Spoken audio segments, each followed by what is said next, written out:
Alright, working on fixing it while I put these last things together. It's always got to be something.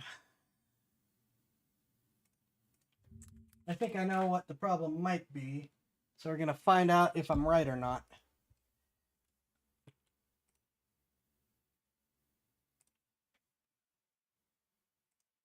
Ready to level up your gaming? Alexander PCs has you covered with custom-built PCs that deliver incredible performance, reliability, and a lifetime warranty. From casual play to competitive esports, we build it right every time. Join the empire today and dominate the game.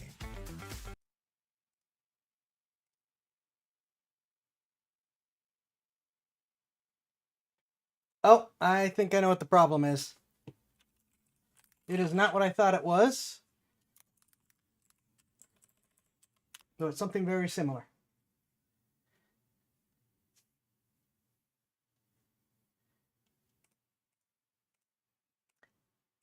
Restream is the problem. So I have switched off the stuff that, well, I think the issue is. Let's find out if I'm right.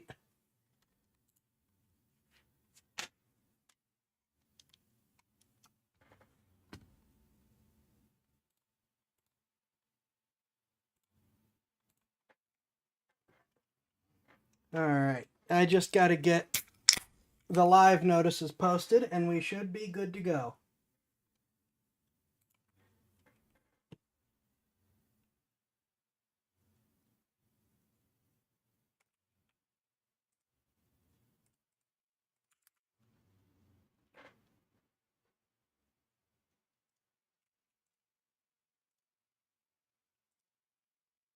Also, my reaction to Cursed Gun Images has been cut out and put together, and I will work on getting the other missed stuff together.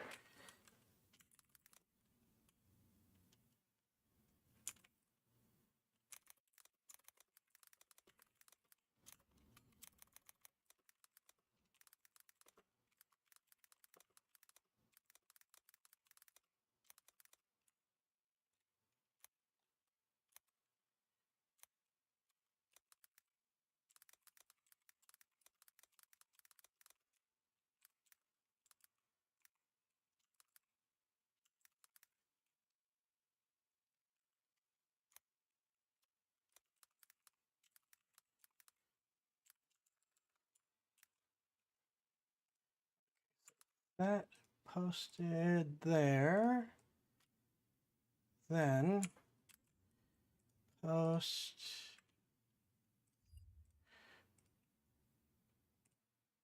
Post. Problem is, there's so many places now.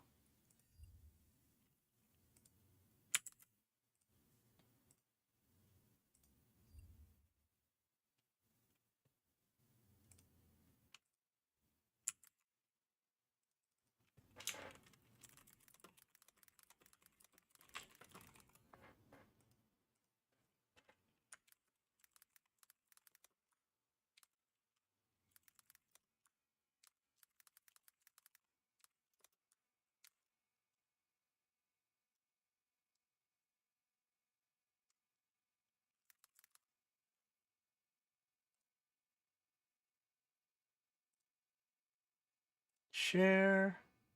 Group. Chimera's Den. Post.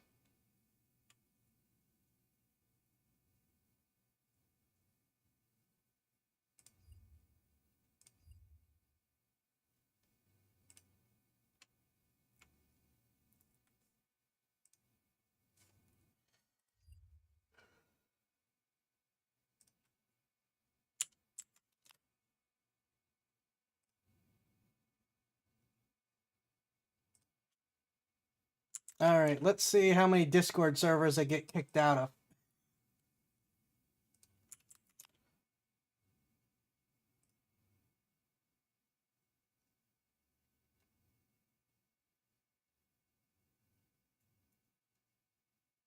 I turned off multi-chat on Beam, so I don't know what all I have left that I can do about it.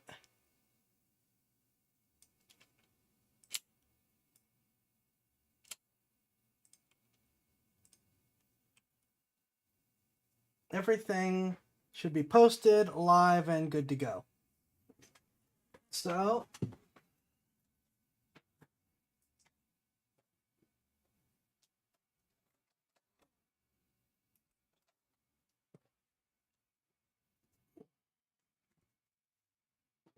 it has been a day, and apparently, actually, you know what?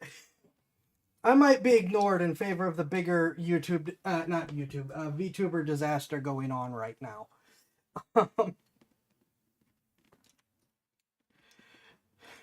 Ironically enough.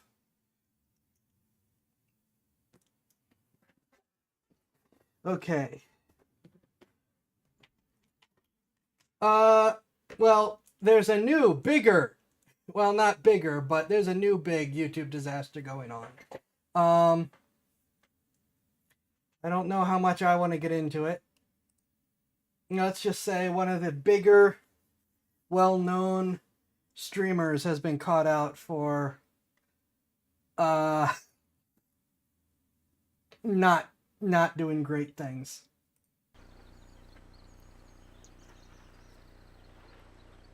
Okay, not bigger than Gura, but one of the larger ones overall. Anyways, so tonight's plan is we are going to do Baldur's Gate 3, up to's Atari reading, which is 35 pages. And then we will finish up with the reaction to ShoeOnHead,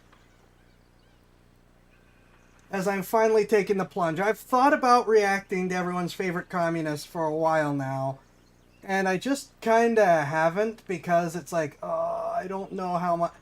She's so divisive, I don't know if it's something I want to dive into.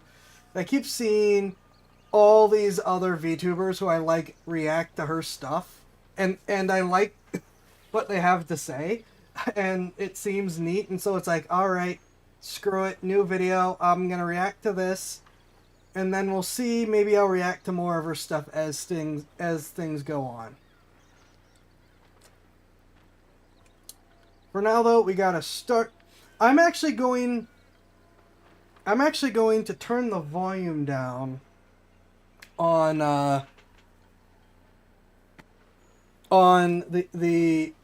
input, because I don't know if Up to is thinking that we're going to do the narration first, is what we're going to do.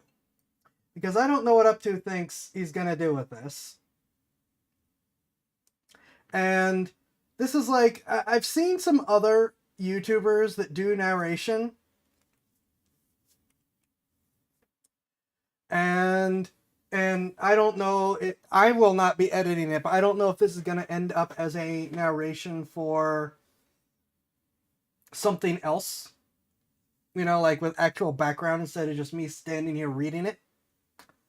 So I've turned down the background noise so that any other music or any accompaniment that's to go with this reading can be added in post.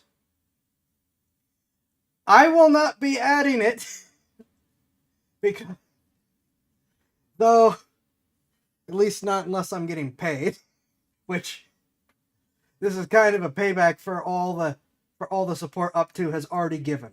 Because I'm prepared to do just straight readings. Though 35 pages is much, but Up to has kind of earned it. What do I know about Atari before we get started? I know that they were the kings of consoles for the first king of the console wars. They are the first ones to win the console wars against Intellivision.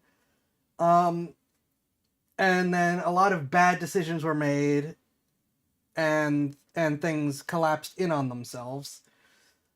But they're back now. And when they made their announcement they were coming back and making a new VCS, a modern VCS, Intellivision, apparently not forgetting their old rivalry, came back as well and said, we're going to make a new Amico. and then Atari won again because the VCS is currently for sale, and Amico's development has collapsed. But you can still get. I looked earlier today. You can still buy new Atari VCS consoles. As in new, not just recreations of the original ones. It's a modern VCS that runs on like a Linux-based platform and can run Windows or whatever else you choose to install on it, and can play modern games. I've thought about pulling it out. I certainly use. I've switched back to its controller from the Amazon Luna controller. Their controllers are nice, even if you don't get a VCS. The controllers can connect to USB, so they're actually a nice 360 style type controller. That is a lot of what I know about it, unfortunately. So that's just what we kind of know going in. Oh, and they're the ones that made the cursed game that got thrown into a landfill in the middle of the desert, and they won't tell anyone where it was. That's a true story, because I think someone did finally find the landfill.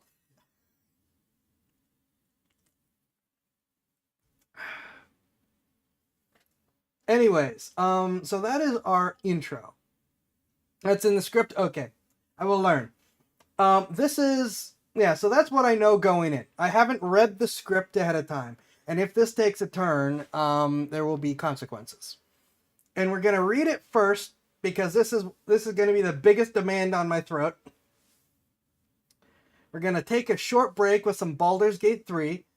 I ran around. I looted everything I could. I managed to dig up some more potions, get myself healed up. We're gonna try finish the chapel, and it's just gonna be a short one before we dive into the ShoeOnHead, and we'll see where we are from there.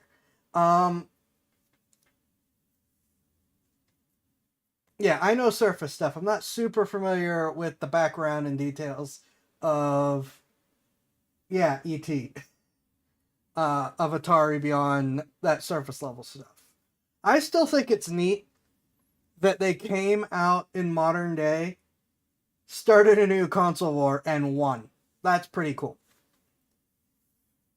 Alright. Even if they're not competing with Xbox and PlayStation and Nintendo, it was still a console war and they still won. That's neat. Anyways. Pulling up the script. Word 1, page 1 of 21,825 words and 35 pages. What is going on with my tracking?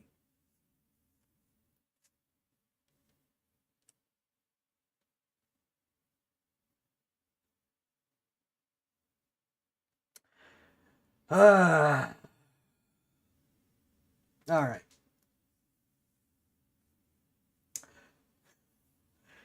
Video games today are a multi-billion-dollar company. I've already screwed it up. Video games today are a multi-billion-dollar industry, and love them or hate them, there are plenty of big-name companies competing for money in this space. Though much was made of the Titan 1 using a video game controller to control the craft, this is actually quite common practice in multiple industries, including other submarines. Construction industry and even the United States Navy uses off-the-shelf Xbox controllers on nuclear submarines for the simple fact that video games are so ubiquitous that the level of familiarity with these control schemes drastically shortens and simplifies the training and usage of these devices. This is quite odd when you think about it, as the video game industry itself didn't get started until November of 1971. Most of the big-name companies we think of today when we think of video games didn't exist yet. The ones that did were very different from how we think of them today. Nintendo, for example, was a toy maker, selling things like Electric Love Tester, a home version of the once common Carnival game, where you supposedly test how well you connect with another human being based on how well your bodies carry electrical current. Yes? Really? I'm glad you explained that because that name raised an eyebrow. The one name credited most with creating this industry was the first Silicon Valley success story, Atari out of Sunnyvale, California. Yet the industry nearly died in 1983 when it went from a $3 billion high to a $100 million in just a year. And Atari itself was left a husk that has never recovered. How could this happen? How could the fastest growing company in American business history crash so suddenly and so completely? Well, that is what we're about to find out. Strap in because it's time to look at the weirdness that is Atari. The beginnings. I will try to keep my own interjections in between paragraphs, so should you be looking to do the video of this or whatever, it can be fairly conveniently edited out.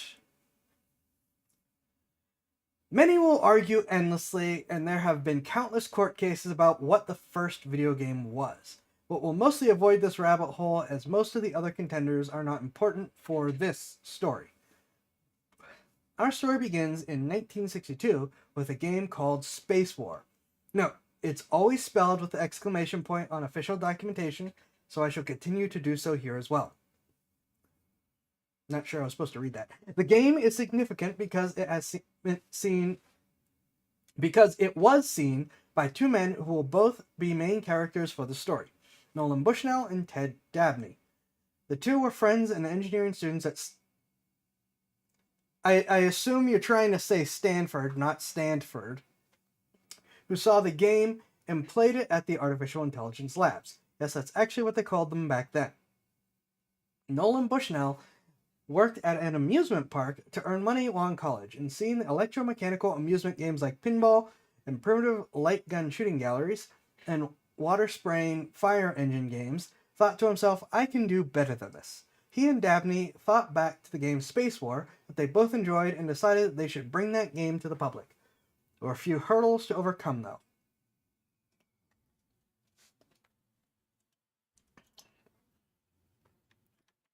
Excuse me. First was the simple fact that the game was made and played on a Digital Equipment Corporation Program Data Processor 1. Excuse me, something in my throat. Or the PDP-1. This was a literal room-filling beast of a 1960s supercomputer that weighed over 1,600 pounds, used long ribbons of paper punched tape as its input source, and the base model cost about $120,000. Needless to say, this was never designed for or was going to make it to the masses.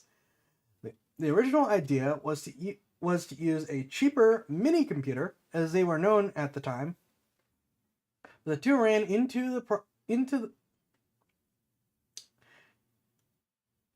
into problems with the devices not being able to handle the demands of the games. So instead, they hit upon the idea of making a custom-made hardware unit that was designed just to play the game instead of trying to use a central computer. No, we are now on page 2. And several editorial notes in terms of grammar, spelling, and sentence structure. You stuck this in front of me, you're going to get it. The two formed a partnership they called Syzygy Energy, a name they got from the dictionary. And it is said that the two loved that no one knew how to pronounce it or spell it, so as such I shall not provide any pronunciation aids here either. In that spirit, good luck, Chimera, as I'm going to use the word syzygy as much as I can here. You're welcome. Here's the unfortunate part for you. I have actually heard it pronounced once, like 15 years ago.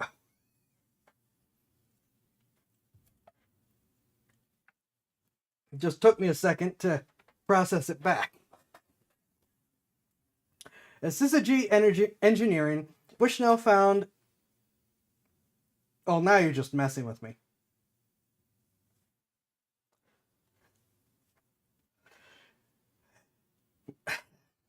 As syzygy engineering, Bushnell found Nutting Associates, manufacturer of the electromechanical arcade games that Bushnell had worked on while working in the amusement park. They agreed to manufacture and sell the end product, which would be named Computer Space, and the game would be released in November of 1971 with advertising that screams of the early 70s.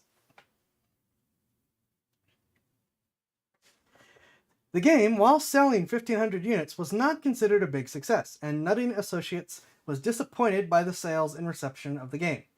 Part of the failure is just how difficult the game was to play. Despite popular belief, the game was not two-player only, though such cabinets exist. They came later in the game's lifespan, and upon release, only one-player cabinets were offered, with one- and two-player models being introduced later on in July of 1973. The problem was that the game was technically challenging with a steep learning curve to it. It was both Computer Space and Space War. The player controls a ship called the Wedge or Rocket, which is triangle-shaped, while two flying saucers fly around and shoot at them. The goal being to shoot them first. There's a cooldown to the shots, but controlling the ship proved problematic. You remain in constant motion even after turning off acceleration, and in both, the game would add a black hole that would start to draw on the player's rocket. The shots from the player and the saucers, and the flying saucers towards the middle of the screen. Keep in mind, most people at this time had never seen an electronic calculator before. This was very advanced technology and very confusing and difficult to play. As such, the game made more money closer to college campuses, but dropped off quickly in other locations. As Nolan Bushnell himself put it, quote, "I loved the game and all my friends loved the game, but all my friends were engineers. It was a little too complicated for the guy with the beer in the bar." This is the start of what is sometimes called Bushnell's Law. Simple to learn, difficult to master.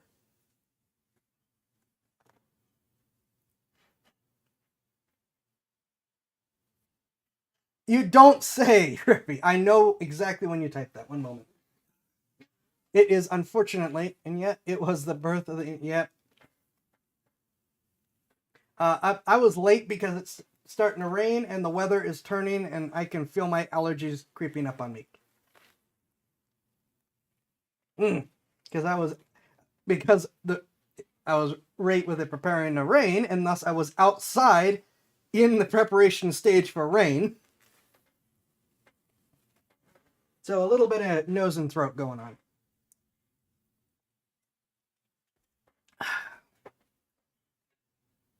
In June of 1972, Nolan and Ted to incorporate... Again, check your sentences. In June of 1972, Nolan and Ted decided to incorporate syzygy Energy into a real company and not just a partnership between the two of them. However, they instead used the name Atari Incorporated or Atari Inc. The reason as to why has varied over the years, from the two finding out it was the name of a roofing company or a candle manufacturer, but regardless, I can't use the name syzygy, but regardless, they can't use that name syzygy Engineering anymore. The weirdness doesn't end with the name though. Oh no, for this is Atari, and there always seems to be something strange happening around them. The word Atari in Japanese is Japanese, and it means to hit or strike. It is used in the Japanese version of the Chinese board game Go, when there is only one space left open to a group of players, pebbles, and are about to be taken. Dabney and Bushnell were both big fans of the game, and Bushnell saying it was his favorite game ever. He also said the name was perfect for a company, as it is aggressive and bold in its meaning. It's easy to argue with Bushnell on a lot of things, but in this, I think we kind of have to give it to him. It's not a bad name for a company. Page 3.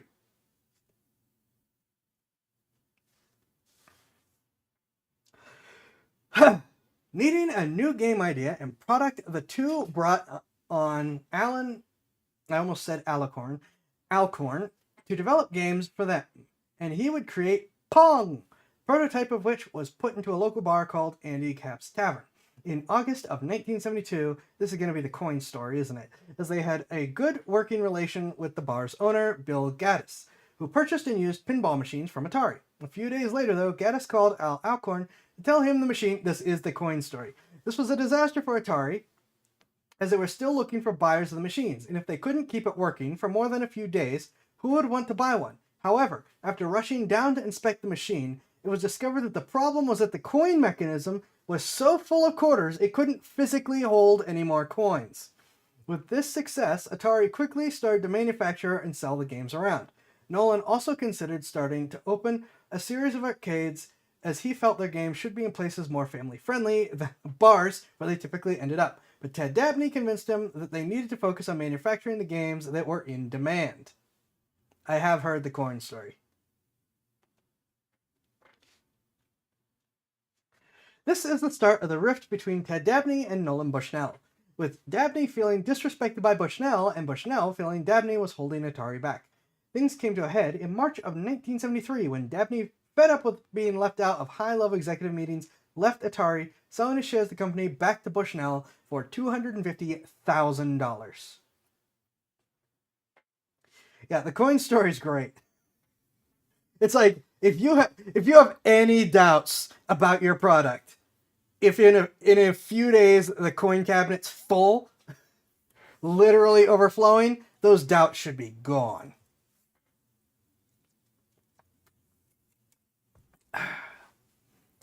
Nolan Bushnell. It is probably with talking about the man. It is probably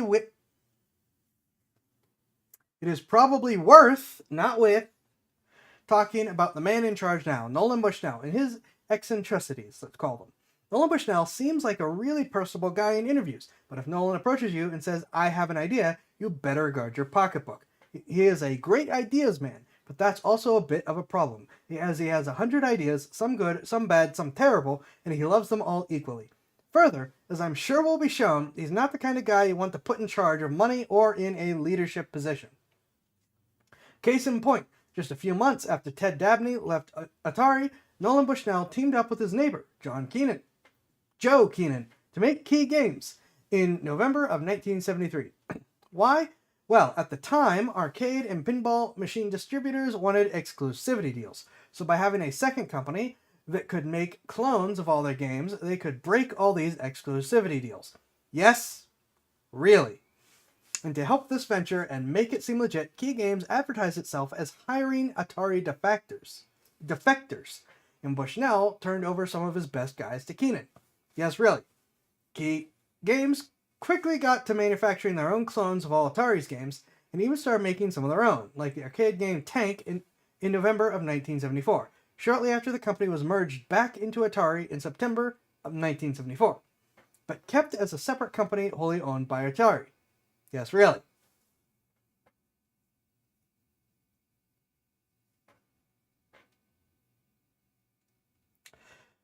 Page 4. Why was all this done? Who knows? But it made perfect sense to Bushnell. In this time period, Nolan also tried to expand into the Japanese market. Why? Who knows? But it made perfect sense to Bushnell, and it cost the company millions in a failed venture. Atari also opened a series of arcades in Hawaii. Why? Who knows? But it made perfect sense to Bushnell, and it cost the company millions in a failed venture. Of course, Nolan Bushnell wasn't the only character in Silicon Valley. He would indirectly help build one of the biggest companies to ever exist. One day in February of 1974, Steve Jobs walked into Nolan Bushnell's office and said, "It's my first day here, and it's awesome. Everything is really awesome. Programming stations set up, but your soldering is absolute shit, and you really need to change up your manufacturing." Keep in mind, as stated, it was Steve Jobs' first day. The two men had never laid eyes on each other before. Jobs was hired as a new programmer and had nothing to do with manufacturing or soldering, just pointing that out. Jobs, of course, would go on to create the game Breakout, a game he felt so passionate about that he literally designed the Apple II around the idea of being able to play Breakout, and originally came with a pair of paddle controllers for Breakout. Jobs would get the chance to modify the boards like he wanted, but instead of doing it himself, had his friend Steve Wozniak do most of the work. Gee, ain't that prophetic. Then, after getting paid a bonus of $5,000 for the new design, he said to Wozniak, who did almost all of the work, that he has only paid $750 and gave him half, so $375. Again, so prophetic. Yes, really. Jobs, of course, would eventually leave Atari to continue his work with his company, Apple Computers. Bushnell would describe Jobs as difficult but valuable, and also said he was often the smartest in the room and would always tell you that too.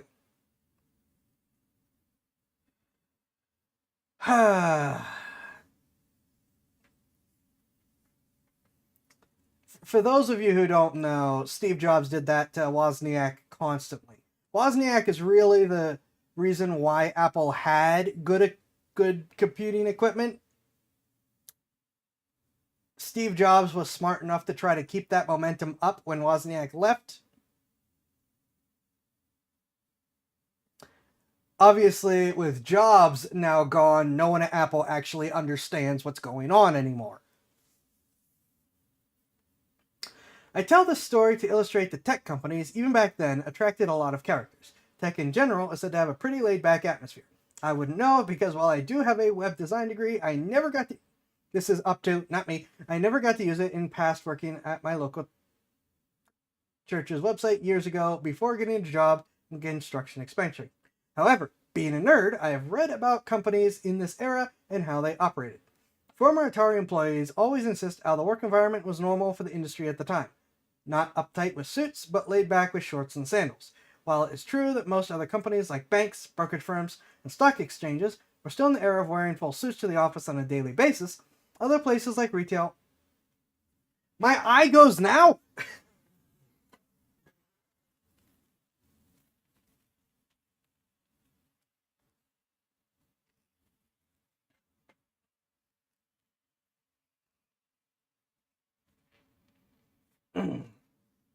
Other places like retail... Oh my gosh. I thought it was fine, then it just started stinging again. Were more relaxed with their uniforms. Atari took it to a whole new level. Buckle up, this is about to get weird.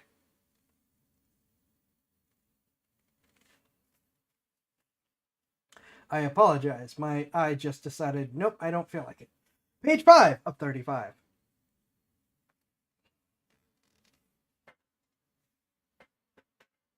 Oh my... I don't know what's happening. I haven't had a problem for weeks since the surgery, and now my right eye is just, nope. We're back to normal.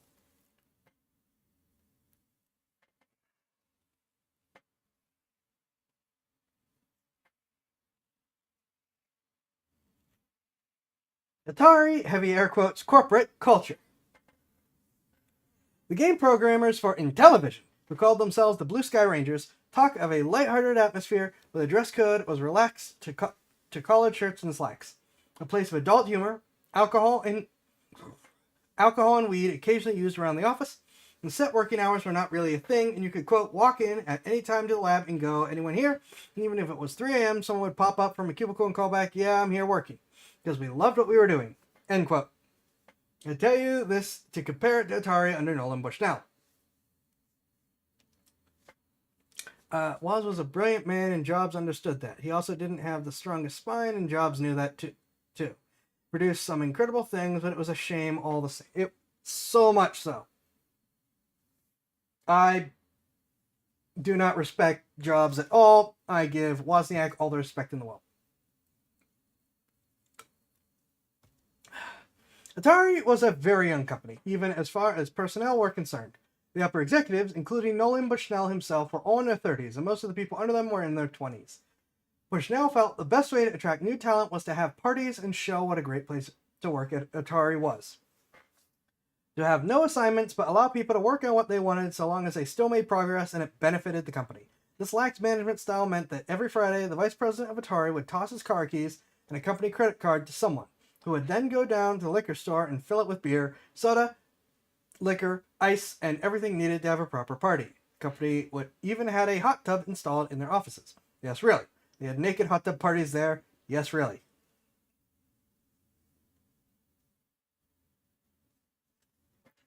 I have definitely pulled all-nighters. 3 a.m., nothing. I've started at 8 and still been working at 9 the next day. There was an announcement over the PA system every day for the MRB. What was the MRB? Why, it was the Marijuana Review Board, of course.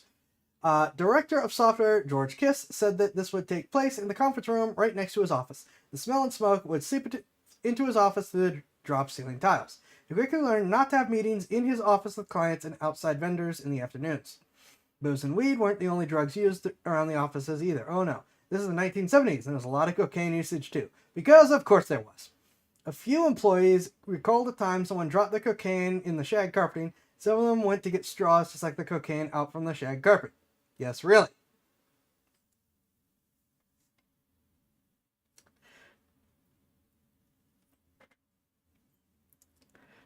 Yes, you do, Rippy, and I still disapprove. You need to do something about your hours. Employees weren't the only ones indulging either. Oh no.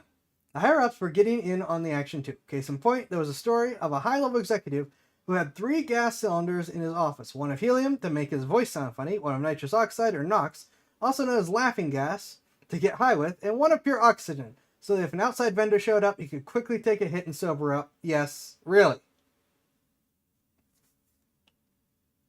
Page 6. Working hours were very sporadic, and the stories of Atari employees barricading their office doors so that when the janitorial staff came in at 3 a.m., it wouldn't disturb their sleep. Some more or less living out of their offices to get work done. Offices sometimes filled up with old pizza boxes and had that wonderful aroma of old pizza in pizza boxes. Often not to meet deadlines, but because they loved what they did so much they didn't want to leave. Atari had a high turnover rate though. The ultimate freedom proved too much and many couldn't meet even lax progress deadlines set and were fired.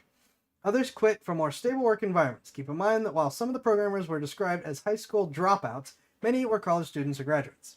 Game programmers Howard Scott Warshaw and Karla Maninsky both had masters in engineering. These were bright people.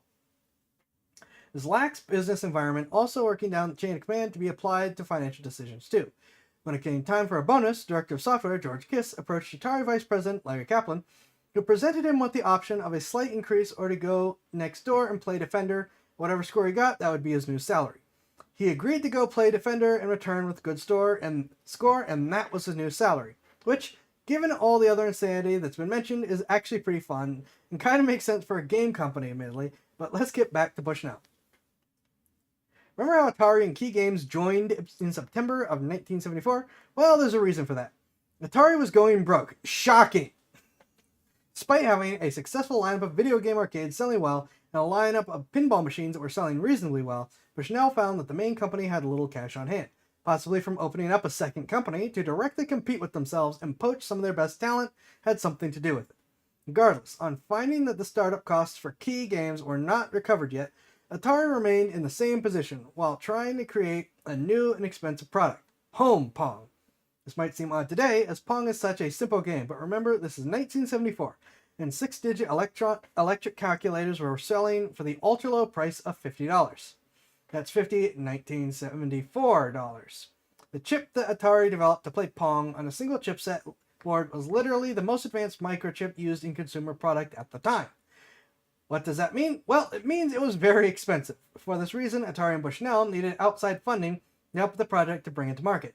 Bushnell started by approaching the retailer Sears. This might seem odd to some today, but remember at the time, Sears, Roebuck and Company was the largest retailer in the country, and that would remain true until 1993.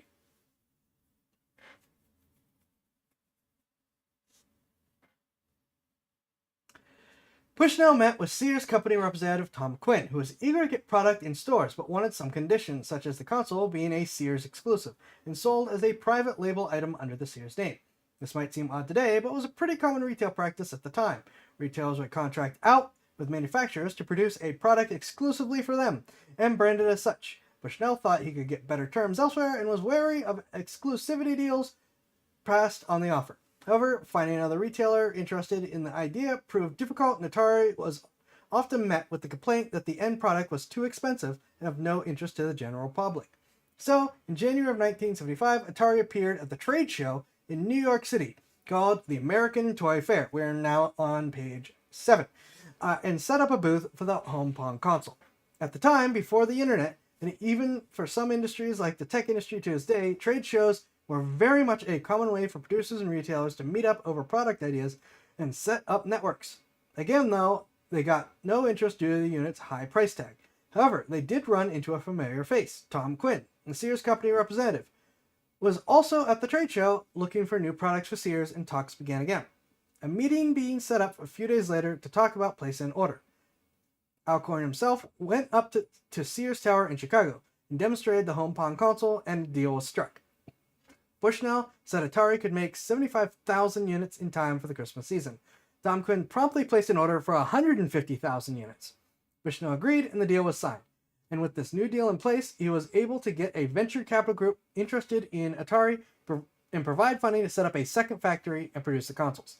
They sold the consoles as a Sears Telegames Pong for $98.95 each. And if you wanted, an AC adapter was offered for $7.95. Funny side note, Sears at the time didn't have an electronics department, so put the consoles in the sporting goods department right next to the baseballs, hockey pucks, and shotguns. Really illustrates just how fast the technology was moving, and unfamiliar to many of the companies and the general public really were. The console proved to be a hit, but there was also more trouble for Atari in the form of legal trouble, as Atari was getting sued by Magnavox, a television manufacturer. Back in the 1960s, and really? I'm going to read it word for word. A name named Ralph Beer, and I'm assuming a man named Ralph Baer, was also developing his own computer-based video entertainment system, the patents of which Magnavox now held, including games similar to Pong, whereas for Bushnell was the incredible record-keeping of Ralph Baer, who kept the sign-in sheets for all his events and could prove that in 1966, Nolan Bushnell came in and saw all of his work. Nolan Bushnell was caught committing industrial espionage. While the Atari legal team was confident that they could win the case, the projected legal cost of $1.5 million was more than Bushnell or Atari could afford.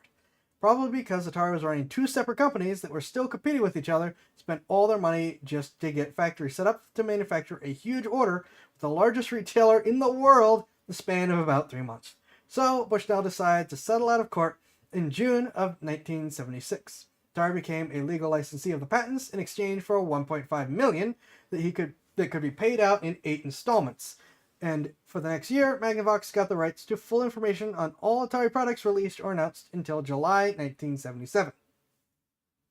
So, same amount of money, just over 8 payments instead of all at once. The next big thing.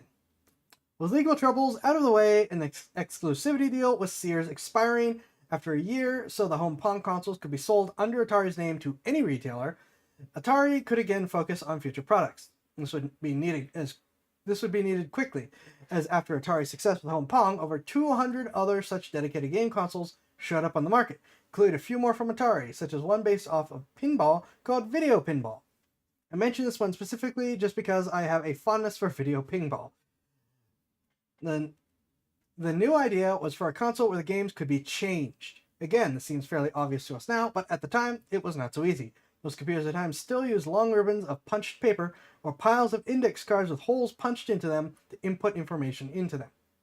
Magnetic tape slowly replacing these, of course, floppy diskettes that were actually floppy, like the name implies. We are now on page 8, by the way. The idea the Atari engineers had, though, was a chip of read-only memory, or ROM, that had the game program on it, a machine that could read and use it. This would streamline and bring the cost of consoles down, as Atari didn't have to make money on the console itself. They could still sell it at cost, make profits off the sales of the games. First prototype was named the Stella, after the brand of bicycle that Joe DeCure, the guy debugging the original program for the prototype, owned. Advancements of microprocessors like the 6502 made it more possible than ever, and in time a custom chip called the Television Interface Adapter, or TIA, was created for the machine. Another microprocessor was added, the 6507, and with the addition of a read-only memory cartridge, or ROM cartridge, slot, it was progressing nicely. The problem remained the same as ever: money. There is some ironic level of hell that the man kept those records. Yep. This was expensive new technology, and despite the success, Atari still needed far more capital to make the new console a real consumer product, and not just a fun thing that exists in a corporate lab somewhere. Nolan Bushnell had to weigh his options, decide what to do to raise the capital Atari needed to make the Stella something that could be put in store shelves.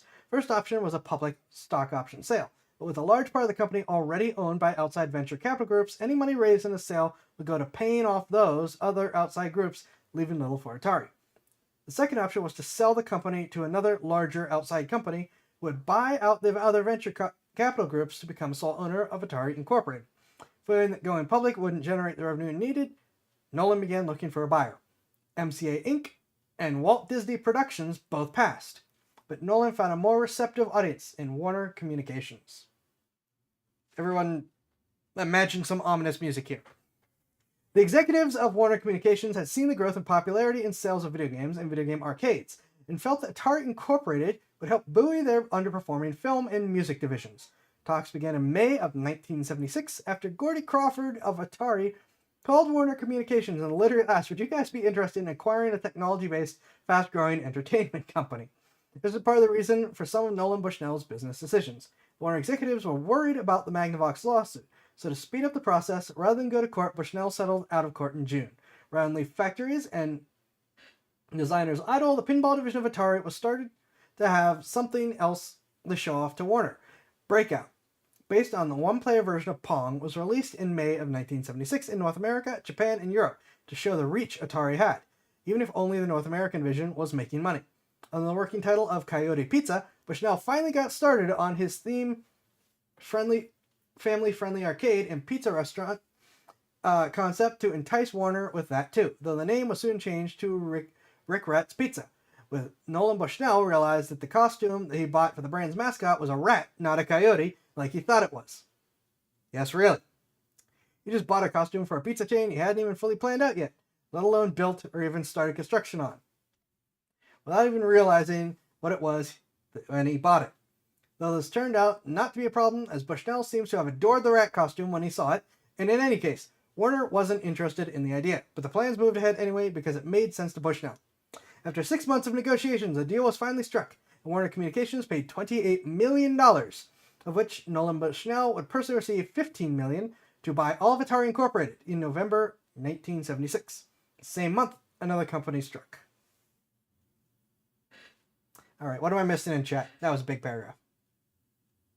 Bushnell, curse the need for money, chased like a... Yep. Imagine Disney buying Atari at that point. We've gone into... Oh my gosh. Disney had bought Atari in the 70s would have been wild.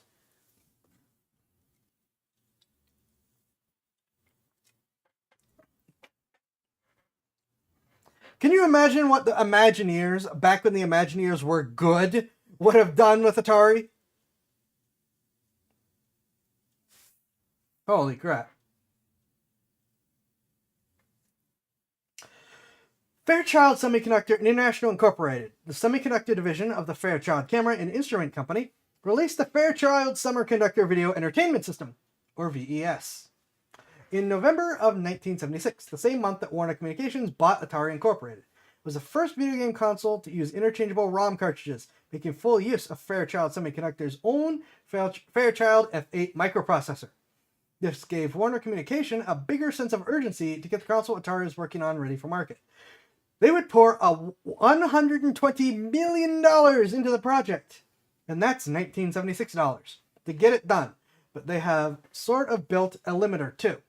Remember that deal that Bushnell cut with Magnavox? While it proved sound as all the other defendants would lose the case and be forced to pay out more than Nolan Bushnell and Atari had, it also gave Magnavox all the technical information for all Atari's released products until June of 1977. With this in mind, Warner and Atari decided to take their time on their console, as they didn't want to surrender all their works to Magnavox. Oddly enough, part of this time was spent bringing in a consultant, Gene Landrum, who by pure chance happened to be the guy Fairchild Semiconductor had hired to consult on their console. He gave similar advice to Atari that he had given to Fairchild. Yep, million in 75, 76. Before inflation killed the dollar. Since the most likely place a television set of this era would be set up was in the living room of most people's homes, Landrum suggested giving the console a wood grain finish to match the rest of the room's furniture. Yes, really. He also suggested the cartridges in console be made, quote, idiot-proof, child-proof, and effective in resisting potential static problems in a living room environment, end quote. He also suggested putting 4 or 5 games built into the system directly, but this was ignored to keep the price of the base console low. The 2600. Atari announced the new console at the Summer Consumer Electronics Show of 1977 on June 4th, just 3 days after Magnavox deal expired on June 1st, 1977. Yes, really. With 9 launch titles, mostly based off the arcade games of Atari and Key Games, the price tag of $199.95 for the console, which came with the control dock, 2 joysticks, a set of paddle controllers, and a pack in-game combat, and $29.95 for the game program cartridges. That's what they really called them. They had plans to start selling in October of 1977, but would ultimately hit Sears store shelves in August of that year, and all the retailers got it in September. Sorry, sneeze. The event arcade machines would have been possible in 1976. What?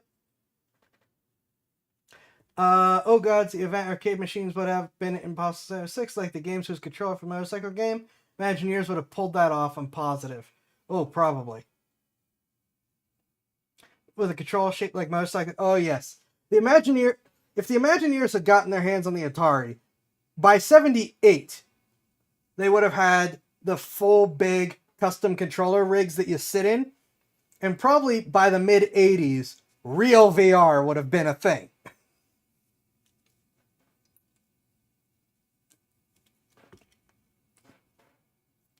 Yes, that deal Nolan Bushnell and Tom Quinn had signed between Atari and Sears back in January of 1975 was still in effect and still very lucrative for both parties, as the Sears representative saw great potential for the console and its games and wanted first dibs on all future games, something Atari and Warner were more than happy to agree to since Sears was still the largest retailer in the country. The name of the console also varied because of this. Atari called it the Atari Video Computer System, or VCS for short, but when sold at Sears stores, Sears had their own consoles branded the Sears Telegames Video Arcade. Sears also had all the games for the system renamed, given different box art, and rebranded under their own Telegames private label too. For example, the pack-in game combat became Tank Plus, and the racing game Indy 500 was renamed to Race. Yes, really, they just renamed the game to Race and put that on the boxes and cartridges. It's also worth noting that the Atari VCS had a plain, sort of fake wood grain pattern on it to match the wood paneling that was popular at the time, but Sears had them change it for their systems to be more like an oak wood that would be used in some high-end furniture. The black back panel around the controls of the console was changed to a bright metallic silver. In case you didn't already know, both the Sales Telegames Video Arcade and the Atari Video Computer System both referred to as the 2600. Why? Well, being headed by engineers, Atari loved to label things with numbers. Everything. Even their advertising game catalogs were given unique item numbers during the company's existence. The main control deck for VCS was given the part number CX2600, and this was printed on the box of every console they produced. Even at the time, people started to just refer to the console as the 2600 to avoid confusion between the two different names, and it ended up sticking. The system used ROM cartridges that were physically smaller than those used on the Fairchild Semiconductor VES, as Fairchild had decided to duplicate the size and shape of Stereo 8 track tapes, while Atari decided on smaller rectangular cartridges, which also had a self-sealing and locking end that was spring-loaded to completely cover the contacts when the cartridge was not inserted in the console to keep dust off them, and keep them safe from static electricity. Though ROM cartridges are so sturdy that this extra level of protection is often seen as necessary today.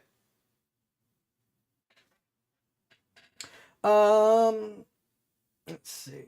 Of note, $100 in 1976 is $552 now. Makes the $450 for a console now look weirdly reasonable.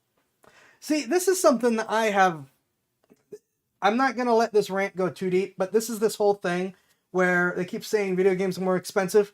No, they're not. Video games are way less expensive now. Way, way, way less expensive. And companies are basically looking at it going, no, but I want to go back to the old prices. I want to go back to the old profit margins. The console wasn't an immediate success, with sales only totaling 350,000. Well, I said old profit margins. The profit margins are way bigger than they used to be. It's just that now, if they went back to the old price scheme, the profit margins would be truly massive.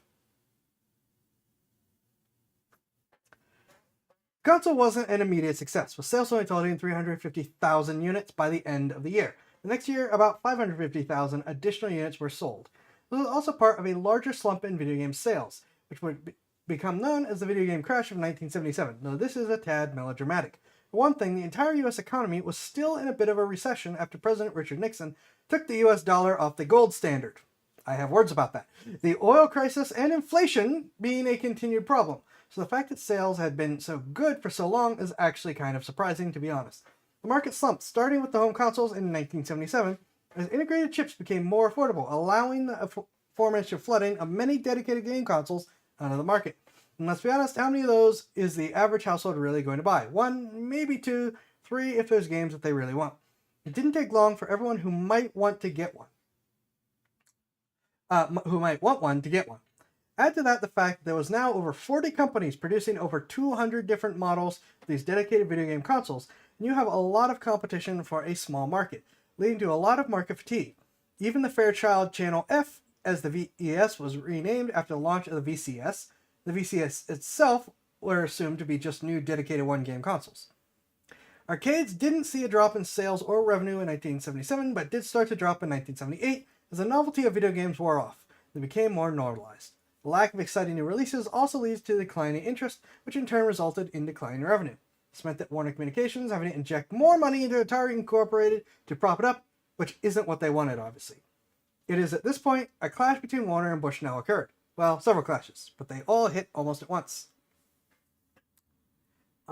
Just feels more because everyone's broke. Well, everyone's broke, and like I said, the games company's like, $100 for basic game now. Even though their profit margin went from like 10% on a good game to about 98%. Note all those expensive chips that no longer come with the game. First is that themed family-friendly arcade pizza restaurant that Bushnell had been obsessing over since 1971. His marketing team told him that Rick Rat's Pizza was a bad name, with bad connotation, so instead they came up with the name Chuck E. Cheese's. And even came up with a little backstory for the rat mascot who they named Charles Entertainment Cheese the Third. You're missing the third up to how he never got a birthday party, and that led to him want to throw everyone the best birthday party ever at his own place, now called Chuck E. Cheese Pizza Time Theater. First location opened in 1977 in San Jose, California. While successful, Warner was not interested in opening more locations, which upset Bushnell as he felt the concept was being held back. A frequent gripe of his, to be honest.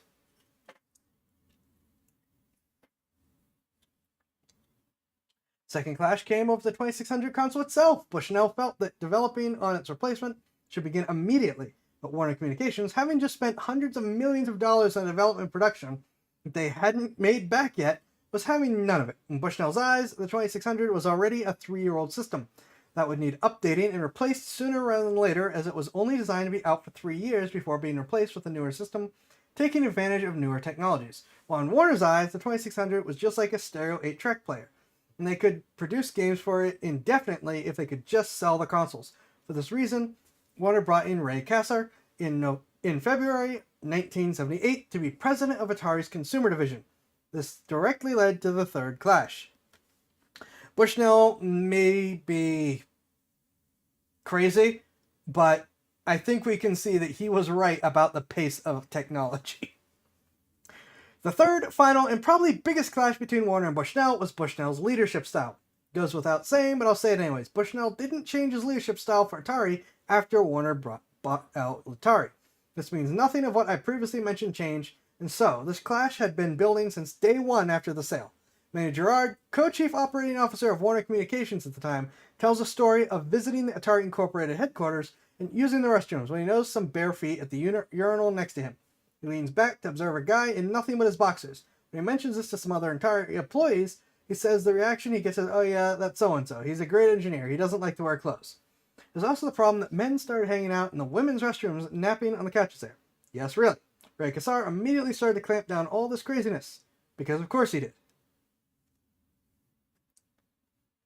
I've done a lot of research and no one has called him the third before you. You need to watch more Russian Badger.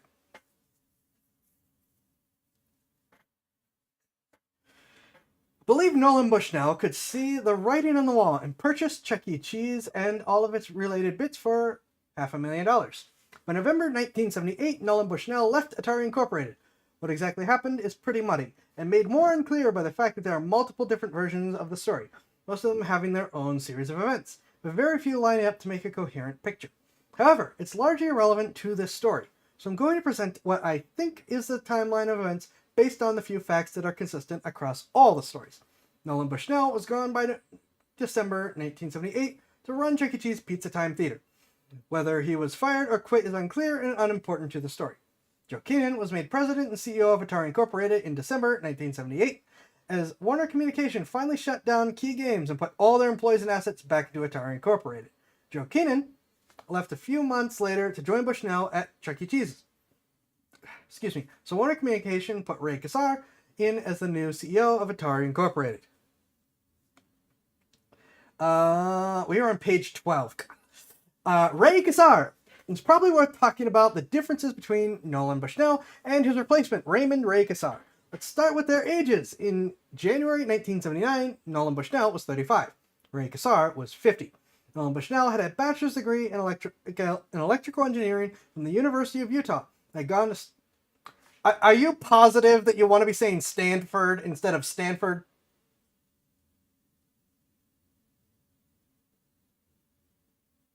Graduate school for computer software.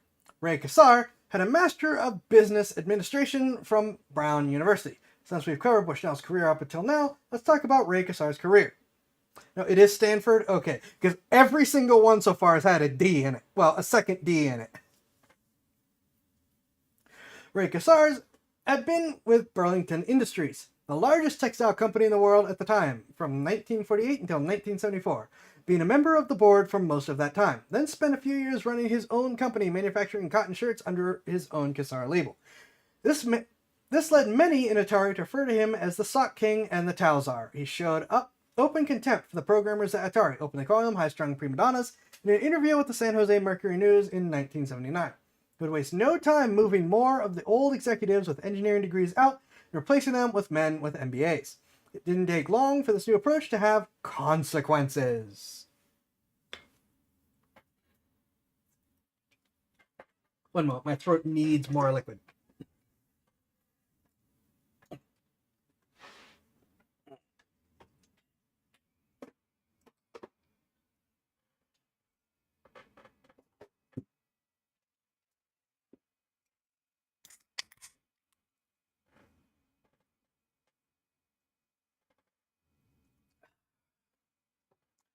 Consequences.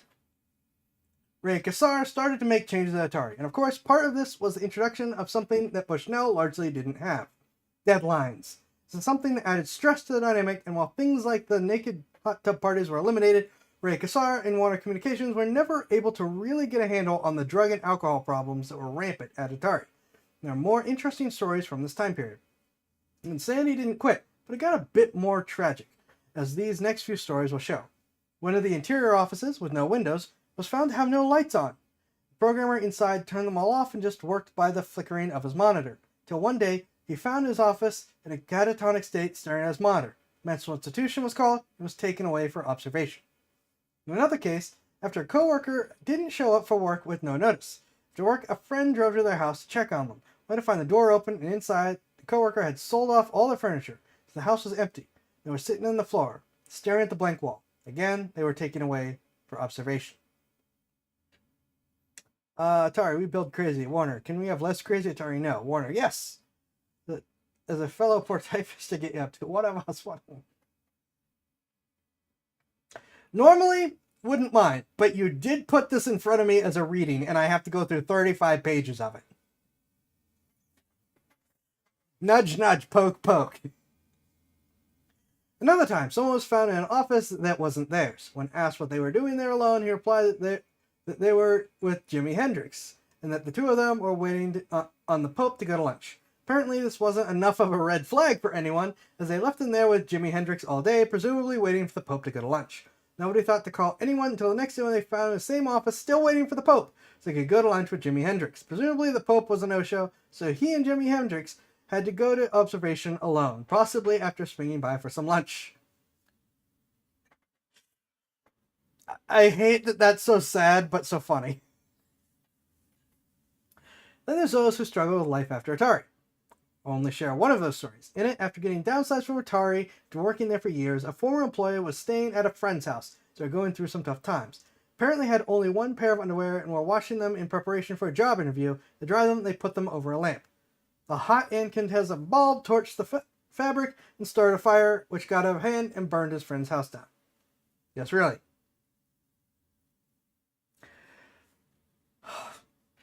This new approach started to pay dividends, though. Donate one Ninja Genie. Does this help? New car should help. Up to his help. Thank you for the Ninja Genie, and thank you for the Lemon Rippy.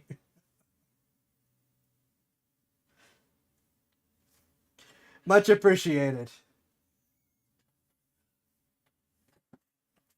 1979 was a return to form for video games. This new microprocessor-based arcade game started to attract new attention, including a game released in 1978 that was making a huge splash, Taito's Space Invaders, which has proven to be a huge hit in both Japan and the United States. Atari's new aggressive marketing campaign for the 2600 started to pay off. Atari sold 1 million consoles that year.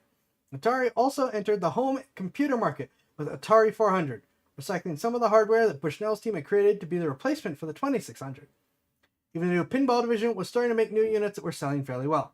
It wasn't all good news though, as new challenges would quickly appear from outside and inside. The rest was a familiar face. September of 1978, just a year after the 2600 was introduced, Magnavox released their own home computer and video game system called the Magnavox Odyssey 2, which was a serious new challenge for the 2600 and sold well at its launch. Then, in January of 1979, the Consumer Electronics Show, another more serious competitor arrives. Or just ran over. Slight personal side rant of the authors here, not mine, authors. Despite what Kotaku and the corrupt writers and researchers Adam Conover hired for his TV show, Adam Ruins Everything, and of course Adam Conover himself, toy companies were involved in the video game industry from the very beginning. In fact, several were involved with electronic entertainment before this point, but mostly making what are called LED games. Each early electronic games with the early red LED lights arranged in a way to make basic kind of display with properly colored plastic over top to add to the effect, controlled by buttons and primitive dedicated chip to play the single game, like a very stripped down version of football or baseball. Many looked at what Atari was doing and saw it as the next logical field to expand into. Case in point, Mattel, the makers of Hot Wheels and the endless number of Barbie dolls, had a separate division called Mattel Electronics that was dedicated to making these LED games, and soon had a lab set up to create their own video game console after seeing the potential of the Fairchild Channel F and at the Consumer Electronics Show in January of 1979, they went public with their answer: the Mattel Electronics Intellivision. The Intellivision was more advanced than the 2600, and after a few test market sales, Mattel released it nationally for the Christmas season in 1979, though exclusively at JCPenney. Why JCPenney? Because JCPenney. No, not sure, but I wasn't able to find the specifics. But probably the same kind of deal Atari had with Sears. Speaking of, Mattel would strike a deal with Sears too, and Mattel Intellivision consoles sold at Sears would get unique designs too. While the originals had hardwired controls, those sold at Sears had detachable wired controllers. It would be named the Sears Telegames Super Video Arcade, much to the annoyance of Atari.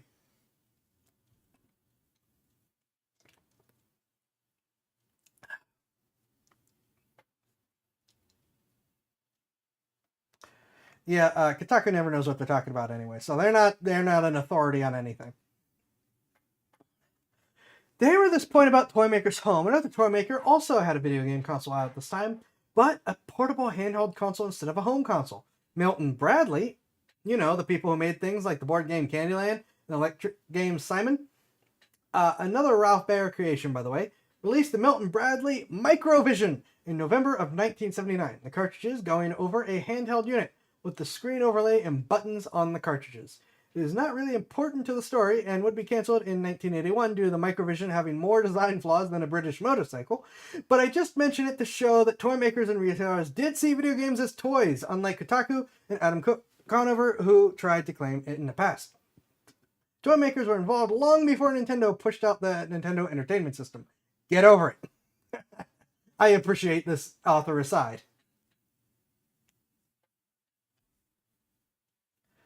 Rant over. Back to Atari and the last challenger that would form up. This time from within, and there's no one but Ray Kassar and his MBA to blame. In early 1979, an internal company memo was sent out by the marketing division of the best-selling cartridges from the previous year to help guide game ideas. Anybody who's worked in an office setting knows what these are. This one was intended to get the programmers and marketers to focus on what kinds of games sell to encourage future products. This is all standard stuff and would be glanced at and put aside or trashed like so many, if not for one thing. The memo provided numbers, and of course, engineers love numbers. It didn't take long for one of the programmers, David Crane, to realize his games alone made Atari over $20 million, and he was still making a salary of $20,000. Further, with some more math, because engineers love math, it was soon clear that 60% of sales were coming from just 4 programmers. Keep in mind, Atari had 35 programmers at the time. It would come to be referred to as the Gang of Four. They were not happy about the lack of recognition. They were David Crane, Larry Kaplan, Alan Miller, and Bob Whitehead. While the Gang of Four decided to go to Ray Kassar and set up a meeting because they wanted to be treated the same way that record labels treated music artists, with royalties and their names on the game boxes. Ray Kassar, who had open dislike for all the programmers, and as mentioned, called them high-strung prima donnas, responded by immediately insulting all of them, saying their contributions to the games were less important than the factory line workers assembling the cartridges, comparing them to TOW designers, saying, quote, anybody can do a cartridge, end quote. Needless to say, all 4 were unhappy and would end up leaving Atari to make their own company. But a pin in that will circle back later, as the company wouldn't release any games until 1980. Yeah, Kassar was a moron.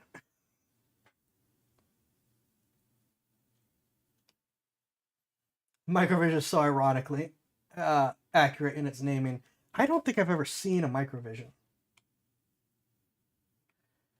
Back to Atari proper, though. It's quickly decided they need a big seller for 1980 to deal with the increased competition from Magnavox and Mattel.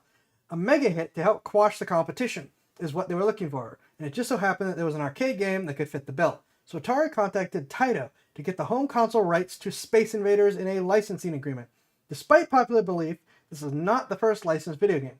Atari made a Superman game based off the DC Comics character, which is also noteworthy, as with the licensing, Superman was the first game that Sears didn't rename and give new artwork for their Telegames private label.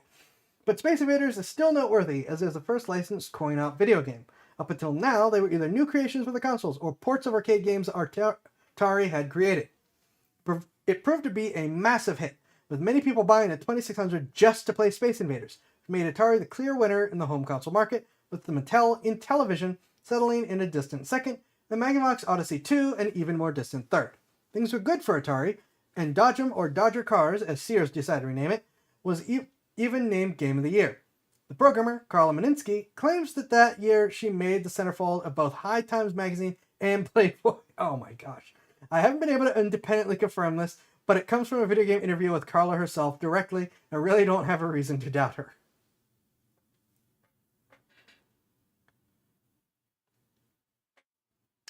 This is the good times for Atari.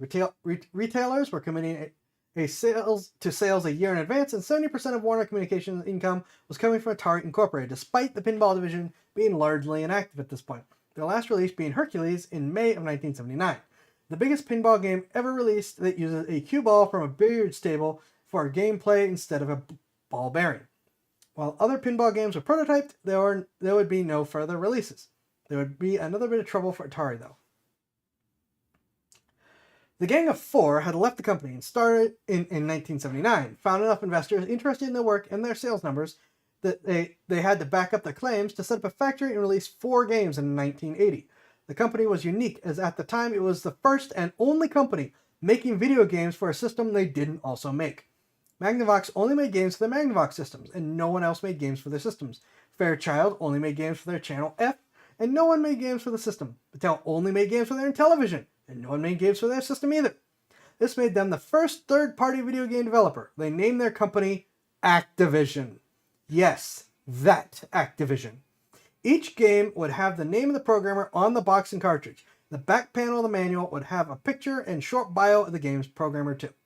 This was a problem for Atari, because remember, they didn't make money on the console sales, only on the sales of the game cartridges.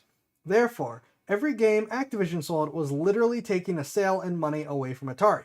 And being that they knew everything on how to make the games, this meant they could literally shut down Atari 2600's game sales. So, Atari does what every big company would do. They sue. And they don't stop suing Activision for 2 years.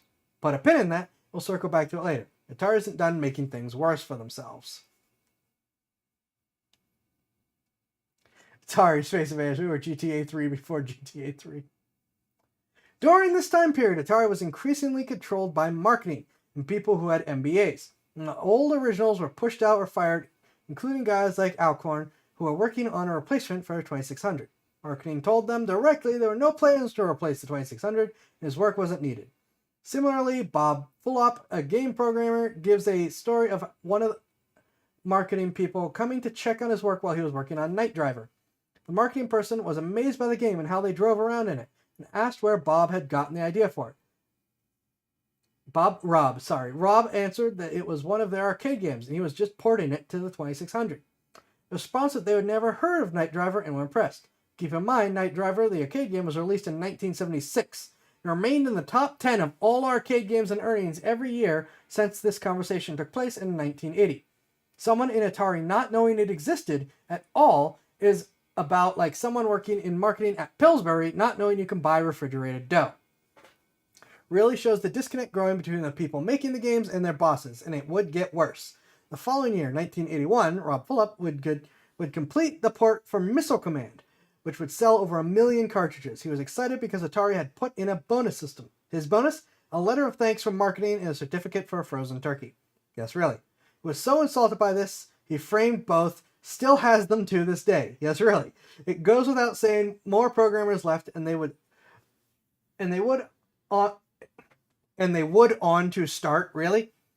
go on to start another third-party developer. This was becoming a problem, and Atari needed something to keep the talent they had left attract new talent. Therefore, a real bonus system was implemented.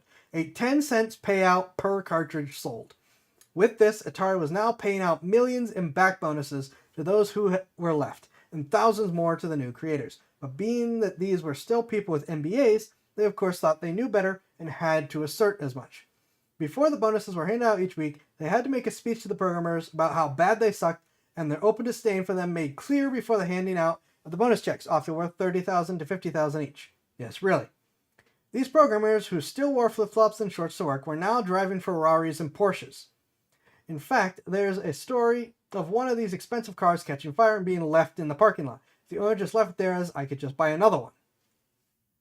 I am missing a lot of chatter. What is going on? Okay, I'm kind of interested in playing a pinball game with a cue ball. Yeah, same. That'd be neat. Lucky. Yeah, like, nah, Activision was actually a good company, like really good, respectful game. Yeah, well, we can see what happened, though.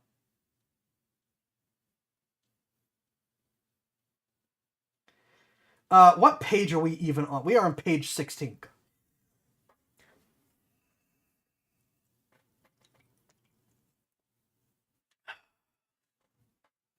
Given all of that, things were still tense at Atari, and they were still making money. In fact, remember our good friends at Sears? Well, they funded the development of 3 2600 games to get exclusivity deals on them for 1981, literally paying Atari for the rights to buy things off of them. Sears was still the largest retailer in the country at this point, might I remind you. All 3 were ports of other games. Steeplechase, a horse racing game based off the arcade game of the same name. Stellar Trek, a text game that was a port of a mainframe computer game of the 1960s based off Star Trek. And Super Breakout, based off the arcade game of the same name. However, Steeplechase and Stellar Trek must have been sales disappointments. Excuse me. As only Super Breakout was released by Atari after the deal expired. But if you wanted Super Breakout in the Christmas of 1981, you had to get it from Sears. Let's talk more about 1981, as it's a big year and a profitable one for Atari. They made $375 million in pure profits. Not revenue, pure profit over expenses. Most of the games Atari released for the 2600, the cash cow, were ports of their arcade games, but the older games were still selling well too. Even some of the original release games were still selling well, and still on store shelves, something kind of unheard of today. However, Atari made a few decisions that, while well-intentioned, went horribly. First, seeing the increased competition, Atari executives decided they needed another big hit for 1982. And they found it in the same place they did last time. Arcade hit Pac-Man was all the rage. Atari wanted the exclusive license to it. And they had an advantage, as Atari had sold its Japanese division, Atari Japan, to Namco, who of course released Pac-Man. This process was a tad rushed, however, and then it leads them to making more unfortunate decisions to make this situation worse. Starting with that, they announced internally they plan to make 12 million cartridges. It was more than the number of consoles they sold up until now. The master plan was that, like Space Invaders, people would want to play Pac-Man so badly they'd buy a console just to play it. It announced that in 1982, Pac-Man would be the pack-in game for every new 2600 console, which is also the year they added the name 2600 officially to the console. Todd Fry is described as a high school dropout, but he is also described as a good programmer. For Atari, though, he was more importantly free, while all their other best programmers were busy with other games. So he got tapped to do Pac-Man. The promise of 10 cents per cartridge, 12 million cartridges promised to be produced in a 6-month time frame to get it done. And one more thing to keep in mind. The original ROM cartridge size for 2600 was 4 kilobytes, but many of the early games were 2 kilobytes or even 1 kilobyte in size. By this point, though, a technique called blank switching allowed the 2600 to use 8 kilobyte cartridges and codes, which was first used when Atari produced over the arcade game Asteroids for the 2600. However, Atari didn't want to spend the extra money on an 8 kilobyte cartridge, so forced Todd Fry to use 4 kilobyte cartridges. I wasn't able to firmly nail down the cost difference, but it seems to be $2. Just so we're clear, that's $2 per cartridge. They cost $6 per cartridge to produce instead of $4, not including the 10 cents to the programmer and $1 to $2 worth of advertising. They were then sold wholesale to retailers for about $18.95 per cartridge. They weren't failures exactly. They made good money. It's just Super Breakout made quadruple the profits. Neat. I just realized we're almost 2 hours in and on page 17.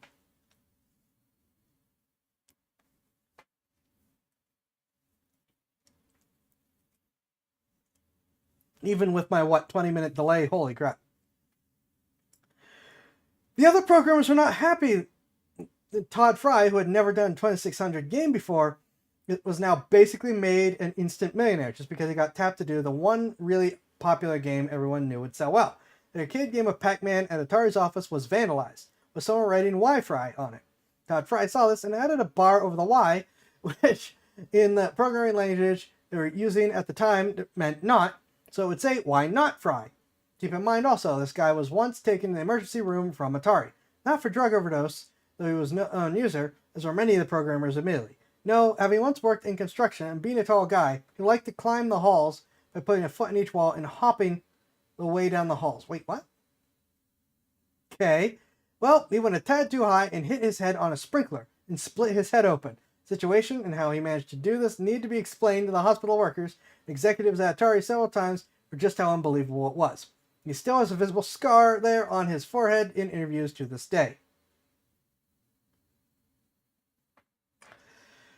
Now, I'm not about to suggest he didn't earn that money, as he did. He spent 6 months on 80-hour work weeks every week, sleeping under his desk for 5 minutes to get the game ready to ship, and available in March of 1982, mostly due to unrelated difficulties in shipping. Some stores and states didn't get the game until April 1982, though. However, the end result was a disappointment for many. For one thing, the sound quality was terrible, with the familiar Waka Waka sound being one of the things that didn't make it into the end game. The appearance of the playfield was heavily altered, and thanks to the fact that only 2 objects could be on screen at a time, the ghosts take turns being visible, so constantly flicker as they all 4 cycle once at a time, being visible, flickering non-stop, The colors are so muted it's hard to tell them apart at all. Unlike Space Invaders, the game lost much of the feel of the arcade original. And while it was still sold well enough to be the best-selling game for the console, it damaged many people's opinions on Atari. In fact, Coin Division marketing manager Frank Belos is said to have told Ray Kassar that no enthusiast of Pac-Man or arcades in general would want to play it. If it is true, he was ignored, though Atari would market the game, quote, as, quote, differing slightly from the original, end quote. Understatement. The other thing in 1981 Atari did was start developing on another game console, but not a replacement for the 2600. Oh no. Remember, Warner Communication was looking at this like the music industry. In their minds, they could have several different video games mediums going at the same time, just like there were several different ways to listen to music at the same time. But here's the reason. There was a reason for there to be several different mediums in the music industry. LP records were superior in sound quality, but not as portable as 8-track tapes or cassettes. The two didn't compete with each other very directly, and it wasn't hard for one person to have players for vinyl records and tapes. The same was kind of true for video games. Home consoles couldn't beat the arcades for video and sound quality, but home consoles didn't need to be fed quarters for every game and were, well, at home, not at a bar arcade they had to go to. However, to think people would have 2 or more game consoles taking different cartridges at the same time was a little unrealistic, sure. Some will and do that. Most just buy one console and keep it until they need to upgrade or replace it. Even in the music industry, this wasn't true though, as 8-track tape cartridges were getting dropped by retailers in favor of cassette tapes and early compact discs, most totally dropping 8-tracks by late 1982 or early 1983. Now, you might be thinking, well, even if they didn't have the right idea, it's still good Atari is updating the technology, right? Wrong. Well, F right. It would have been good if Atari was updating their technology, but this is a marketing-run company. So Ray Kassar just had the engineers modifying the Atari 400 and its new variant, the Atari 800 computers, to be dedicated video game console. Why? To save money, of course! The Atari 400 and the slightly updated Atari 800 were always really good at playing games. So, to the minds of the marketers who ran Atari, it would be a perfect to turn into a video game console on the cheap. Maybe because it was designed at the beginning to be a video game console before being turned to a computer back in 1979 on the cheap. So the video game console being made on the cheap had a base of a home computer made on the cheap with a base of a video game console made on the cheap. Like I said before, there's always something weird going on at Atari. Just so we're clear, software for the two were not interchangeable because of course they're not, but can be tweaked to work on each other because of course it can. Also to save money, the cartridge labels for the 5200 and the 2600 would be made the same size. Just the 2600 was in portrait orientation, while the 5200 would have it in landscape orientation, with no end labels on the 5200 cartridges to save money, not having to buy new printers to make them. Yes, really. But a pin on that, we'll circle back to the new console when it's released in 1982, which will be another big year for Atari.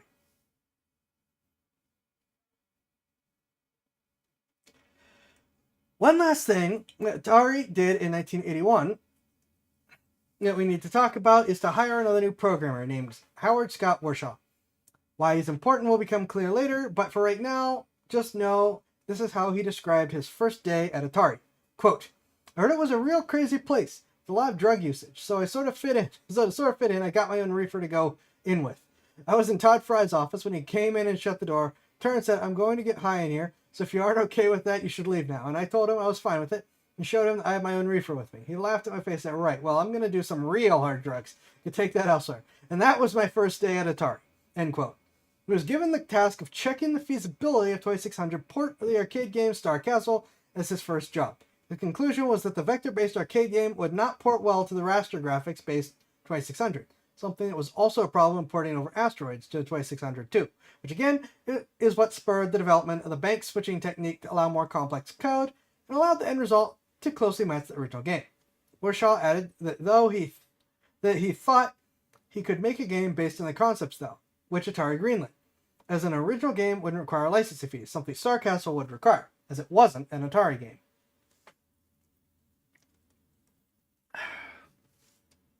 Quick aside, again, despite popular belief, Atari Incorporated never shut down or canceled original game production or development. But since arcade ports were easier to advertise, they got a lot more attention from marketing back then, and from collectors today. Anyway, the game he came up with borrowed some elements from Star Castle, but added enough of their own to make the game very much unique. Add to this, Warshaw also wrote his own story that got turned into a comic that was packed in with the games explaining the situation. He named it Yar's Revenge, and said it came from Ray of Ray Kassar spelled backwards, like he was taking revenge on Activision. Whether the reasoning for the naming was explained to executives, or if they understood it, or if anyone bothered to tell Ray himself, what he might have thought of it if he was told are all things that are unfortunately unknown to me, as I wasn't able to find out in my research. This comic book thing seems to have also sparked something in Atari, as they contracted with DC Comics to make a series of Atari Force mini-comics to pack in with some games. Why? Who knows? But it made perfect sense to Ray Kassar, and it cost the company millions for no real gain. He also contracted with DC Comics to make the mini-comic books for their Sword Quest series of games, made only for their Sword Quest video game competition. Why? Who knows? But it made perfect sense to Ray Kassar, and it cost the company millions for no real gain. Speaking of competitions, during this time, Atari also teamed up with McDonald's to sponsor a scratch card competition with the fast food chain to give away millions in prizes. Why? Who knows? But it made perfect sense to Ray Kassar. It cost the company millions with no real gain. Note, when the marketing team is running things, you're screwed.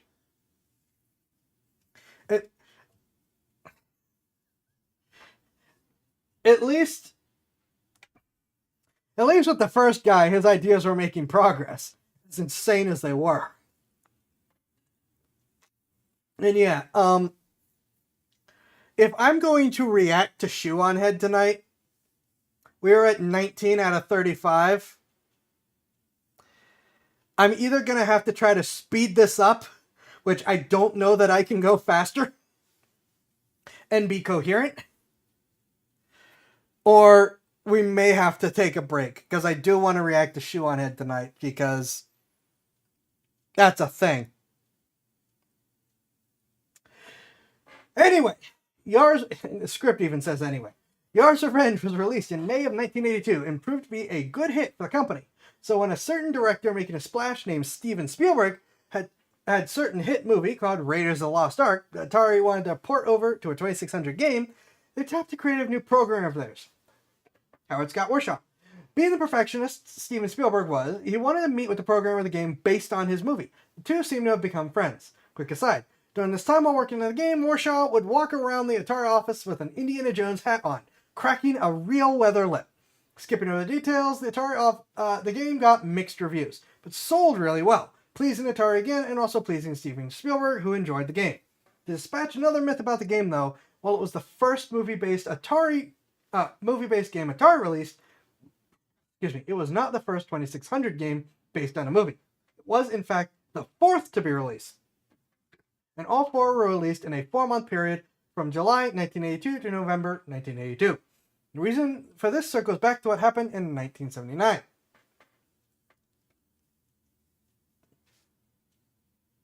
Kassar. When you are being as bad as Bushnell without his spark, you have to know you are screwed. Yeah. Bushnell was crazy, but he made good stuff. Kassar is an idiot. Remember that Activision lawsuit pin? Yeah, it's time to talk about that. When the Gang of Four took their sales and profit numbers to show potential investors the money that could be made in video games, it suddenly became a more open secret, as up until now, Atari Incorporated had been a private company, and Warner Communications didn't need to release sales figures, just growth reports. So this was the first time it was clear how much money was changing hands. It got people thinking. The success of Activision reinforced this, got others thinking about the money in video games more seriously, and pissed off Atari more, and got them leveling more lawyers at them, which continued for 2 years. After suing over various copyright, technology, and insider information grounds, Atari and Activision finally settled out of court in 1982 with the third-party model allowed to exist, with Activision agreeing to pay royalties to Atari for the use of their technology. This sort of gentleman's agreement is similar to how console makers and third-party developers work this day. Well, some of them. In theory, at the time, this extends to any other company wanting to make 2600 games too. In practice, it has been something of a mess with a lot of gray area there. And really, to this very day too, as no court ever passed a final judgment. Let's talk about third-party developers though, and how many were around at the time. Atari was the only one making games for the 2600, whether through their own name or through Sears Telegame's private label, until August of 1980, when Activision released 4 games: Boxing, Checkers, Dragster, and Fishing Derby. Then it was just the 2 of them suing and countersuing each other while releasing games until December of 1981, when a company called Games by Apollo released Skeet Shoot, which is another company I have a lot to say about. Oh my gosh. Up to! MBAs will be a death of business? Yeah, probably.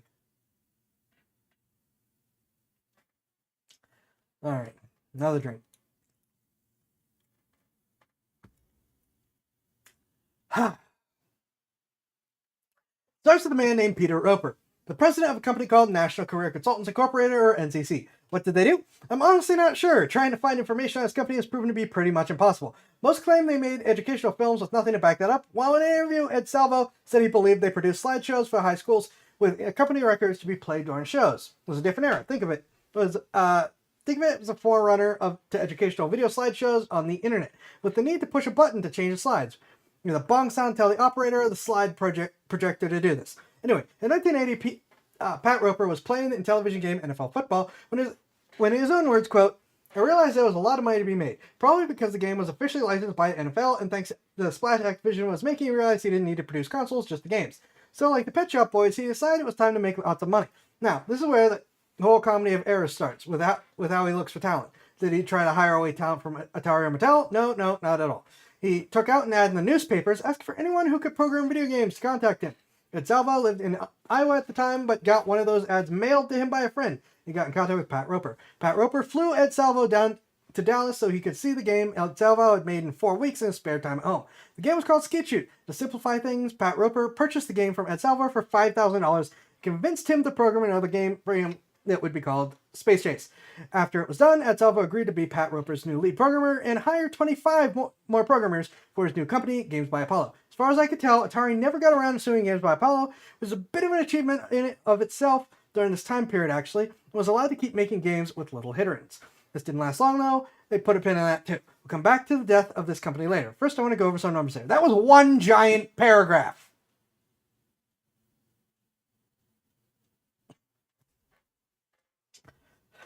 That paragraph is my entire read window.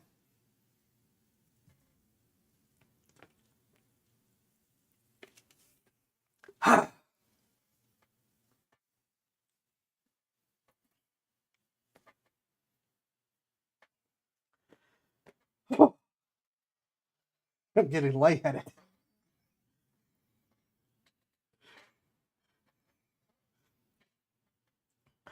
By this time, from 1977 to December 1981, Atari had released 50 games for the 2600.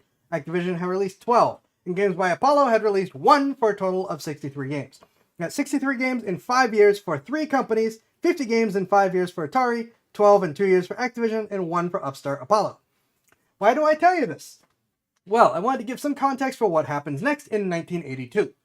In 1982, these 3 companies were joined by 17 companies, for 28 companies releasing 108 games in 1982. Just 1982. Now, rather than go through all 17, thank you, of these companies, giving them the same level of detail I have the 3 up to now, we're just going to highlight a few of the ones I want to talk about, or have bearing on the story.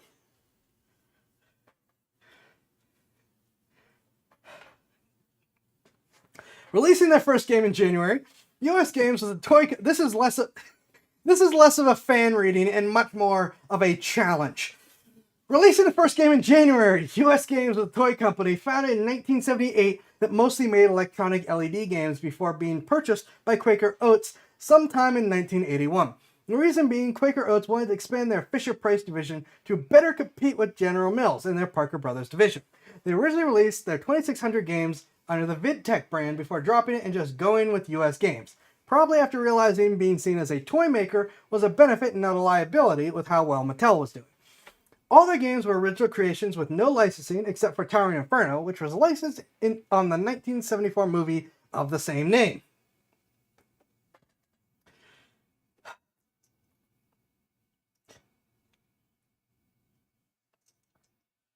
iMagic released 3 games in May, and like Activision, were founded by former Atari programmers, 9 to be precise, with some former Mattel programmers added to the mix later. Though founded in 1981, they didn't release their first games until April of 1982. It would end up producing games for most consoles and computers at the time, including being the only third-party developer to release games for the Magnavox Odyssey 2. They're often considered one of the best third-party developers for 2600. Like Activision, they tried to make their games look very different from the games Atari themselves are releasing, as well as making their cartridges and boxes look very different from everyone else's. This led to the cartridges having a really unusual shape that makes them really difficult to store.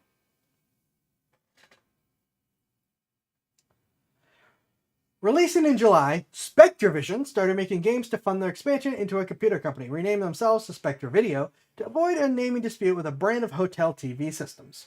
They soon made controllers, an attachment that turned the 2600 into a full computer with a keyboard, before making their own dedicated home computers. One of the most famous games is Chase the Truck Wagon, made as a promotional piece for Purina.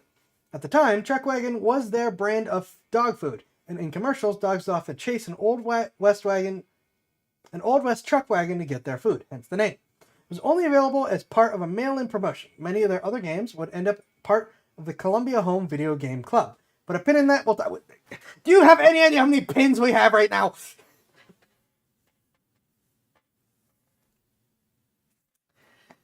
As in July, as a very notable company, Parker Brothers, and they came out swinging.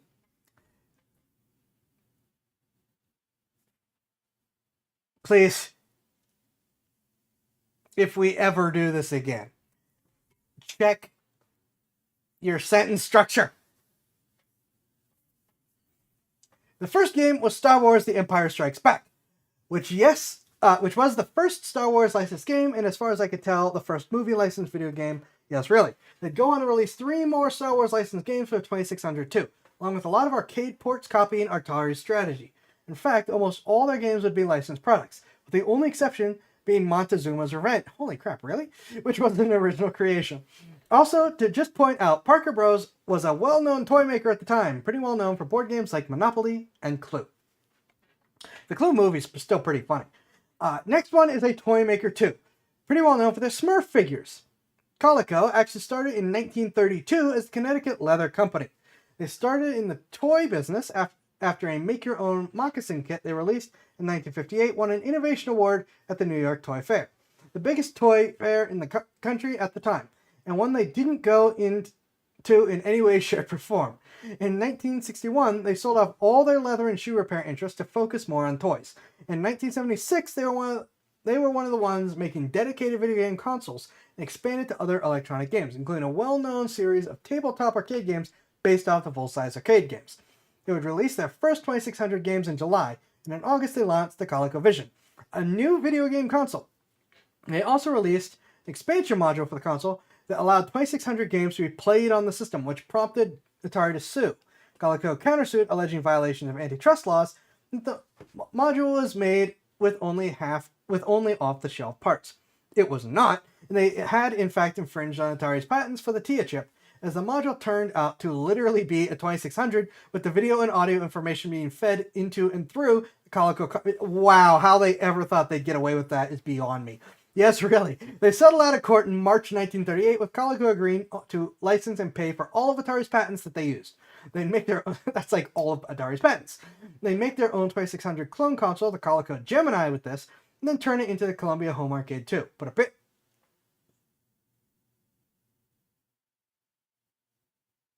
a pin in that.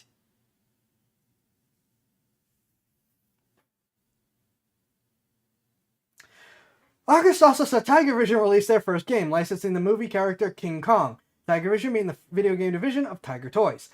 Atari would sue them several times for making similar games to theirs, such as violating their license agreement with Namco for releasing Pac-Man clone Jawbreaker.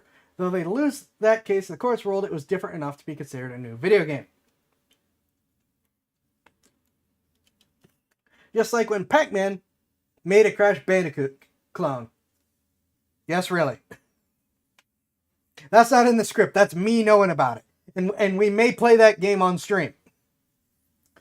Also, in August, M Network would release their first games. Who is M Network? Why the Atari 26 under division of Mattel Electronics, video game division of Mattel Toys. Most of the games would be ports of Intellivision games over to the 2600. started as a way to make extra profits to offset the cost of expansion, but would also become something of a source of frustration for the programmers, the Blue Sky Rangers, as the 2600 versions would frequently outsell and get better reviews than their Intellivision versions, which would obviously felt were far superior. As a note, they made the system changer, which would also allow 2600 games to be played on the Intellivision. Atari wouldn't sue them for this, probably because Mattel was a bigger company than Coleco, it was expensive and hadn't gone well or completely in their favor last time, so they probably decided to just save their money and energy to sue smaller companies. Also, rather than making new molds for their games, Mattel literally took the Intellivision cartridge molds, lengthened them some so they could put 2600 adapters in them so they fit in the slot, and called it a day. Yes, really. A very awkward shape and kind of difficult to store as the result.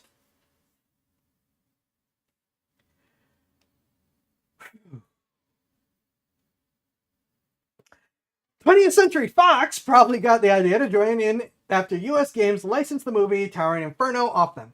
They started by purchasing some games from Sirius Software to sell while they got programmers working on their own games. Largely based off their movie properties, of course, though they'd also released MASH, is a TV series, good TV series, shortly after the show's finale, complete with Jamie Farr, who played Corporal Klinger, doing store meet and greet ads for the game. So, really? Revenge of Beefsteak Tomatoes is noteworthy for its promotion. They hired 2 people to dress up in tomato costumes and gave them tickets to Super Bowl 17. They then picketed there with signs that read Beefsteak Tomatoes Demand Revenge. Fortunately, I wasn't able to... You couldn't find... The pictures for that would have made this whole thing... No, they probably wouldn't have, but that would have been funny. Last one is CBS Electronics, a division of CBS Toys, which was the broadcast studio's CBS buying a toy company called Gabriel Industries just to open up a video game division, which is the 6th toy company involved in 2600 games, by the way. Certain writers take note. Toy companies were very involved with video game industry. A lot of pins are about to be wrapped up, thank you. As for such a latecomer with relatively few games they released themselves, CBS invested in video games in a rather large way, causing a lot of things to tie together here. There is another paragraph that takes up my entire... All right.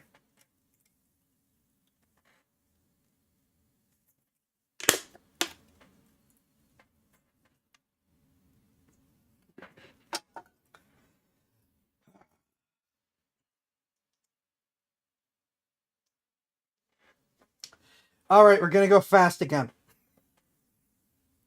To start, their interest actually came in expanding their Columbia House music label. They viewed their home video game console as a logical expansion opportunity, as with a minimal effort and investment, they could add video games to their home record catalogs. For those who might not know, the Columbia Home Record Club was basically a way for Columbia House to guarantee sales by giving a number of records out free and joining with the promotion, with the promise for the customers that they'd buy a set number from the catalog at full price, which benefit Columbia as they could cut retailers out and sell directly to customers as well as plan for future sales. However, it seems Atari and Mattel weren't willing to play ball, probably because most retailers were already placing their orders for video games a year in advance at the time, with the agreement that the company that made their games would buy back all unsold cartridges. And to Coleco, they were investing big in video games, and the new console, the ColecoVision, so they saw advantages in teaming up with Columbia House to quickly sell and spread their games. Coleco and CBS would eventually partner up, which is where the pin in the Columbia Home arcade games come in.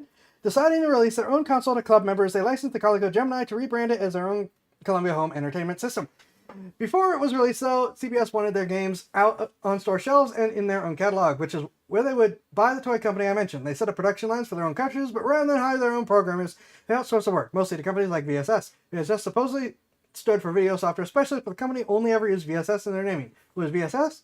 Why is it a brand for games by Apollo programmers, including our buddy Ed Salvo? Why did they leave? Time for that pin about the death of Apollo.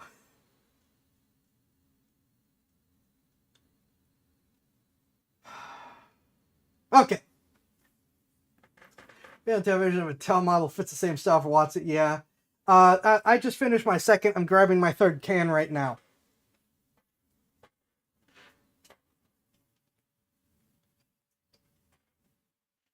You ever want to watch me go insane? Here's how we do it. We haven't even started the ShoeOnHead reaction yet, and I'm already going insane.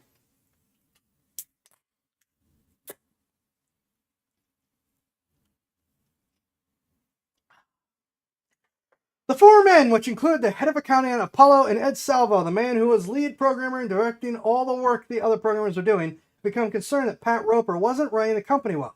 he was spending too lavishly, including buying himself a private helicopter with company funds to avoid Dallas traffic. Yes, really. Deciding they'd probably all lose their jobs when the company failed sooner rather than later, they left to form their own software developing company. The timing was incredible, as just 2 weeks after leaving, the sheriff apparently chained the doors to Games by Apollo shut as the creditors moved in demanding payment, and by December 1982, the company was liquidated. I was able to find out what happened to Pat Roper and NCC after this.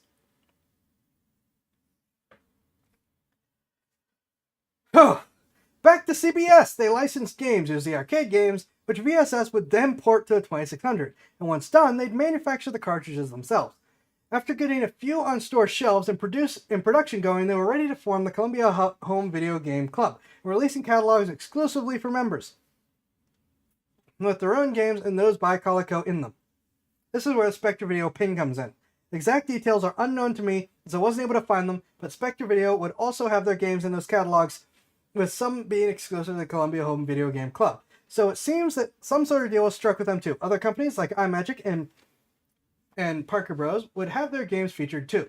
Now, just a reminder, all those companies appeared and started selling games for the 2600 in just a 12-month span from January to December 1982, and there were many others that were skipping for being smaller, not important to the story of Atari and the 2600 as a whole. For now, this is just one more Atari game to talk about in 1982. Another movie tie-in. Warner executives saw the hit that E.T. the Extraterrestrial was at the box office, and they wanted to entice Spielberg to join their movie studio and make some sort of profit off a competitor's movie. So they quickly entered into negotiations for the game rights to the movie, and they went in high. Exact numbers have never been given, but most speculate it was between $20 and $30 million to get the game rights to the movie, with most seeming to settle on the $22 million figure to try to entice Spielberg away from Universal Studios. There was another, more important stipulation though. After having such favorable dealings with Howard Scott Warshaw, Steven Spielberg asked for him by name to do the E.T. game too. But with negotiations taking so long, it left just 5 weeks to come up with the game. That's from start discussions about it to getting the final code to production to get consoles in store in time for the Christmas season. Ray Kassar personally called Howard Scott Warshaw and asked if he was up to the challenge, time crunch included. Warshaw immediately agreed, to which Kassar told him, quote, "Okay, I want you to be at San Jose Airport in 2 days. There'll be a Learjet waiting for you. Be on that jet, be ready to pitch the game to Spielberg." And quote, "Yes, really." What am I missing in chat?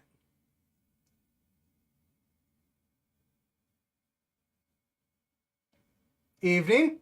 I'm trying to finish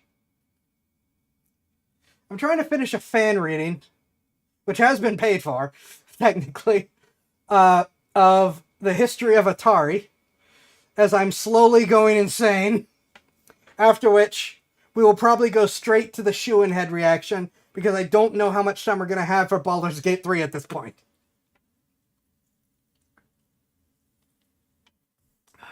We are on page 24 of 35. And hi, welcome. Ha! Okay, where was I?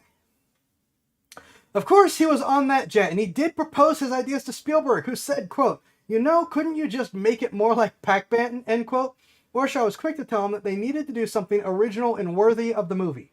Now, to just clarify something, while dedicated programmers like Ed Salvo managed to program full games in 4 weeks, that's just the programming time, not the time to think up the idea, plot it out before a computer is even turned on. This was 5 weeks to do it all. And get a production to start mass production in time for Christmas rush. A tall order when you consider that most games took 5 to 6 months, sometimes longer, from planning to first production. Unprecedented for this time at Atari, they allowed a workstation to be installed at Warshaw's home so he could work on the game more. This was avoided as much as possible by this point because of the fact that at least 2 competing companies have been founded by former Atari employees who are now competing with Atari. Understandably, they really didn't want any repeat performances of that, but Warshaw was dedicated to his work, and thankfully had a strange enough brain construction he was able to handle the high workload, stress, and drug and alcohol abuse relatively well. I say relatively because he does tell stories of almost crashing his car because he forgot he was driving and started to write out code in his mind and dreaming in code. However, that sounds pretty normal compared to the guy who burned down his buddy's place by putting his underwear on an incandescent light bulb. The guy waiting on the Pope with Jimi Hendrix to go to lunch. Like I keep saying, there's always something weird going with Atari. As per the contract too, and Warshaw's own insistence, Spielberg had to give final approval of the finished game, which compared to a lot of the other craziness of Atari actually makes a lot of sense, honestly. Spielberg would play the final game, and in interviews at the time said, quote, "I've played the final version of the game, and I like it. It's my favorite game, actually, but I'm biased. I made the movie." End quote. Interestingly, due to how the various development and production cycles worked, Raiders of the Lost Ark, E.T. the Extraterrestrial, and Atari's new console, the Atari 5200, all released in November of 1982. The author marks this as the start of the bad times for Atari.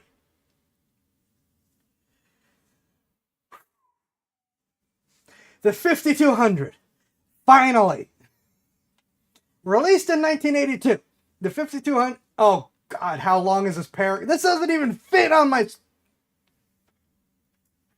Released in November 1982, the 5200 was supposed to supplement the 2600. The idea being that 2600 was for casual gamers, 5200 for those who wanted closer to real arcade games at home, and even marketed as a pro system right in the console. It was a more powerful machine, but thanks to extreme cost cutting, had more design flaws than a British motorcycle. Stars, the system was massively oversized, possibly the largest video game console ever released by physical size and maybe even by weight. There are controllers for 5200, they are bigger than Nintendo Entertainment System control deck. Yes, really. Part of the console's size is literally empty space provided to store controllers, which, if really ever used, because the controllers only fit in the space one way, and it requires them to be balanced on the joysticks on top of little nubs of storage space. Then there's the problem with the controllers themselves. They don't work. The only thing centering the joystick was the rubber boot on the stick itself. No springs. It was a cost-cutting measure. It didn't really work. Sticks tend to not return to center.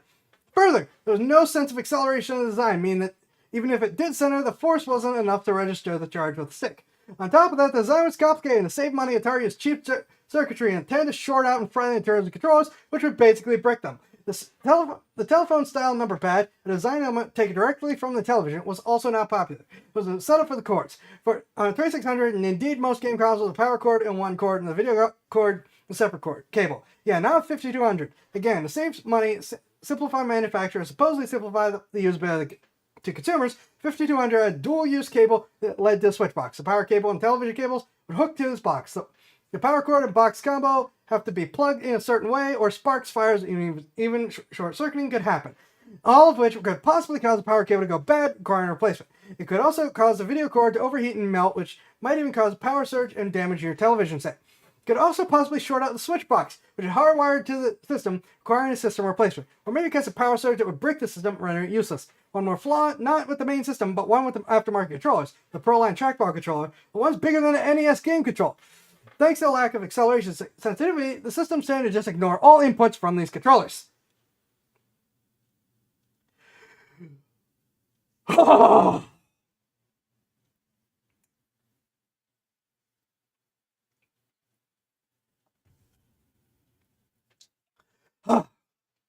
Alright, gonna have a quick look at chat and then we'll move on to the next thing.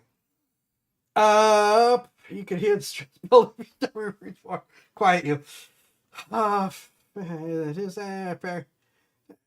Howard was insane to try this. It was absurd to do this. However awful ET was, Howard earned so much praise for pulling this mess off. Hi, J-Bomb. I am slowly losing my mind reading this.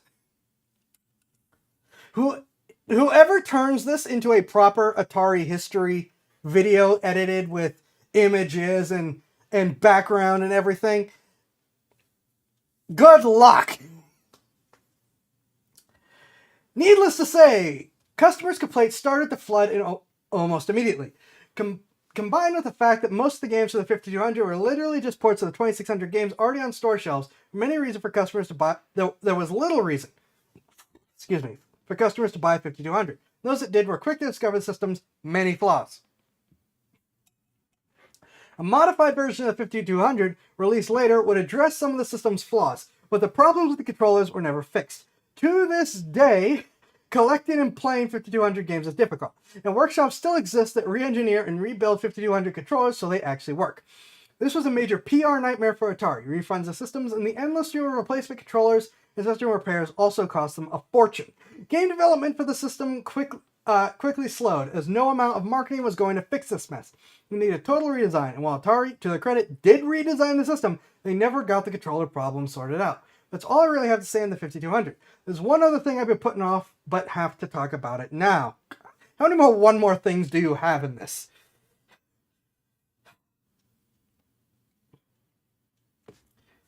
This was told to me as a simple history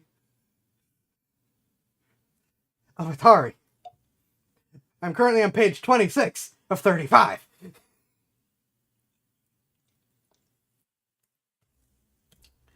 And using my soda can like a cane on my desk. E.T. Well, at least it's something I'm somewhat familiar with this time. Okay. E.T. the Extraterrestrial was released in November 1982, but some stories wouldn't get them until December. As he walked around the office, Warshop began to have people from other buildings and from marketing management saying things like, "You know something, Howard? You did a great job, and we don't blame you. And you really did something else there. You really came through for us, and we don't want you to think we think anything else. And this isn't about you. Don't feel bad. And it's okay. It's cool. We appreciate what you did." He didn't know what they were talking about at first. Slowly, he began to realize people weren't liking the game. They were really not liking the game. Made worse by the fact the movie was such a hit that stories of every kid in the street, or even whole schools getting the game for Christmas. To be the devil's advocate, a role the author frequently takes up, the game is hard. It is not a pick up and play kind of game. If with the manual, it's not always clear what needs to be done. The fact it feels like you're getting cheated a lot of times doesn't help. While it isn't the worst game ever made, or even for this 2600, as many claim it to be, it is not a fun and enjoyable playthrough. Some claim to have fun playing and beating the game. This is a very small minority. Most have done it, and can do it, find it chore, the author included. You've actually played this monstrosity? Here's another paragraph of the page.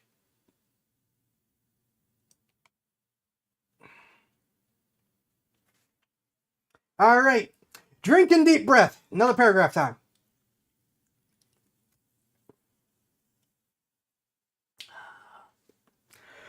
This all led to another problem. Remember that advanced sales policy where retailers would agree to buy the games in advance and whatever didn't sell a set amount of times purchased back by the manufacturer? That current policy had been going on since 1977. For the most part, it was rarely used, as even if all the cartridges didn't sell, enough sold that the remainder was put in bargain bins, or if the game was really popular, more would be bought and put in the shelves, or occasionally they would be an underperforming game that would have some buyback. Even when there was a buyback, it wasn't too much of an issue. The cartridges were often sold off slowly to discount retailers for not much of a loss. This time, it was different. Post-Christmas sales of the game were going to be low, much lower than most had thought for such a hit movie. As such, a large buyback was inbound, not to mention a flood of returns. This was shaping up to be a massive hit that would wipe out any profits Atari had made off the cartridge sales, which was already a very expensive game to make, as a marketing and massive licensing deal. Remember, typical cartridge cost between $5.10 and $8.10 with manufacturing, advertising, and bonuses. ET stood at about $14.50 with that licensing fee and a heavier than usual marketing campaign. So the typical profit margin on cartridge was $12 to $15 per cartridge. On ET, it was $4.50 per cartridge. That's right, it was actually more profitable for Atari to sell one of almost any other game than it was to sell 2 or 3 copies of ET. And that's if they made all 5 million copies that they planned to make, which they did not. It's unclear how many were actually made before Atari canceled production, varying between 2.5 and 4 million. Reported sales were 1.5 million. And the stories told by Toys R Us employees of the game's haunting discount bins for many years, well into the 90s, when they finally decided to throw them out when the 2600 was finally discontinued in 1992. I wasn't able to independently confirm this, but enough stories from different sources and store employees of various forms make so I have to at least admit the possibility. Many blame the game for what comes next.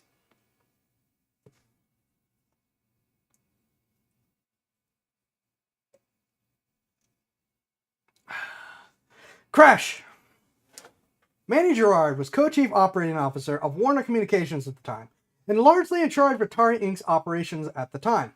Fitting, as he was quite literally the guy who personally answered the phone book back in 1976, when Gordy Crawford called and asked the question, would you guys be interested in acquiring a technology-based, fast-growing entertainment company? His own words, Manny said, I said yes. I didn't know what I said yes to, but I said yes. Manny had been with Atari since then as COO, and while I don't have a lot of good things to say about most of the Warner Communications executives, Manny Gerard is the exception that proves the rule. Manny was actively asking what are the categories of games, what is the capability of the 2600, where is the industry going? Manny Gerard is also the kind of guy who can sense when things aren't going to plan. Everyone was telling him in late 92 that things were going well and that sales were good. Basically, everyone was telling him what they thought he wanted to hear. To a seasoned operations guy, this was a red flag.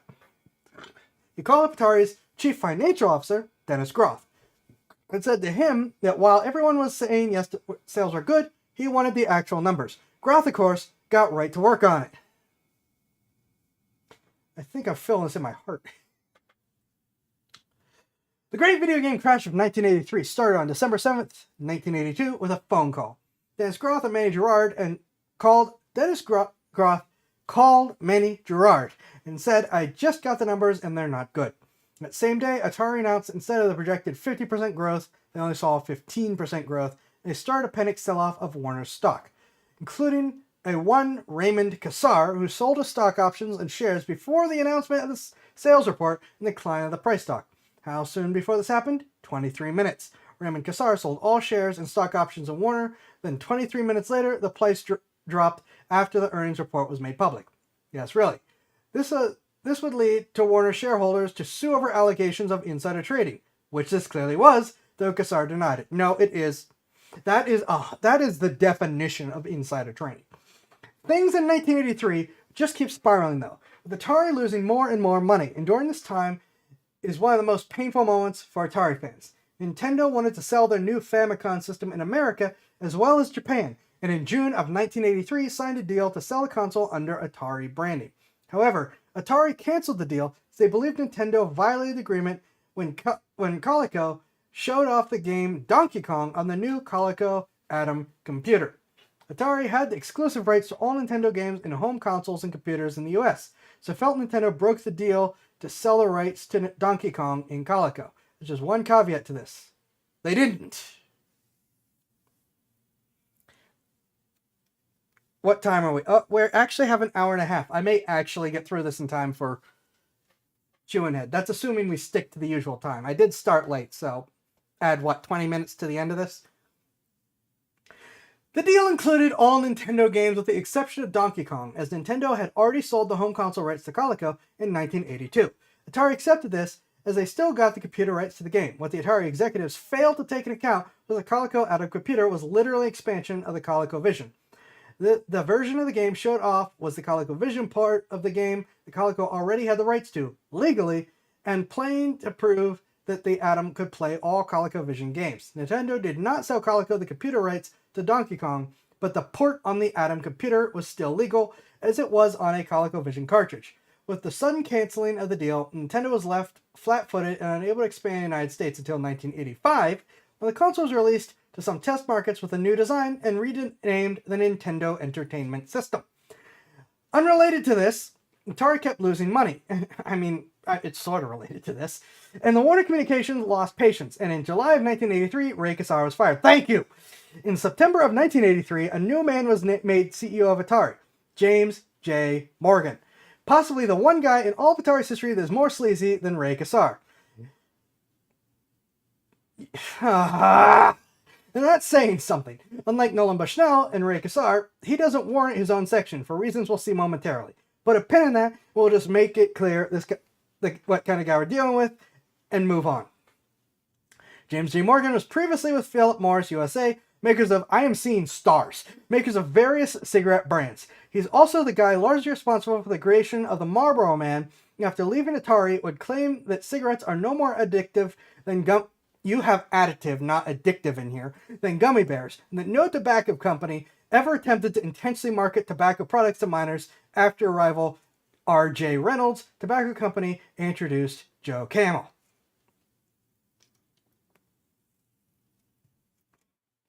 Anyway, back to Atari. Morgan's first problem was that he was building for a while now. Atari had literal warehouses filling up with return and leftover 2,600 games. Many still in their original 6-pack shrink wrapped and boxed up wholesale to retailers. Returned unopened. These games are impossible to sell. Even discount retailers are passing on them. The solution? Bury them. From September 23rd to the 29th in 1983, Atari emptied this warehouse space and shipped them off to Alamogordo, New Mexico, and started dumping all this material in the city's dump. The city actually complained and fined Atari for the amount of material they were dumping. The dumping made the news. The dumping was largely forgotten and thought of as a myth, nothing more than an urban legend for years, until the site was dug up in 2014 and the games and other materials found as part of the Xbox Originals documentary of all things. With that taken care of, Next order of business was to cut costs, and not paying rent for all that warehouse space was helping, but not enough. 5 months after becoming CEO, Morgan cut Atari down from 10,000 employees to less than 2,000. It wasn't enough. Atari Inc. went from profits of $375 million in 1981 to a loss of $600 million in 1983. This had also crossed the entire video game industry, the largest hit being to home consoles, which went from $3.2 billion in 1982 to $100 million in 1985. It took the release of the Nintendo Entertainment System nationwide in 1986 for the industry to grow again. And even then, it wouldn't reach the same pre-crash level until 1993, but would slump again and not reach that level again until 2002, where it remained above pre-crash levels ever since. For those who still deny and say there's no such thing as a video game crash in 1983, I ask you, what do you call this? It wasn't felt the same across the industry. Arcades and arcade games never recovered even half pre-crash levels. Cost of profits wouldn't recover to pre-crash levels until 2002.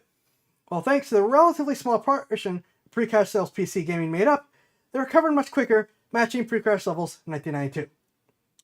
Well, it led to the crash. Many theories have been put forward with no evidence to back them up, but let's be honest, that's not how we do things.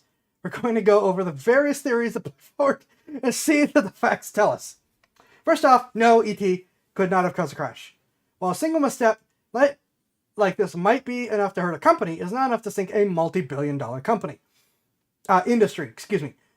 Plus, the earnings report released in December 1982 was a quarterly report, with the ET not even hitting most store shelves till late November. So this had been building long before those cartridges were put out on the shelves. ET was a symptom, not a cause. Second thing was often brought up is the number of consoles out there. There was just too many that took sales away from each other. I'm going to impose a page limit for any future reading requests. This one might look to be true on the surface. And today there are pretty much 3 console makers, each with their own console with 2 sharing nearly identical game libraries. Back then, there were more than 20 consoles made by about 16 different companies. The author once subscribed to this belief, but after digging it seems less likely. The best selling of these consoles by far was the 2600, which by 1982 sold over 22 million consoles. The next closest competitor, Mattel Intellivision, with about 3 million consoles sold by 1984. Magnavox Odyssey 2 was third, with about 2 million consoles sold by 1984. Fairchild only managed to sell 350,000 of the Channel F consoles, despite being on the market for 8 years. And these were the big ones. Most sold fewer than that. By 1984, the 5200 managed 1 million consoles sold, and the ColecoVision managed 2 million. The numbers show that Atari was so far ahead with the 2600, they're literally outselling the competition so much that for every one of any other competitor's console sold, Atari sold 4 2600s. The fact there were so many had no effect on Atari. Their marketing dominance was assured.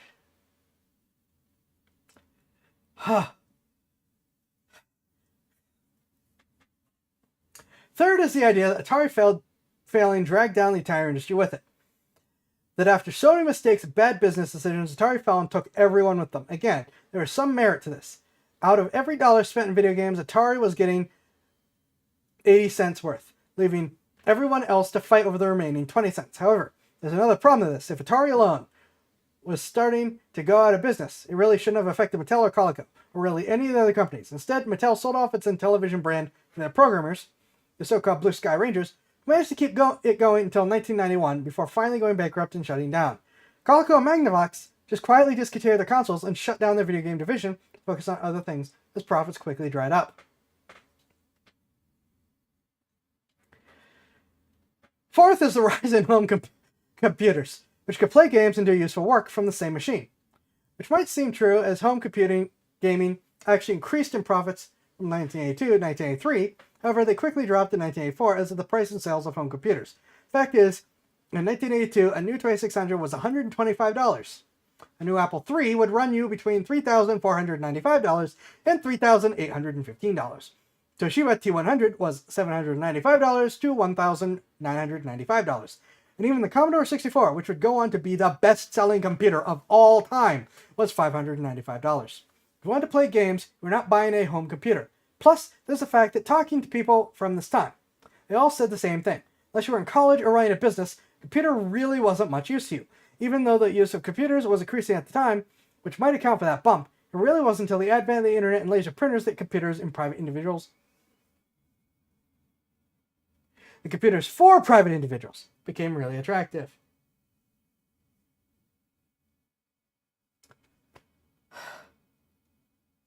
Fifth is the sheer number of games. The poor quality many of them had overall.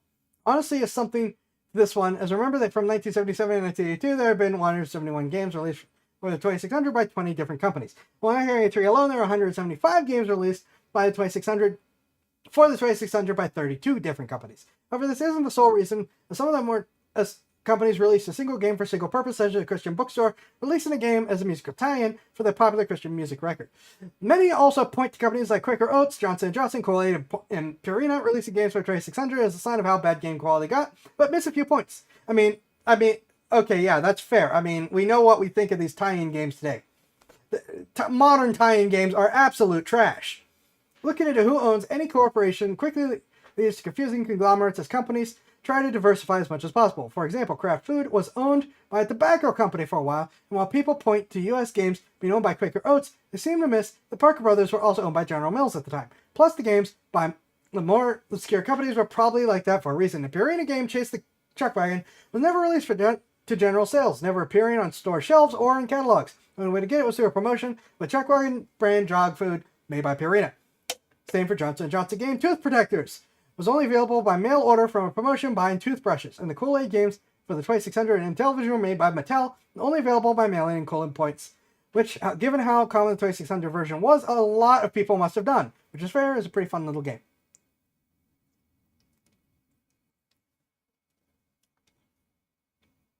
Six one is Nolan Bushnell himself. 6-1 Nolan Bushnell puts forward himself. You remember that I had my eyes operated on, right? And it wasn't LASIK. Atari crashed because they were trying to push another 10 million 2600 consoles out into a market that was already saturated. Cumulative effect of technological marketing and release missteps by Atari and others. It's often hard to agree with Nolan Bushnell, but in this, I feel has a point. Have you ever wondered why the big three console makers today release a new console every 5 years? Here's a study of marketing research has come up with that number. That 5 year after release, anyone who might want a product will have one, and sales will drop and remain at a lower level. 2600 turned 5 in 1982, and sales dropped in 1983. Doesn't explain why the rest of the market crashed, but certainly didn't help Atari's situation either.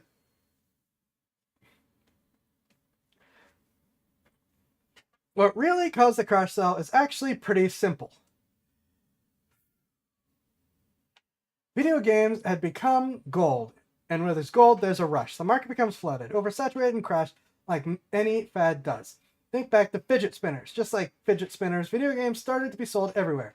Drugstores cleared out of space at shelves for Pac-Man on 2600 when it was released. Funeral homes had arcade games installed. Really? Oh my god. Arcade games became fixtures at many carry-out restaurants and pizza parlors. The number of games skyrocketed, causing the sales per game to plummet. Combined with contributing factors from the previously mentioned issues, it seems inevitable. 75% of sales were coming from just 10% of games, and retailers got burned as many smaller startup companies went out of business and left them with games they couldn't return and couldn't sell. In 1983, another 173 games were put out, adding to the 158 games that released before 1983. Let's go over some more of these companies, shall we?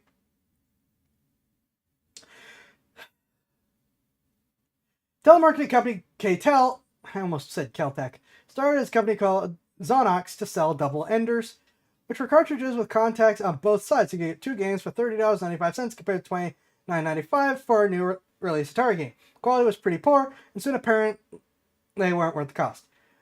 Zamag was a company that made magnetic tape, usually for 8-track tapes, cassette tapes, and VHS tapes. They released several games for about $18.95 retail, which is less than what Atari sold their games wholesale. They're all questionable playability and poor materials, making them known for bad labels and falling apart today. Mythicon is an unknown company with a fairly ambitious plan, as all 3 of their games were planned to be the first of the new game series. Also, while it is often reported that all 3 games are the same game with different graphics, that's not true. There might be some similarities in gameplay, but the 3 very different games. and sold retail for $9.95, which is about half Atari's wholesale price. However, it was soon apparent even this price was too much. It is common to find the boxes with price stickers from Kiwi Toys, with that price crossed off and replaced with 99 cents, as they tried to get rid of the terrible games. Ironically, they're also known for having really good box art. For years, the Atari collecting community has been trying to identify who the artist or artists who the artists or artists who were that created the box art might be. What caused the crash is simple. Reviews the past 6 pages. Zellers was a Canadian discount retailer, and they started to sell their own branded games for $6.99 CAD, which for exchange rate at the time was $5.25. Really, that's better than I thought. Most all the games were literally illegal bootleg copies of games made by other companies. Only 2 exceptions were both European PAL standard games that were ported over and changed to North American NTSC television standard. Who made these cartridges and did the conversion hacking of the game codes is not known. While it is often claimed they stopped because Atari sued them, it seems Atari never got around to suing them, though they were of course suing a lot of other people at the time. Panda Games is an unknown company out of North Carolina. At least according to their boxes, they are very noteworthy for just how cheap they are. They didn't even bother putting proper labels on many of the games, but a small end label that was literally still too big for the cartridge, then selling them for $3.99. What was known about this company, including who was in control, where they raised their study funds. They went out of business quickly, leaving many unanswered questions. One more company to quickly cover, and then back to Atari. Nolan Bushnell's Chuck E. Cheese's Pizza Time Theater. This company was also caught up in the great video game crash in 1983, and ended years of growth, too much growth.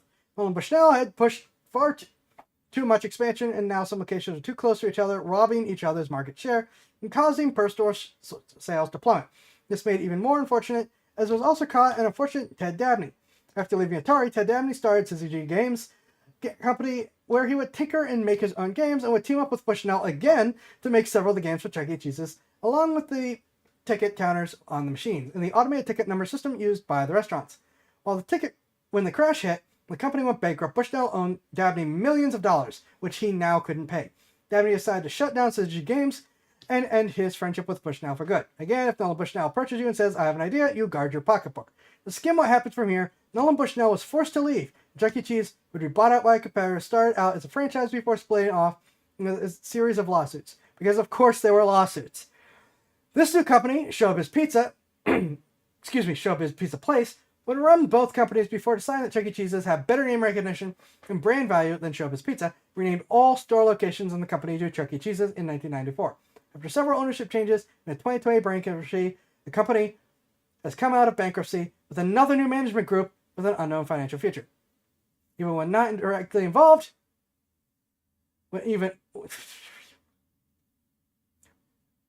I'm giving up on that sentence. There is always something weird going on with Atari.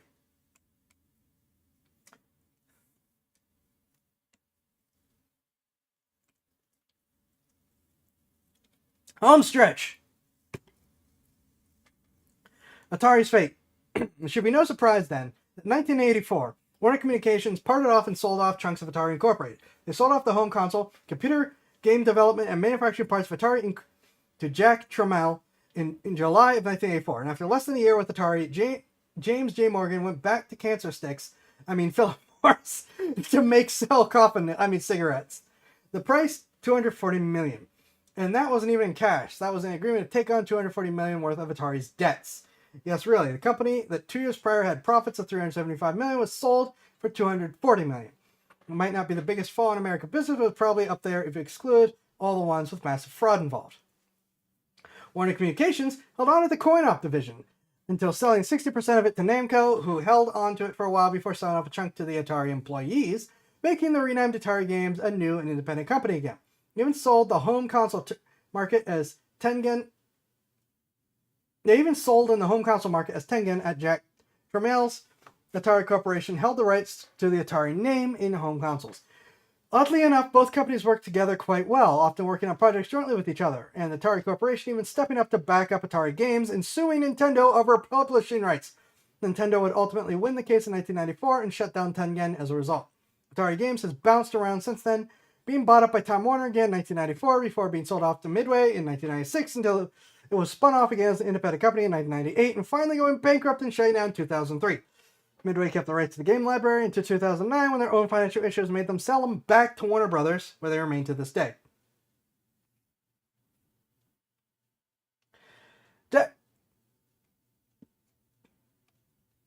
Are we not done with the giant paragraphs? I don't think I have it in me to do another speed burst, so we're just going to have to put up with it. Jack Tramiel would roll his new assets into his own company, renaming it Atari Corporation, would continue to make the 2600 but not the 5200, which was discontinued May 1984 before Warner Communications sold off his company. That was one sentence! Plans for a replacement console, the Atari 7800, had been announced in May of 1984, but it was not released by the time of Atari's sale. I was wondering if I contracted out the design of this console out to... Oh my gosh, the spelling's... The wording's getting worse. The General Computer Corporation never bothered to pay them for their work. Tramiel and Warner would argue over who would foot the bill until May of 1985 when Tramiel relented and paid GCC. The console was released in 1986 to try to compete with Nintendo Entertainment System, found many retailers unwanted to stock Atari's products after the crash, so he did the only logical thing. He purchased and added Federal Electronics, discount electronics retailer, in 1987, so he could literally stock his own stores how he wanted. Why? Who knows? But it made sense to Jack Tramiel and proved to be a disaster as they were frauded out of $43 million of $67 million price. Atari would sue, win the case, and ultimately shut down all the stores by the end of 1987, keeping the 2600 around. The discount system selling for around $50. The game development for the system continued in 1989. Noah Bushnell was invited back to Atari to help design a game, Secret Quest, which is supposed to be Atari's answer to Legend of Zelda and Legend of Zelda 2, The Adventure of Link. That's really. Released in 1989, this was the last game released for 2600 by Atari, realizing just how outdated and outmoded 2600 by this time. It was kept on as discount console for a few more years before finally being discontinued in January 1992, along with Atari 7800 to focus on the Atari Jaguar. Before then, Atari released a full-color handheld video game console, the Atari Lynx, in 1989, which was overshadowed right out of the gate by Nintendo's Game Boy. Atari Corporation would have more luck in home computers, particular note being Atari ST Line, a personal computers introduced in 1985, thanks to its MIDI hookups and ease of software use, become popular with musicians. Tangerine Dream, Fatboy Slim, and Pet Shop Boys used their computers for years. Jimmy Hotz producing Fleetwood Mac's Tango and the Night album on Atari ST. Even Darude would record the hit Sandstorm on Atari ST in 1999, 6 years after the computer was discontinued in 1993. All game and computer development, except for the Lynx, would be canceled or discontinued from 1991 to 1993 and focused on Jaguar. Why? Who knows? But it made sense to Jack Tramiel and proved to be a disaster, as despite strong test sales, the Jaguar would fail spectacularly and not even a CD attachment would help the pitiful sales.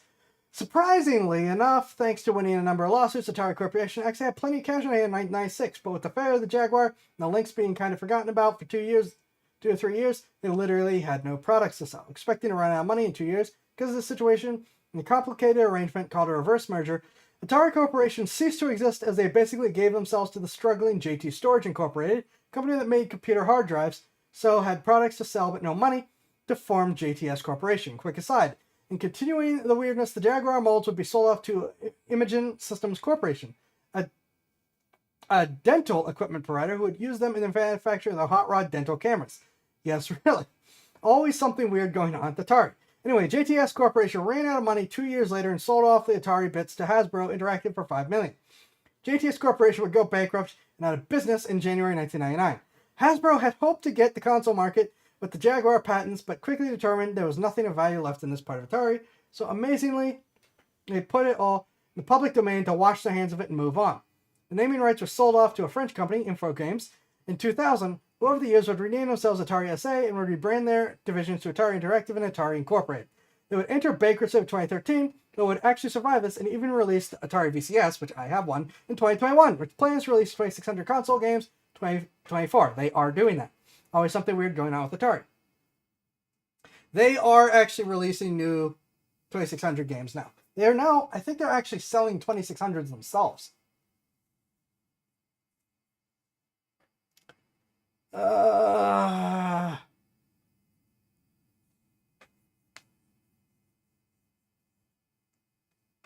Final page.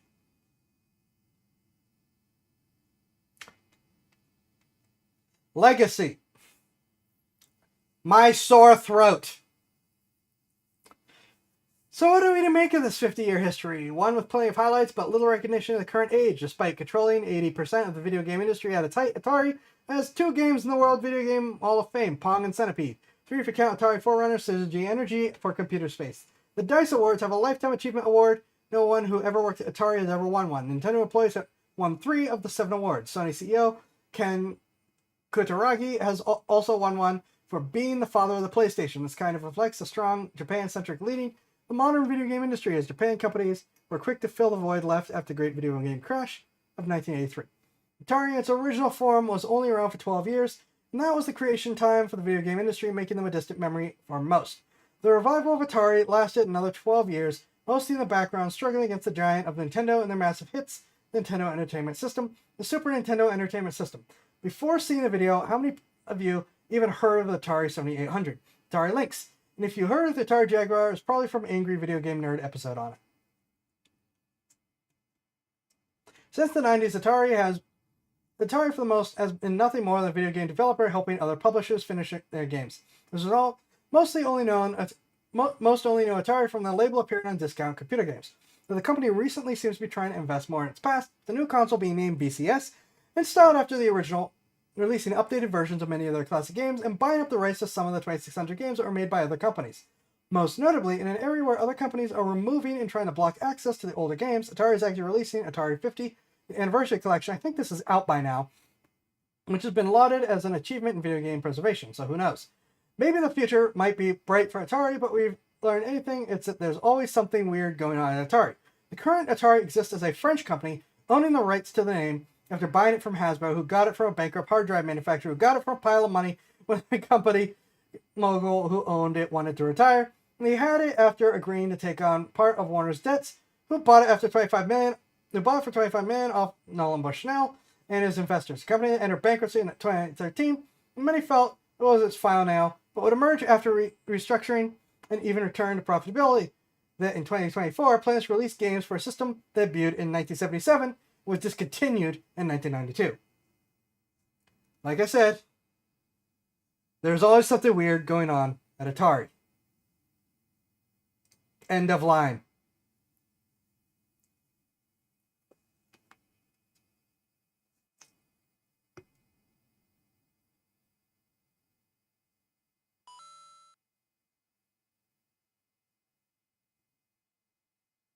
What?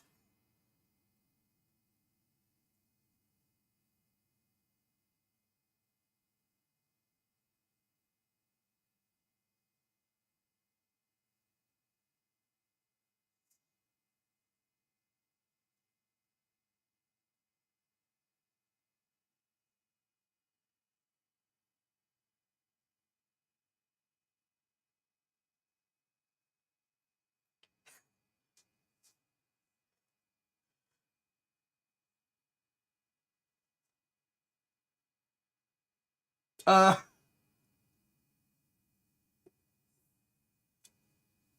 thank you, up to.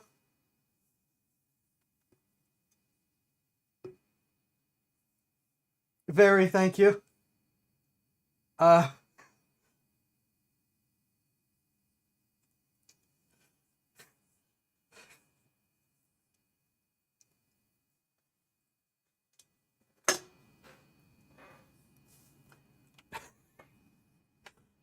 I'm a little lightheaded at the moment, so give me a minute.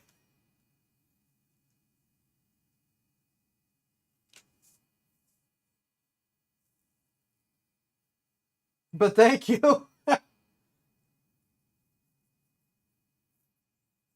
I'm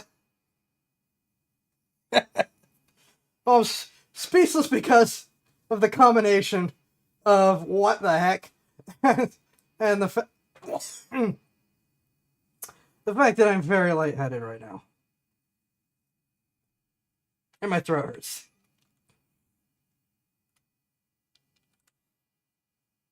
I've been speaking continuously for 3 hours.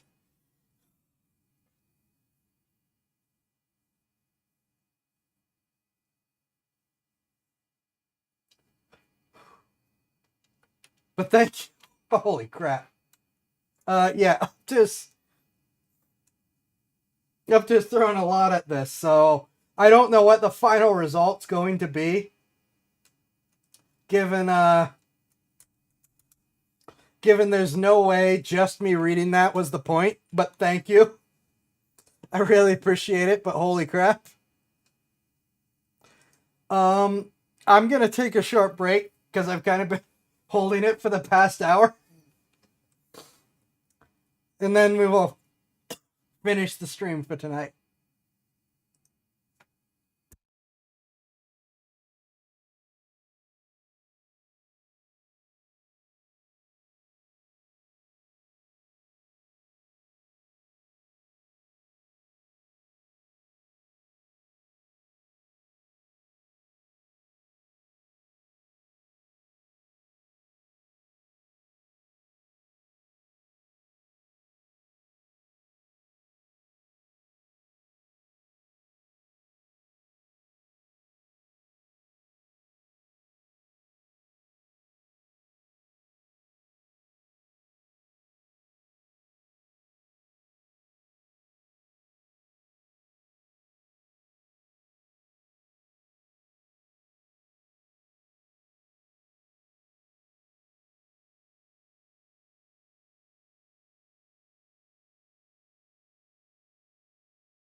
Alright.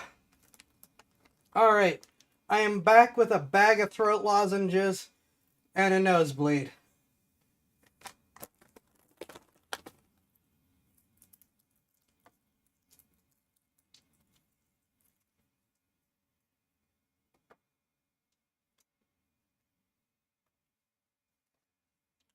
Also, I made the mistake of clicking on an armed scholar video. Never click on an armed scholar video. He makes nothing but clickbait.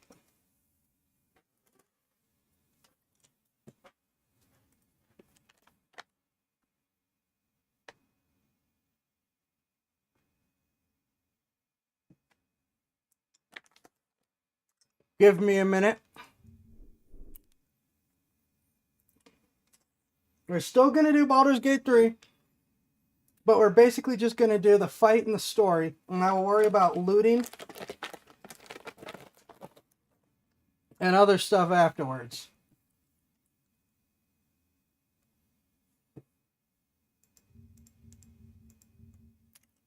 Alright, what, if anything, can I retweet to get this going?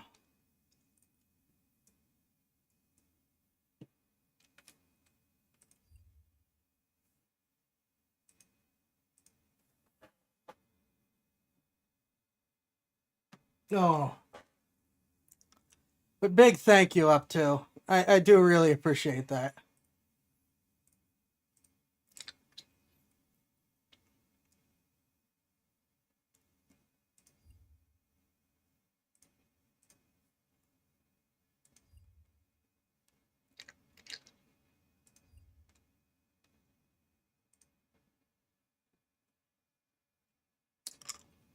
Alright, I think that's about it for the retweets and things.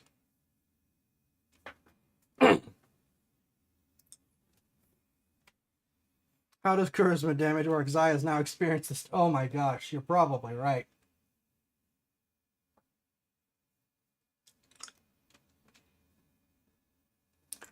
So, yeah, it's going to be a short Baldur's Gate. Let me get the sound. Everything around working. Now, as I said, I dug up, I went and looted everything, organized all the inventories, got everything ready to go.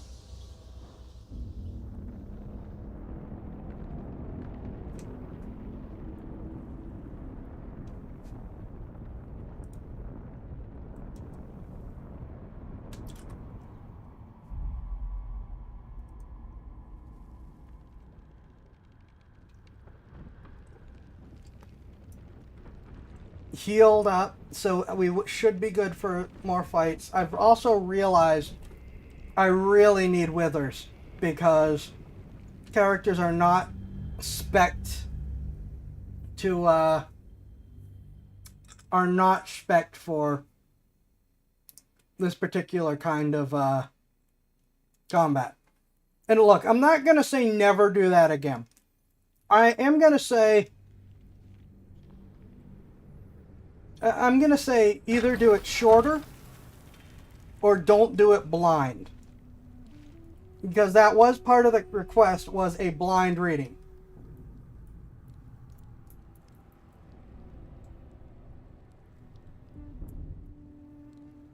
One moment, I have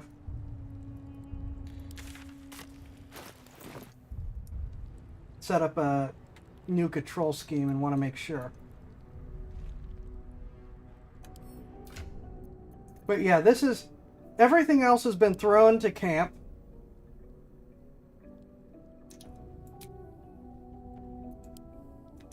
Since he's not using the Blade Song right now, I gave him a shield to improve his AC. She got better armor. He got the 2 rapiers. I realized that I have a free... Well, I've known I've had a free Flame Blade. It's only level 2, but for some reason it upcasts automatically. So I wasn't going to use it until I reached the appropriate level, but I'm just going to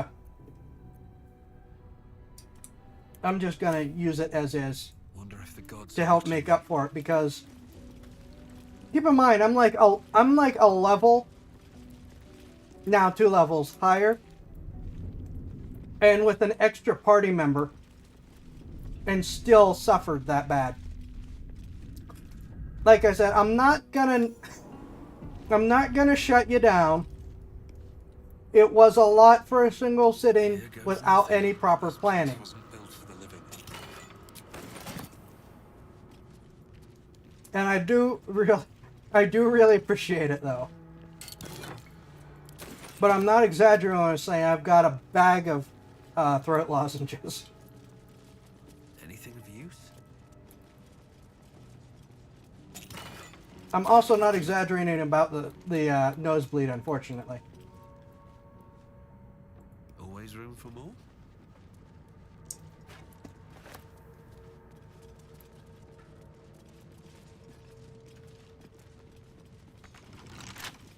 All right, I got to get the key from over here, don't I?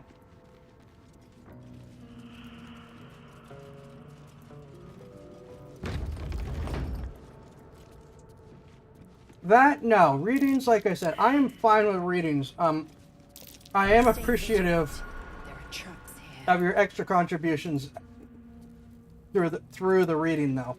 Trap. Be cautious. Genuinely. Trap. Just as I expected.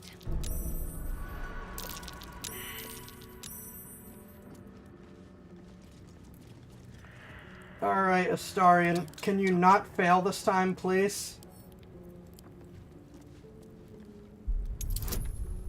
Please? Look at all that. It's going to be a 2.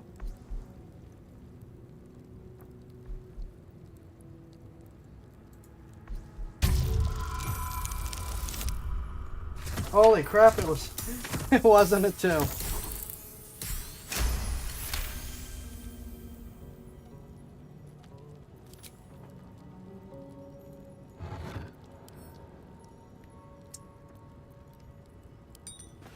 I don't know what to do. Normally I have someone that can do pole arms, but I don't...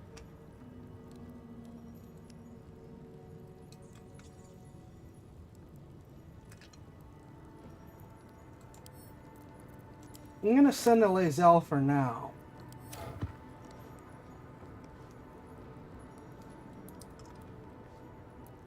Up to the biggest problem was the fact that you asked me to go in blind to that. Over here.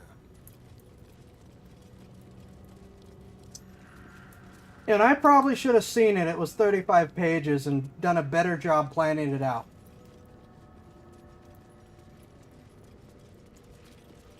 Very well then.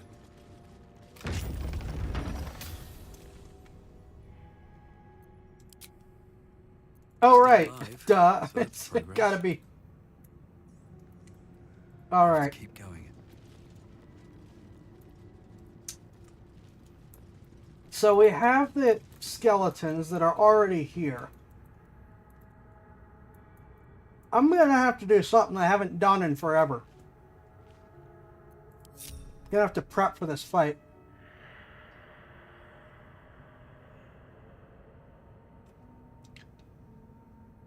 Yeah, it was. It was just a lot for me to do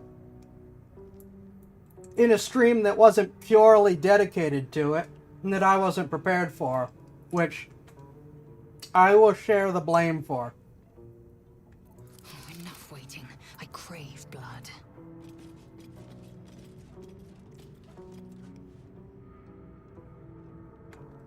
Unseen. Alright, she's gonna hide there and bombard people. Looking ahead. I'm gonna be the one to push the On button. my way. Armed scribes. No sign of a struggle. That's Jurgen, scribe of the dead. I didn't think anyone still worshipped him.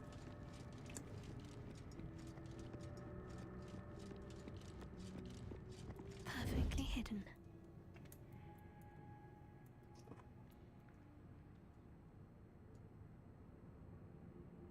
Keep your distance, darling. Let's be quick.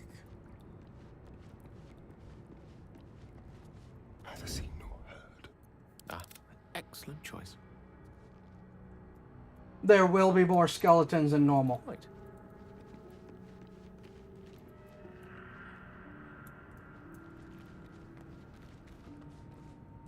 Robes will get dirty.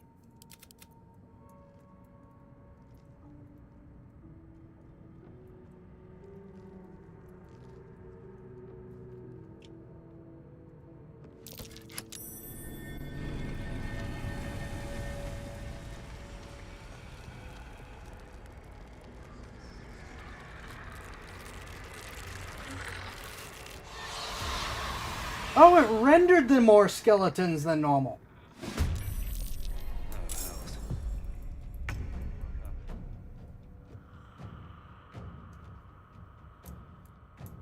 Alright. Wrong button. Wrong button.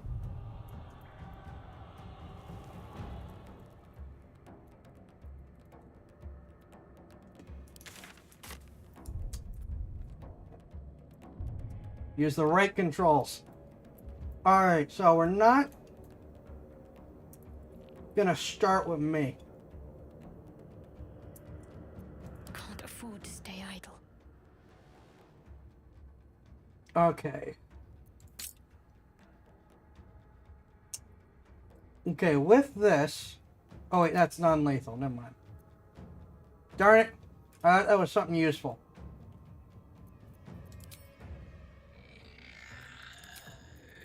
I still don't want to burn resources, but I've got a fairly finite number of options. Oh, no.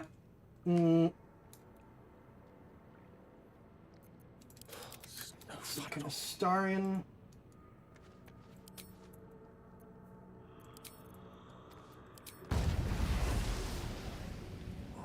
Get this guy first.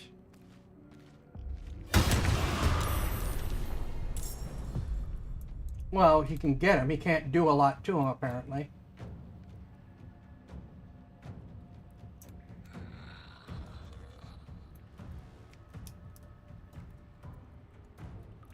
Hold on.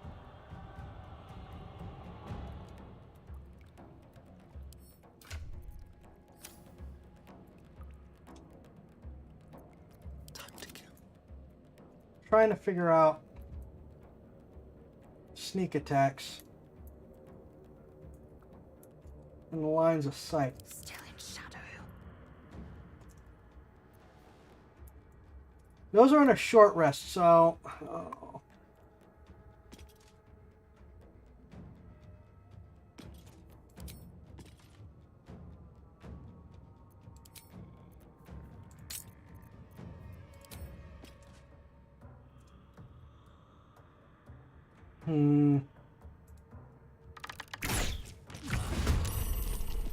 Okay, that completely eliminated one of them at least. Ready. Oh, excellent. He can just get away with it.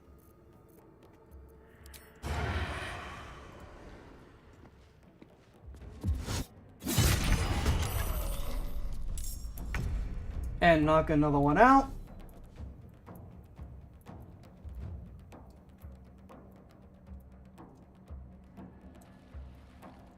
You can come over here and not support an offhand attack.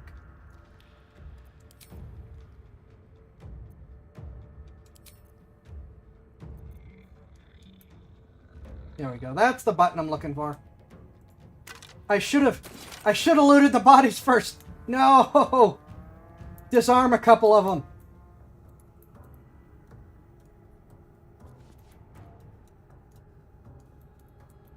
So I can...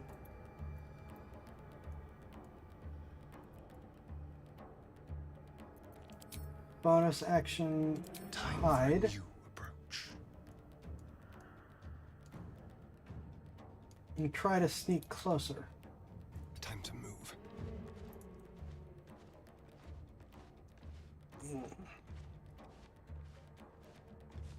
Yeah, up to it's... Don't... I really appreciate it, and please don't feel don't feel too bad about it with everything. It was a lot. I'm not going to pretend like it wasn't. But I did see 35 pages and say, all right, fine.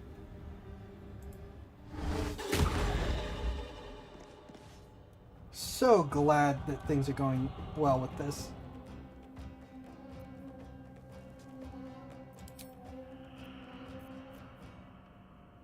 Yep, let's just do this immediately.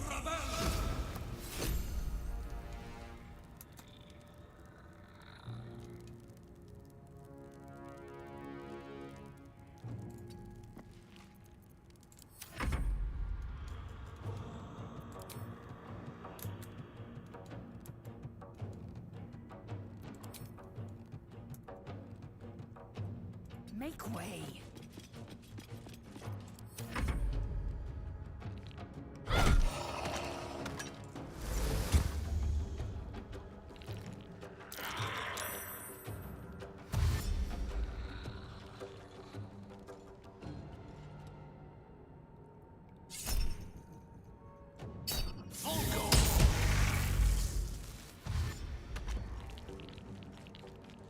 It's almost like when your battles go according to plan, they work better.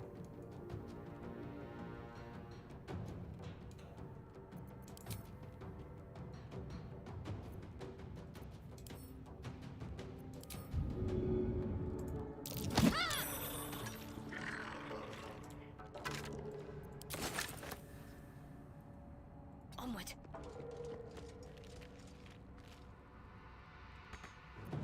A rough tempest I will raise.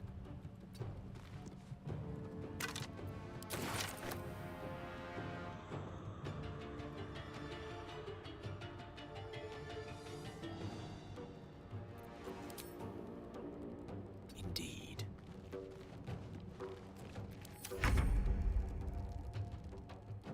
Yeah, putting me in silence probably doesn't do you the favors that you think it does. Now, my main hand attack suddenly is like nuts, so.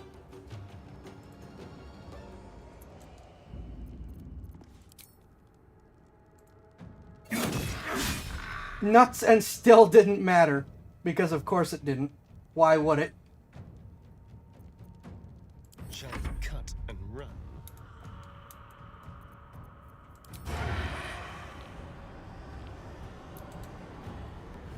Right, we gotta focus on trying to eliminate numbers. Or we could just critically miss. That works too. Thank you.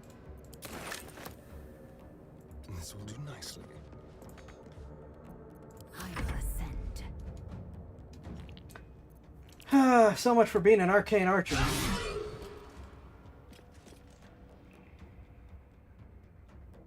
So much for being a fighter.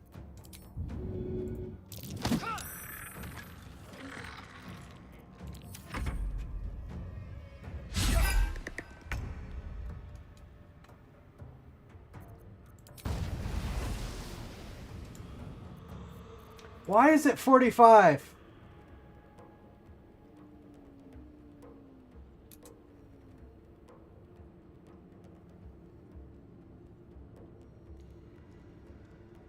Why does he only have a 45 to hit?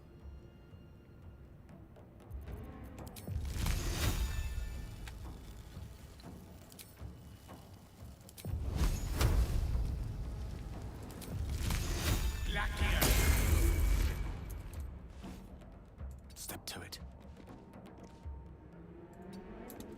Withers, you are going to have a lot of work to do fixing everyone. Need to act fast.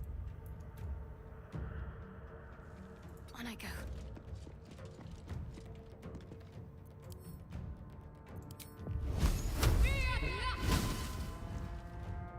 Now, I don't know why.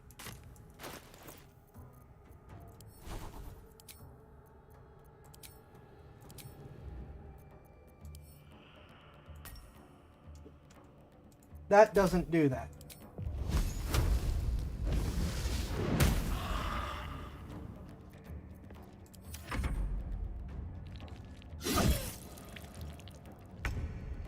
Up to you better still be around because I know that you really want to see what's coming next. You've said so.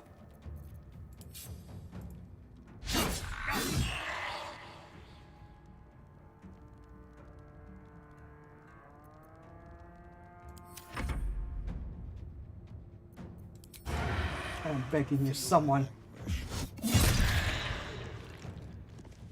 Okay, someone better.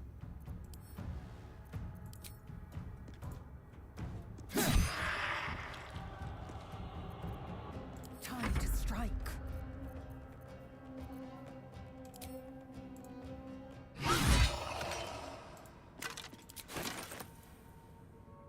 No time to waste.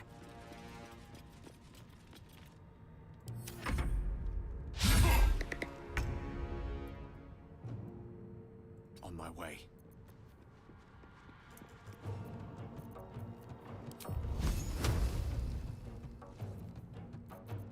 Sure. What should I do? Got to move.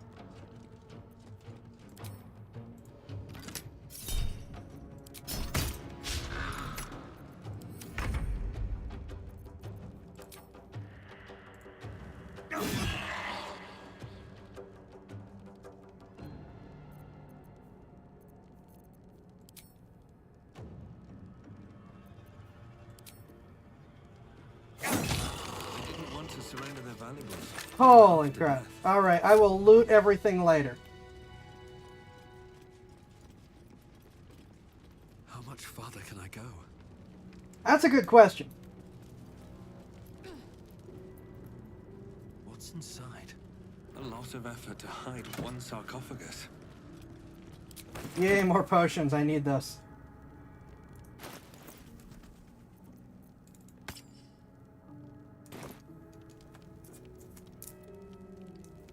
Alright, little bit of story, and then I guess that's already it for Baldur's Gate for tonight.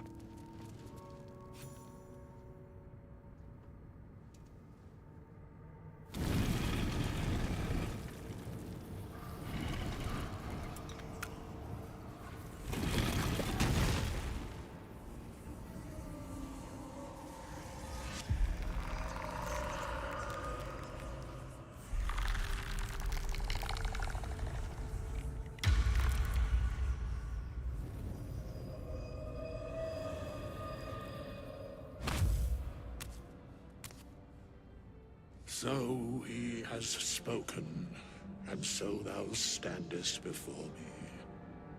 Right, as always. What a curious way to awaken. Now, I have a question for thee. What is the worth of a single mortal's life?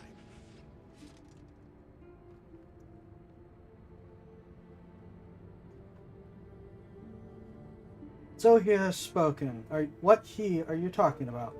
An arbiter of certain matters. But that is not important now. Wilt thou answer my question? Yes, ask away. So, I ask again, what is the worth of a single mortal life?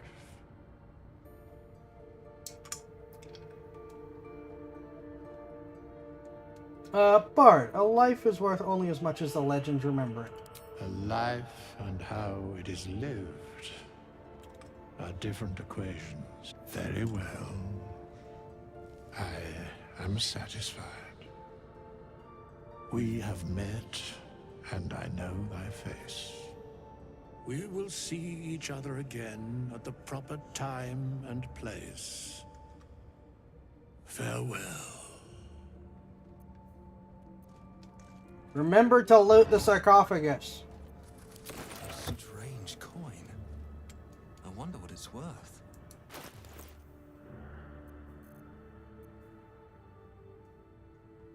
Ooh.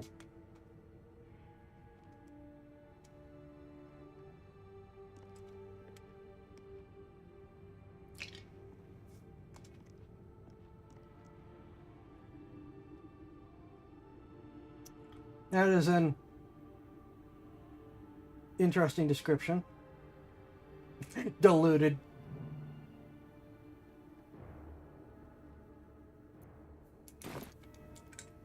Yeah, I think that's it, because I will go through the process of looting everything off screen, as well as talking to Withers and trying to get everyone respec'd into the way they need to be, so that when we come back next Friday, we're ready to move on to the Goblin attack. I'm gonna quickly see. I don't know if anyone ever checks this way for stuff, Let's including see the what this dig does. spots. So, given there are people that are still finding stuff that I thought was obvious, I'm just going to show that quick. Wish I had a bag of holding.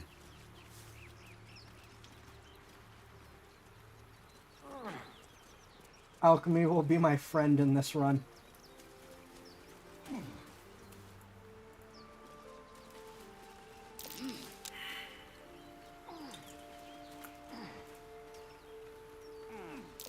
Something over There we go, there's a dig spot.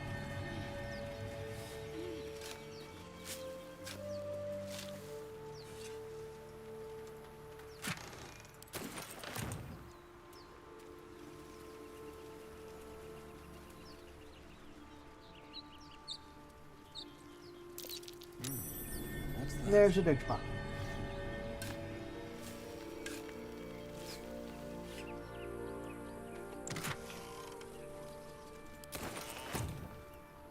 Okie dokie.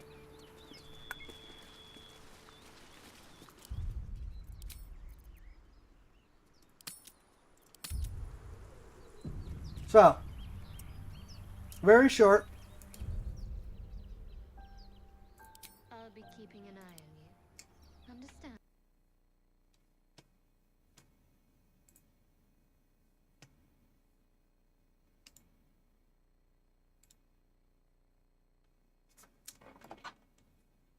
But just a little bit of Baldur's Gate to advance along and see if I was going to get screwed, as well as to give me a little bit of a breather. But I've been talking about doing this, so I have to do it. Plus, again, we have roughly 20 minutes extra if we just count Donald based Trump will- on the lateness. So why not?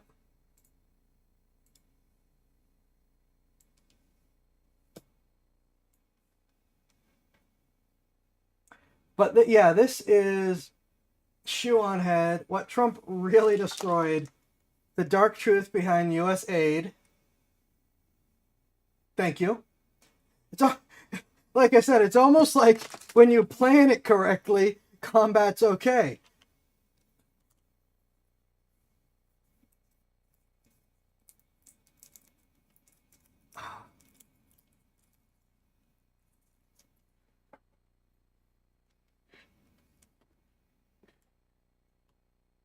All right.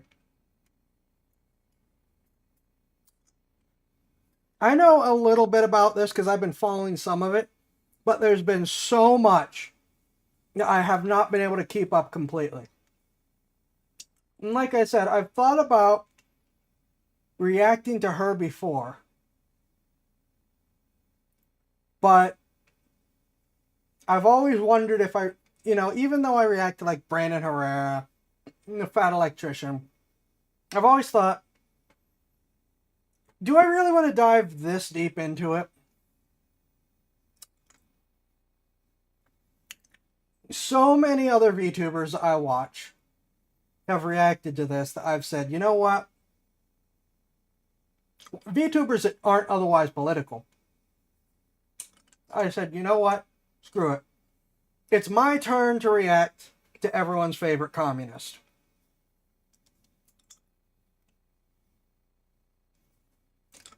Donald Trump. So, what Trump really destroyed? The dark truth behind USAID. Donald Trump, along with Elon Musk, have created a new government agency called Doge. And what I originally thought was just an older sibling giving a younger sibling an unplugged video game controller actually turned into a real thing. And their first order of business was dismantling USAID, an innocent government program that helped poor people all around the world. Or was it? Nope. I can tell you right now it's not. Hello and welcome back to the ShoeOnHead channel. I am ShoeOnHead and I am not real. I am a figment of your imagination. You have been in a coma since 2012. Wake up. Wake up. Today I hate that copy pasta. we will be talking about the dark, seedy underbelly of USAID. This is a topic I've been interested in for a very long time now. And now that recently USAID has been in the news, I figured it is a perfect time to finally talk about it. All the mainstream liberal coverage I've seen of this has basically been late-night talk show hosts crying fake tears about it being dismantled, and all the mainstream Republican coverage has just been about all the woke shit USAID was apparently funding. Most of the talk show hosts are being paid by it, so, you know. But I promise you, it is more than that.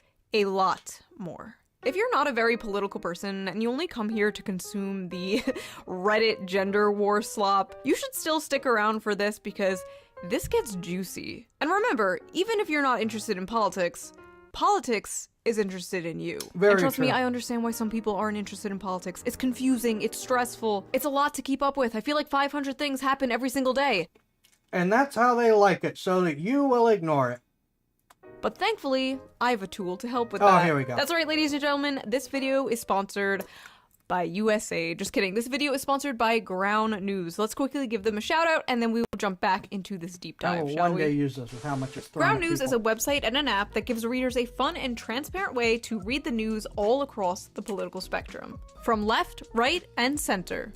Every story comes with a quick visual breakdown of political bias that helps you understand the full story and makes sure you're getting both sides. One of my favorite features of Ground News has to be the blind spot feature. It shows you news stories that have been covered by only one side of the political spectrum and ignored by the other side. For example, here is a story about how Elon Musk apparently pressured the Reddit CEO to moderate content on the site. Right away, we can see that the story has been covered by 12 sources.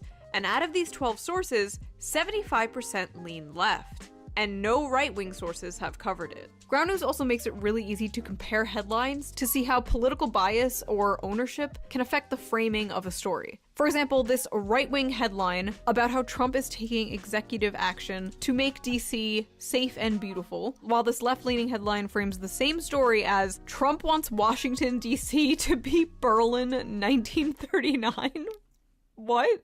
I've been using Ground News for 4 years now because it's great, I love it, and it really helps me see how both sides frame things so differently. Best of all, I am currently offering 40% off their Vantage plan, which is what I use to access all of their amazing features. This comes out to only $5 a month. That's like the price of a coffee, and it is so worth it. It is one of the first apps I check in the morning. It's great. So go to ground.news/shoe or use the QR code on screen right here, or use the link in the video description down below. Again, that is ground.news/shoe, or click the link down below. I think what they're doing is super important because it helps people approach the news in a more fair and balanced way, and I feel like we need that now more than ever. So thank you to Ground News for sponsoring this video, and thank you, the viewer, for not skipping the ad.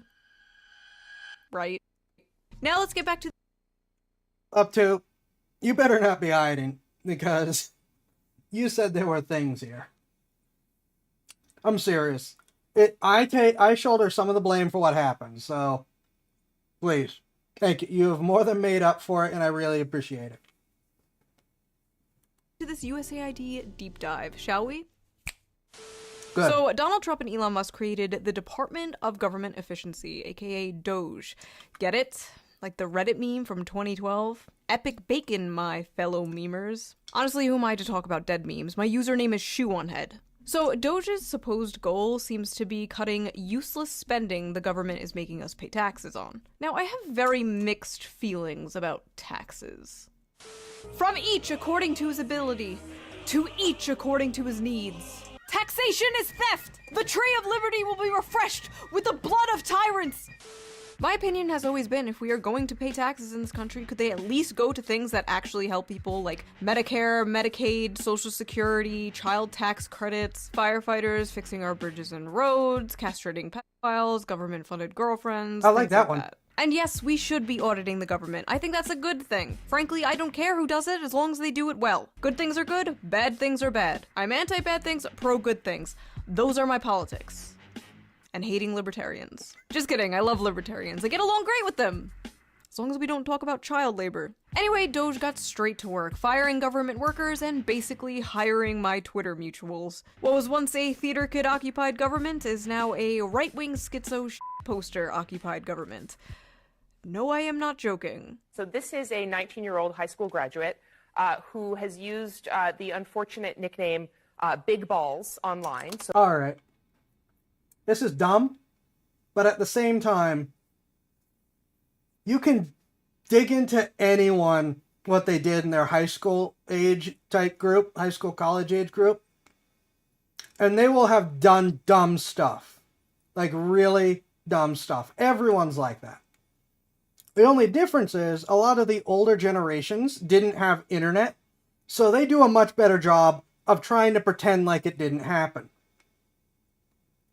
So that would be one way that we could refer to him. He is now working at Musk's behest inside Doge. If you had told me 10 years ago that Donald Trump and Elon Musk would hire some Zoomer named Big Balls to help audit the government, I'd believe it. Like, yeah, that checks out. They have no relevant experience. Most of them aren't old enough to rent a car. They're not even old enough. This is a thing with everyone in the older generation. Almost everyone. Certainly anyone with any kind of political say, because they have all the power and have benefited. They don't understand anything about how time has moved on. They still think it's the late 90s, early 2000s. I still regularly have to deal with people who think I should be in college. Or just left high school. Or maybe just got out of college. I'm in my 30s.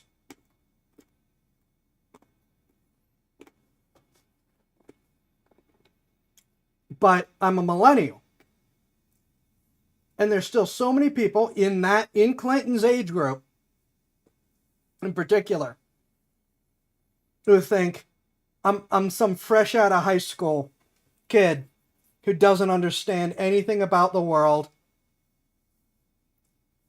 And it drives me nuts. Because they refuse to move on from, like I said, the 90s, early 2000s type mentality. And, you know, assign that same level of mental relevance to anyone who isn't part of their age group, or maybe like the immediate decade below them. To where, nope, I am still in my prime, I am still the adult, I am still telling every last one of you how you should think, because you're not old enough to think yet.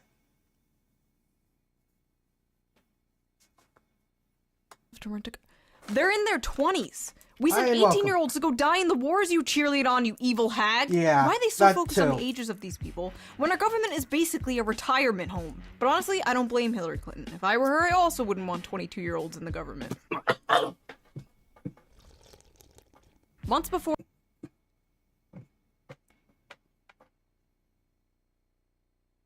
What? I almost choked on my throat lozenge. Wow.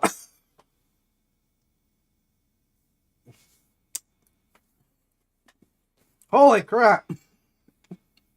Shots fired. I'm not going to say that's a good excuse for Clinton, but wow, was that something to bring up.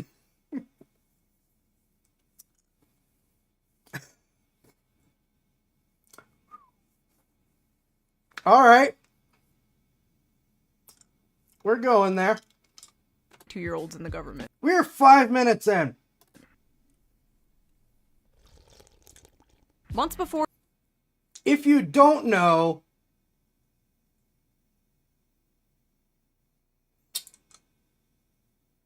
let's say that she was found under his desk while he was sitting at that, and move on. Or dismantling the Department of Education, or apparently Sesame Street, Doge's first order of business was dismantling USAID. Without providing any proof, Elon said USAID is a criminal organization. Literally, we're sending food and money to the Taliban. Proof. There's proof that that's what they were doing. Oh, yeah. They're an international crime syndicate hell-bent on helping people. Pretty f***ed up, huh? Taking money away from an aid program that helps poor people all around the world. Except USAID was not exactly that. In fact, it doesn't even f***ing stand for aid. It stands for United States Agency for International Development. It has f*** all to do with aid. But honestly, I don't blame you for thinking it does. After all, they do make the word aid a different color in the logo. Those sneaky bastards. Although it said USAID provides 42... Yeah, the government does this all the time with naming something in a way it comes across as sympathetic or benign, or redefining things that make sense or sound scary or whatever, in order to get past what they really want. I'm going to list 2 examples. Now, they're not agencies and they're not laws, but these are relatively easy and simple examples to bring up. And I use them a lot. And I use them also because they're on both sides of the aisle. So you can see both sides do the exact same thing when it comes to this stuff. The first one is here comes my, well, it's not like I'm monetized on YouTube anyways. The first one is ghost guns, which were originally defined as a firearm manufactured privately in someone's home. That's if you have machining skills, a CNC machine, a 3D printer, 2 pipes and a nail. Yes, that can actually work. Please don't try it. That was a ghost gun. And they are a very small percentage of firearms out there. And almost non-existent in the criminal space because of they are difficult to and sometimes dangerous to the user to use if you don't do it right. It could be very, very fussy, even if you really know what you're doing. Take a lot of trial and error. Criminals simply don't have the patience or skill set to really make much use of it. Then, the term ghost gun was redefined to include any firearm that doesn't have a serial number on it.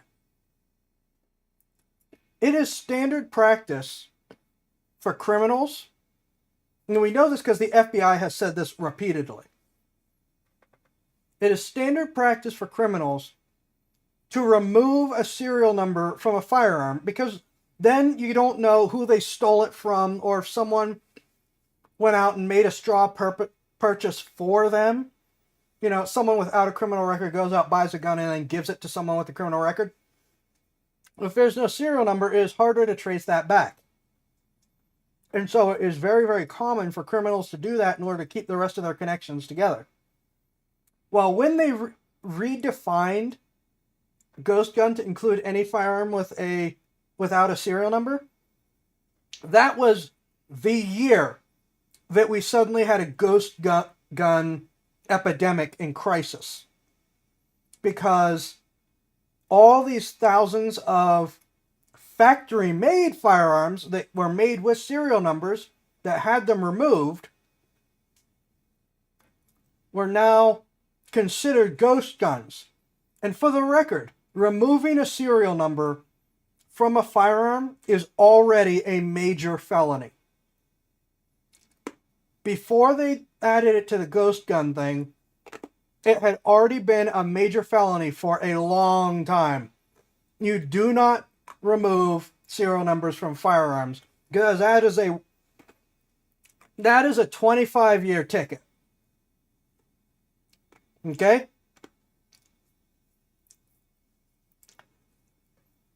Next one. The war on drugs. Now, yes, we have a fentanyl problem, but note how long ago, 60s, 70s-ish, that we've had a drug epidemic. The drug epidemic started the year that marijuana and cannabis products were redefined to be major narcotics. What is it? I forget. Is it actually Schedule 1? Is that the video game name? I forget off the top of my head. But the United States did not have a major drug epidemic. Until cannabis, marijuana, weed, whatever you want to call it, was redefined from basically being completely unregulated to being a Schedule 1. And suddenly, and by the way, it was also the preferred recreational activity for most anti-government protesters, because this is the era of the hippies, the very far leftists. Mostly very far leftists. And it was redefined to be Schedule 1. And suddenly, it's a massive epidemic, and the government needs all kinds of new resources for a war on drugs that just so happens to be arresting all these people that have been protesting against the government. This is standard practice. This is nothing new. All right, back to the actual video. I want to point out that for those of you shocked that AID does not spell aid, you shouldn't be shocked. 2% of global aid? The truth is, most of those funds are just spent paying US contractors and secretly conducting regime change all around the world. In fact, 80% of all USAID funding goes to just 75 organizations, while only 6% of that goes to aid. And by auditing USAID, Doge exposed the true And there's serious questions of that remaining 6%. real puppet masters behind the secret cabal of evil masterminds funding the woke ideology spreading all around the globe. You. Yes, it was you, American taxpayer. Turns out the deep state was the friends we made along the way. And yes, it's true, we are spending billions of dollars in our tax money to fund things like teaching Sri Lankan journalists how to avoid binary gendered language, combating disinformation in Kazakhstan, promoting inclusion in Vietnam, millions to an Armenian Reminder that disinformation is anything the government decides it doesn't like. What kind of things do you think Kazakhstan doesn't like? LGBT group, millions to rebuild the Cuban media. I'm pretty sure LGBTQ plus people are like, you go into an asylum type category in Armenia. And why is the United States giving money to Cuba? Ecosystem, millions for LGBT causes in the Western Balkans, millions for LGBT activism in Uganda, millions for atheism in Nepal, millions for male circumcision around the world, and $2 million for sex changes in Guatemala. And many other things that were so ridiculous I had to double check to make sure I wasn't being trolled. Taxpayer-funded sex changes in Guatemala? We don't even do that here! Now, you might be saying, Shoo, this seems like some stupid anti-woke shit. And yeah, kind of. You got me. But I ask you, young naive liberal, why the f*** was John Bolton once the head of USAID? John Bolton, for those of you who are unaware, is an infamous neocon hack. He's literally criticized Trump for not being enough of a warmonger. Neocon hacks, for those same few of you who are unaware, are the people in our big profiteer off of war. Our government responsible for meddling with other countries all around the world and getting us into wars for basically funsies. The people who suck the teat of Raytheon, Boeing, etc. The military-industrial complex's favorite Discord kittens. These guys come in shades of red and blue. So why was John Bolton, a red guy, in charge of the same program, USAID, that is sending American taxpayer money to foreign countries to have things like trans pride parades? The truth is, the USAID thing goes a lot deeper than what a lot of Republican commentators are saying. It wasn't just a bunch of libtards in government wasting our money on stupid woke things. No, there's way more than that. You see, it's current year and we can't just do old-fashioned imperialism anymore. The people don't like that. It's a new era, so we have to dress it up in glitter and rainbows. To put it bluntly, USAID is nothing but another form of taxpayer-funded regime change, wearing an innocent mask of aid. Shut up, Shoe! You dumb bimbo populist! You reactionary shitlord! You cry, tears running down your fat, retarded face. The United States is just giving foreign countries billions of dollars out of the kindness of their hearts! Oh yeah? I have a lovely bridge on sale down the road. Would you like to buy it?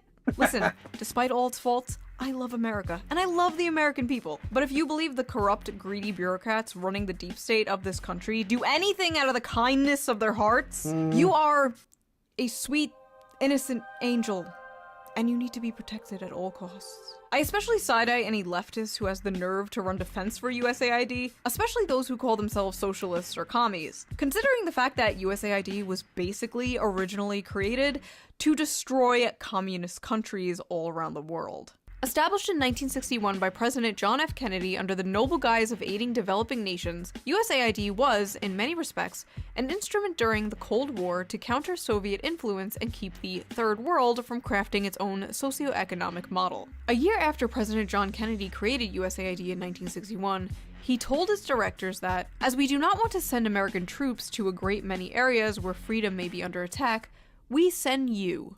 It wasn't long before the CIA spotted an opportunity to extend its reach. Which the CIA will always spot an opportunity to extend its reach. 1962, USAID launched its Office of Public Safety to send agents around the world under the guise of training police officers. But as it turned out, the trainers were busy teaching enhanced interrogation techniques, a euphemism for torture. The scandal broke out in 1966, and although the office was finally shut down in 1974, the dark practices persisted within military and intelligence circles. By We have had such scandals as recently as like 2 years ago, I think. So, yeah. Just pointing out, it's not done. In 1980, USAID Administrator John Gilligan was candid enough to describe the agency as nothing more than a graduate school for the CIA. At one time, many aid field offices were infiltrated from top to bottom with CIA people, he said. It was pretty well known in the agency who they were and what they were up to. The idea was to plant operatives in every kind of activity we had overseas, government, volunteer, religious, every kind. USAID was quickly nicknamed the CIA's little sister. Oh, and here is John Bolton. Alright, thanks for sticking with it for so long. Rest well, Rippy. Holding a trophy given to him by USAID in the shape of a hand grenade. Yeah, nothing to see here, folks. So let's talk about Zune Zaneo, shall we? Sit down. I love this story. Taken directly from Wikipedia, Zune Zaneo was an online social networking and microblogging service created by the United States Agency for International Development, aka USAID, and marketed to Cuban users. It was covertly developed as a long-term strategy to encourage Cuban youths to revolt against the nation's government. The developers aimed to use non-controversial content, such as sports and music, to build up subscribers and then to slowly introduce political messages through social bots to encourage dissent in an astroturfing initiative. So basically, USAID created a fake-ass social media platform in Cuba. I'm not gonna name names, but there's a bunch of streamers and content creators who said they might have to quit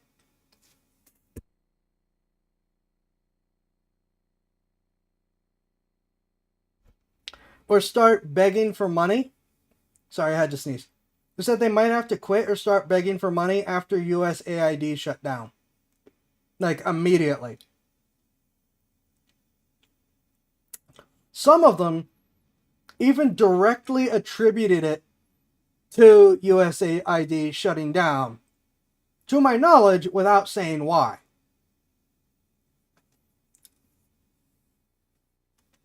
With our tax dollars, flooded it with bot content about like sports and music and whatever, just to make it seem normal, then slowly started to manipulate the users and create political division on the app between Cuban citizens in order to create political chaos in this country and a potential uprising. So yeah, how dare we take money away from those starving undercover agents?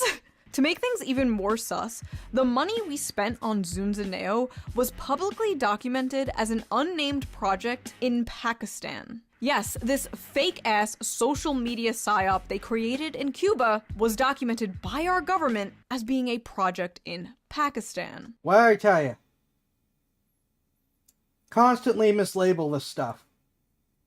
Change definitions, make it seem innocuous, not tell people why suddenly something is or isn't a problem.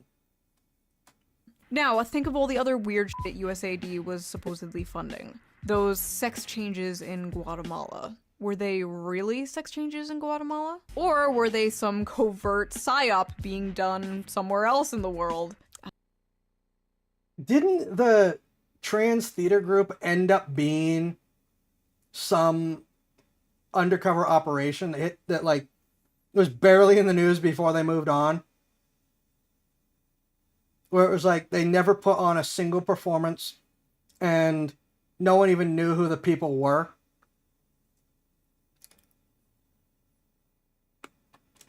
I guess we'll never know now. Using social media to divide the masses and create political division. You don't think... No. They wouldn't do that. I mean, it's kind of weird they asked the former founder of Twitter to help with this project, but no. They would only do social media psyops in other countries, right? Right? In March 2024, a document was exposed that revealed USAID was running covert psyops all around the internet in order to combat populist misinformation about the government on Twitch, Twitter, Reddit, Facebook, and 4chan. Although its internal justification was halting the flow of mis- and disinformation, it seemed particularly concerned with malinformation, a concept it defines as speech that is factually correct but misleading, i.e., bothersome truths the US government would prefer the public does not know. What did I just say?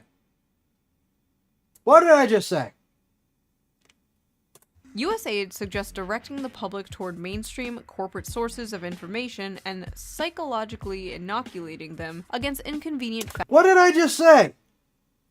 They want you to be sick of it and done and just not care. Facts that challenge US power by pre-bunking information before people see it. Pre-bunking includes discrediting the brand, the credibility, and reputation of those making false allegations. In other words, a state-directed attack against alternative media and critics of the US government. So basically, USAID was funding a bunch of dorks to go all around social media and be like, source?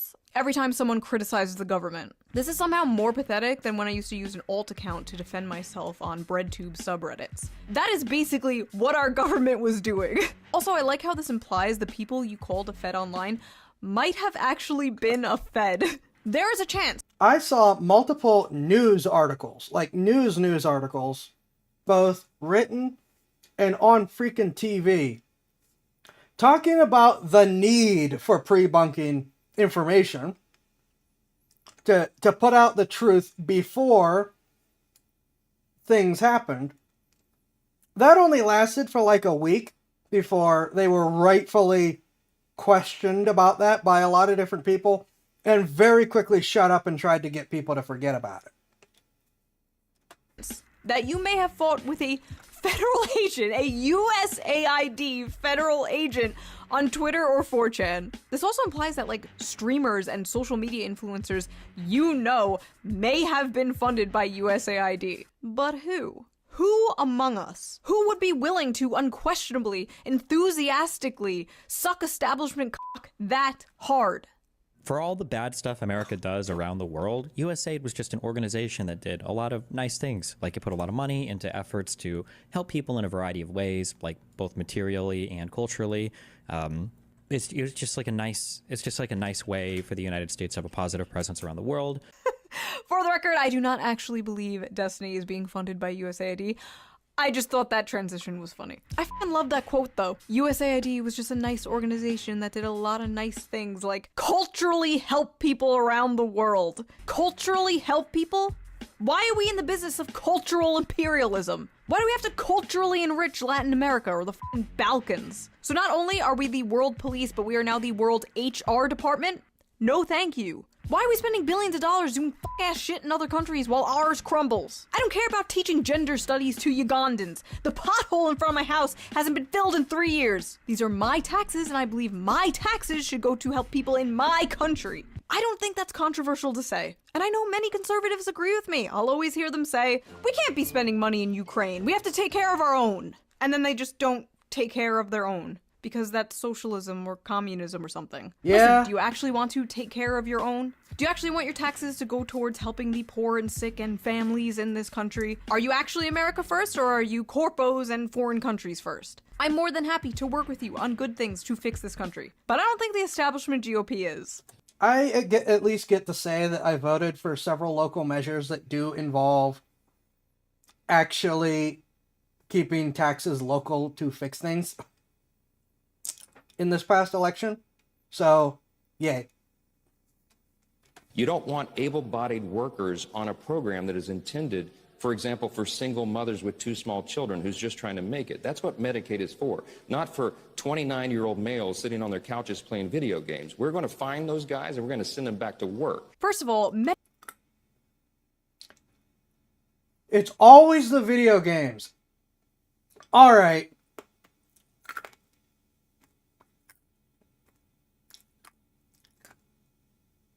NFL canceled. AFL canceled. NBA, WNBA, World Cup.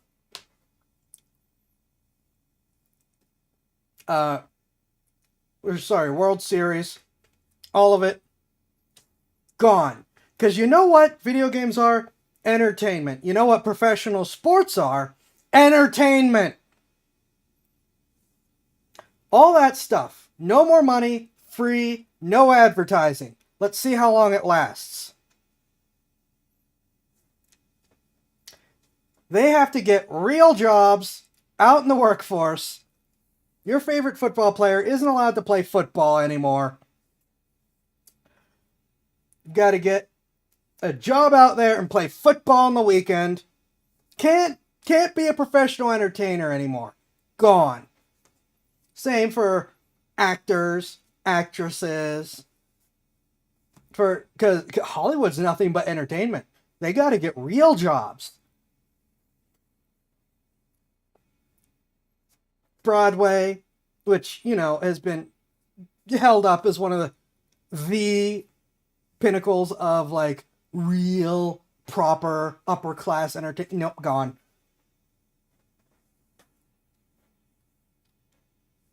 I am so sick of this crap over video games. Just because it's not the entertainment you grew up with.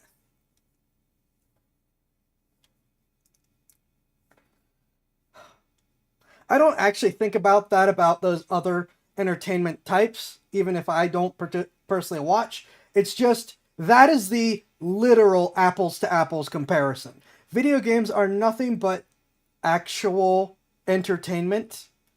It just so happens to not be the entertainment these old farts grew up with. Medicaid is for anyone who needs it, period. And second of all, 29-year-old guys? You mean your fucking voter base? You mean the very demographic that is shifting the entire country in your direction? Yeah. Those guys? Yeah, we're just wasting so much money helping young men. Those greedy gamers just gobbling up all the tax money. Not massive tax cuts to corporations and the rich. Not all the money to the bloated military-industrial complex. No. Gamers. Young men who can't find a job, can't afford a house, can't afford college. Young men who can't build a family because of the society you created. Those guys, they need to pull themselves up by their bootstraps. That's been such a thing as well, is the fact that the people that make these attacks and throw all these insults out,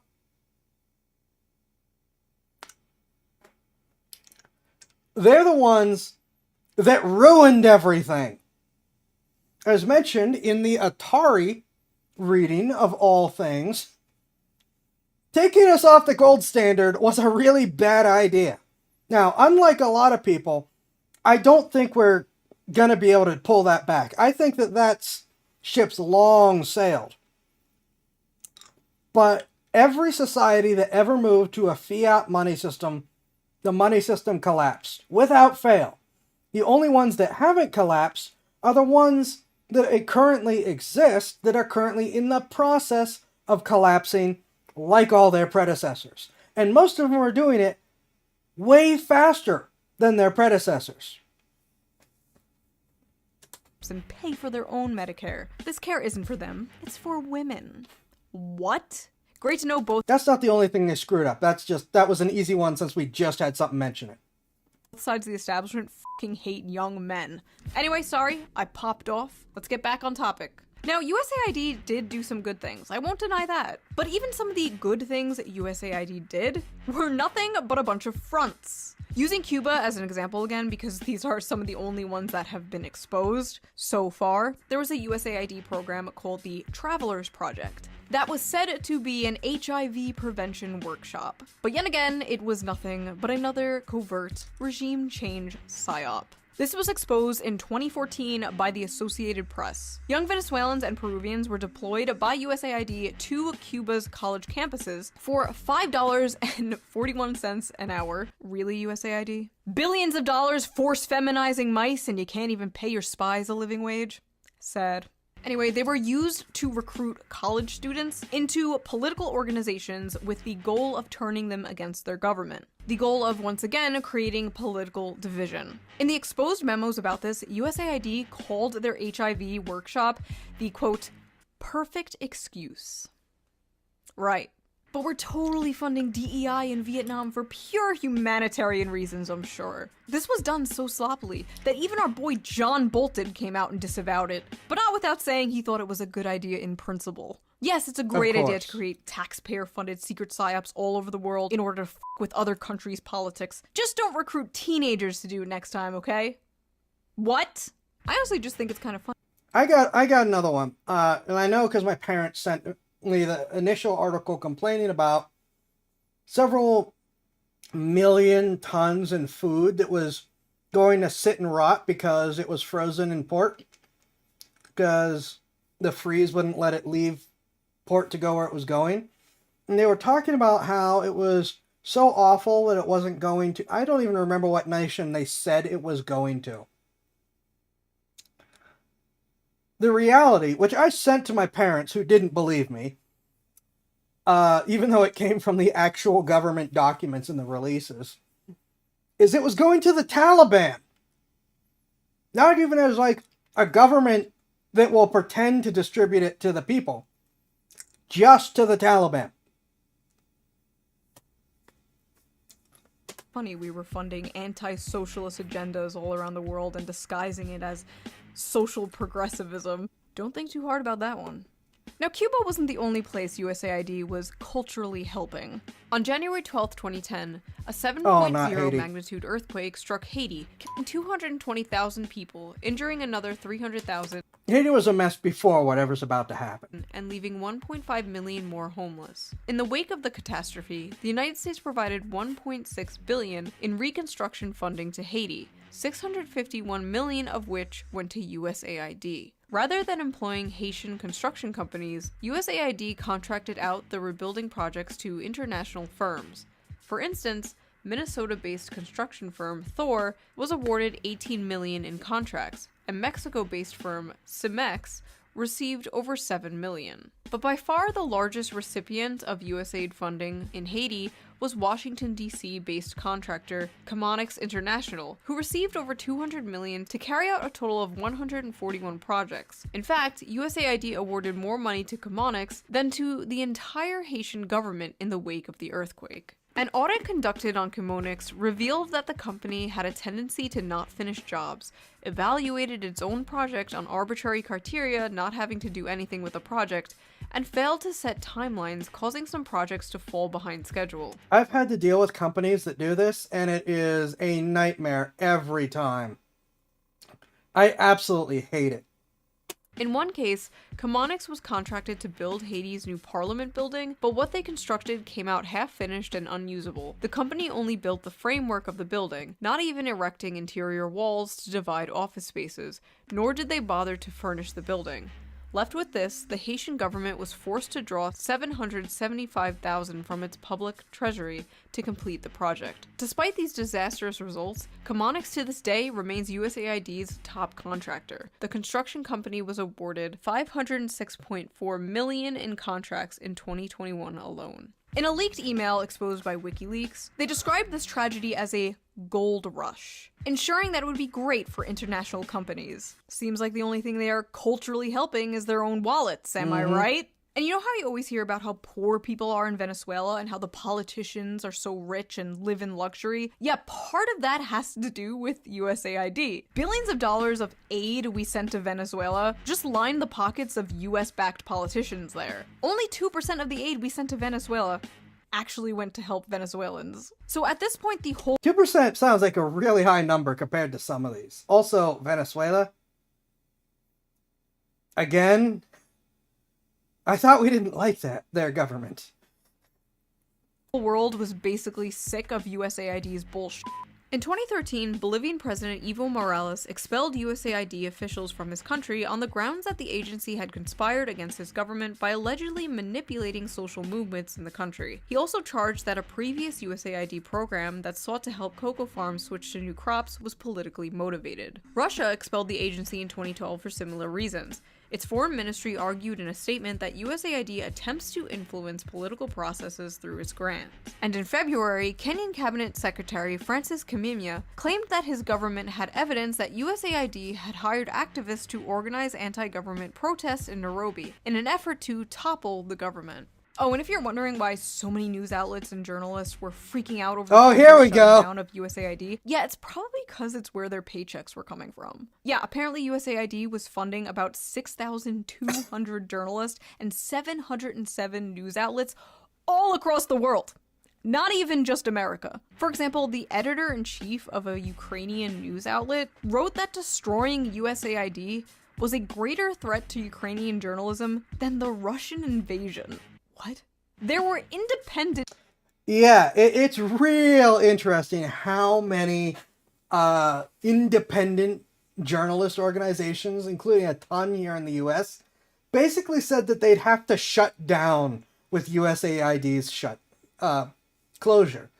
And before anyone starts about the need for funding independent journalism or anything like that, when a government agency funds you, there is no way to then be able to tell them no or say anything bad about them because you are dependent on that funding.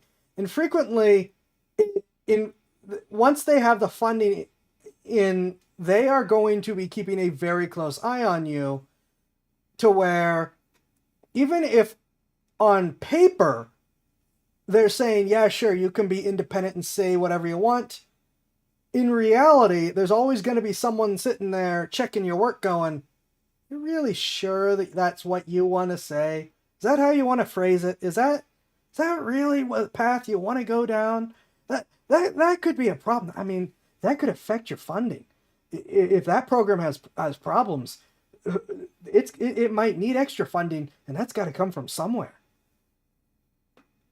Outlets shutting down everywhere, including Russia after the USAID freeze. So we were apparently funding media in both Ukraine and Russia. I'm playing both sides so that I always come out on top. Serbia, Moldova, all across Latin America, independent outlets shutting down everywhere. All because the little sister of the CIA can't pay no mo. So I have a question. Why the f*** were we funding media in all these other countries? Well, the CEO for the Center of Investigative Reporting, a USAID-supported Bosnian media organization, said it best. Quote, "If you are funded by the US government, there are certain topics that you would simply not go after, because the US government has its interests that are above all else." Oh, I guess that answers my question. USAID is also ridden with other scandals, such as covering up a child sex abuse ring in Kenya, kidnapping and torturing people in Uruguay, forced sterilizing 300,000 Peruvian women, and the famous one you all know. I wonder what that sounds like. That sounds like eugenics, doesn't it? Wonder who else does eugenics. We should look into that. In Uruguay, forced sterilizing 300,000 Peruvian women, and the famous one you all know, funding drug production in Afghanistan. Oopsie poopsies, we did little fucky wuckies. Now think about all the other shit that hasn't been exposed. These aren't mistakes, these aren't flukes, these aren't little fucky wuckies. This is what this program was set out to do. This is why it was created. We were quite literally funding Globo Homo as a sneaky way to do regime change and American intervention. Or do you think we're spending $1 million in Nepal to promote atheism because Hinduism is such a threat? You're cute. The United States won't sleep until there's an ugly progress flag hanging on Starbucks on every corner of every street all over the world from Latin America to the Middle East. Ah yes, the greatest American exports, butt, sex, and war. There are a shit ton of old left-wing articles you can find online spanning back to like 2010, even earlier, about how evil USAID is. Now suddenly liberals are acting like it's another fucking beacon of democracy that we have to cry and piss and shit about just because it's Trump getting rid of it. Frankly, I don't care. If they start dismantling things that I do care about, things that do actually help the American people, then I will care. Expose where the trillions of dollars we spent on the Iraq war went next, please. Or, you know, actually release the Epstein files. They're probably gone. Given the office that held them, and then withheld them and didn't even say they were withholding them, they're probably long destroyed. They just don't exist anymore, most likely. I'm not saying that's what I want. I'm just saying that is probably what happened. Cut USAID because they're our great comrade in arms, cutting off the tentacles of American imperialism. No. Trump probably just cut it because he thought it was a woke, gay waste of money, and it was. But as far as I'm concerned, every article written about how bad dismantling it was written by John Bolton himself. Like the president of Colombia said, "Take your money with you. It's poison." All the sources I used in this video and all the information I got for this video will be in links down below. Feel free to do your own research as always. And if you like this video, please consider subscribing. A lot of you aren't subscribed apparently. You just watch and fuck off. I will find you. Also, this video is most likely going to be demonetized, so if you can and if you want to, please donate to me on Patreon, link down below. It helps the channel so much, and I appreciate it. And I will see you next time with a less serious, more fun video. Unlikely, given the stuff she normally makes. Even though not from the US, yeah, and frequently the crap that the US gets up to affects other nations anyways. So it's worth keeping an eye on. Fucking hate Hillary Clinton. Oh boy. I'm not gonna go down that particular rabbit hole.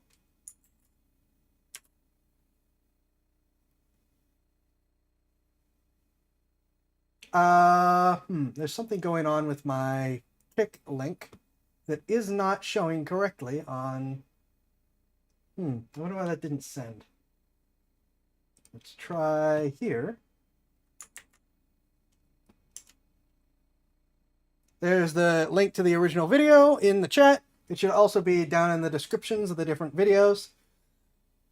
I think the only reason why I am not more openly outraged about that is not because I just spent 3 hours continuously talking about Atari, but because of the fact that I just had already followed so much USAID stuff that, as infuriating as much of it is, I don't have that knee-jerk outrage because I already know and am outraged about it.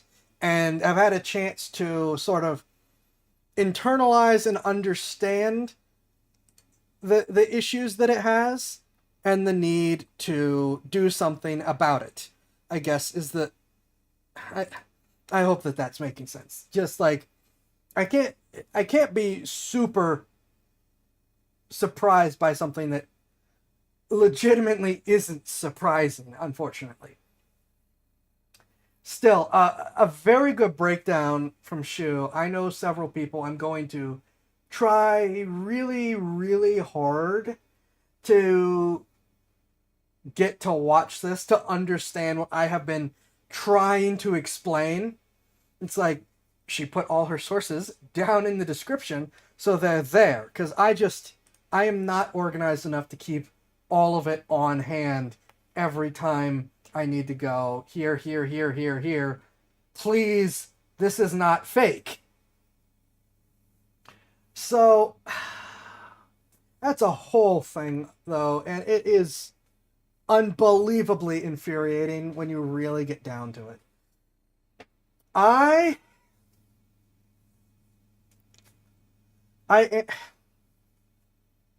guess I've taken the plunge now, so I'm going to look into what other ShoeOnHead things I haven't personally watched that I could react to. Since now it's like, well, I did one. I'm now on that blacklist.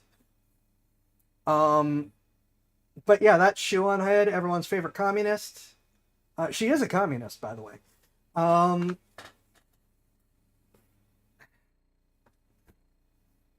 It is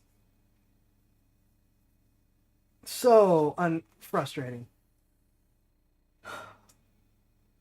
I don't even know what else to add. I'm glad, even if I don't always agree on whatever she's putting out, I'm glad that she presents such well-organized and structured arguments, because so many of these videos, whether or not they are actually, regardless of what side they're coming from, so many other content creators that make this stuff just throw out like,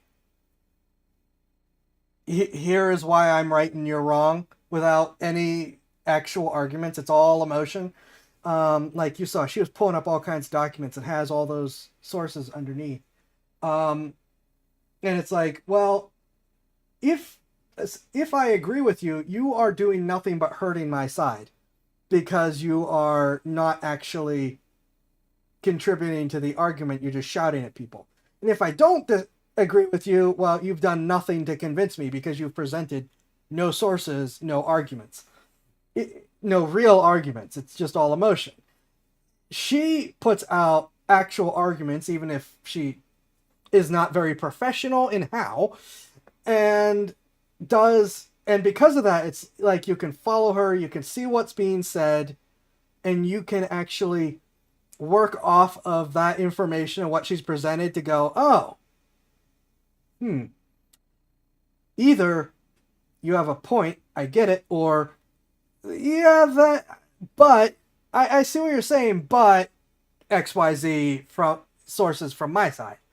That's how it really should be, instead of, well, like most of the news, interestingly enough, who just says, this is bad, and it's bad because I say it's bad. I don't think I have anything else to contribute for tonight. This ended up being quite a late run. I am ultimately glad that I still forced myself to squeeze in all three things I said I was going to, even if Baldur's Gate 3 got such a short little segment in it all. It's all about keeping it. Yeah, exactly. Yeah, it's like having an argument without letting it just become a shouting match on emotions is far more constructive than just, well, what we're doing most of the time these days. Yeah, obviously in this case, Shu and I agree. I'll look through her library, see if I can find videos that look like maybe it's something I won't agree with, that I won't pre-watch, but I will look at the subject and maybe look up stuff and go, okay, these are my counter sources to your sources. We'll have to see what's left. Like I said, I'm not someone who subscribed. I should probably fix that.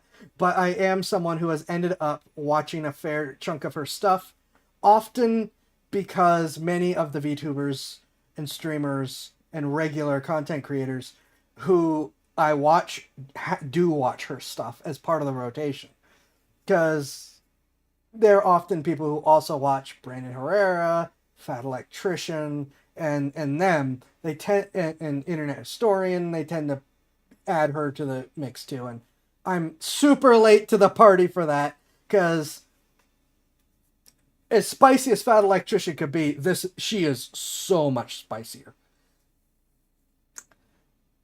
With all of that said, I guess I'm going to leave it down to you. I'm going to be looking into this, but I'd like to hear from you all. Is this content that you want to see more of? You know that I tend to want to be, be the one creating content by playing games and stuff, but this reaction stuff is currently my best performing overall stuff. So I might as well finally say, screw it, I'm going to lean into it. So, ShoeOnHead, everyone. The dark truth behind USAID. Would you guys like to see more? Let me know what you think. This is going to be an interesting one for my channel, because this is really just saying, all right, deep end it is. I thank you all for watching. I thank you all for hanging out and sticking with me for this long. It has been a haul. And yeah, I will set out official rules. I'm not against doing more readings. I am against doing such a long blind reading again. If it's long, I expect that it will be prepared ahead of time. If it's short, then a blind reading might be okay. Thank you again for all the support, up to especially really nuking that goal out of the water for me. I appreciate it. I'm sorry that it ended up being the mess that it was. I really should have looked at its length and set some more ground rules. So I will I bear some of the responsibility there. Thank you all. Have a good night. I will see you tomorrow for the regular stream, Minish Cap and Chrono Trigger. Be safe, and I will see you then.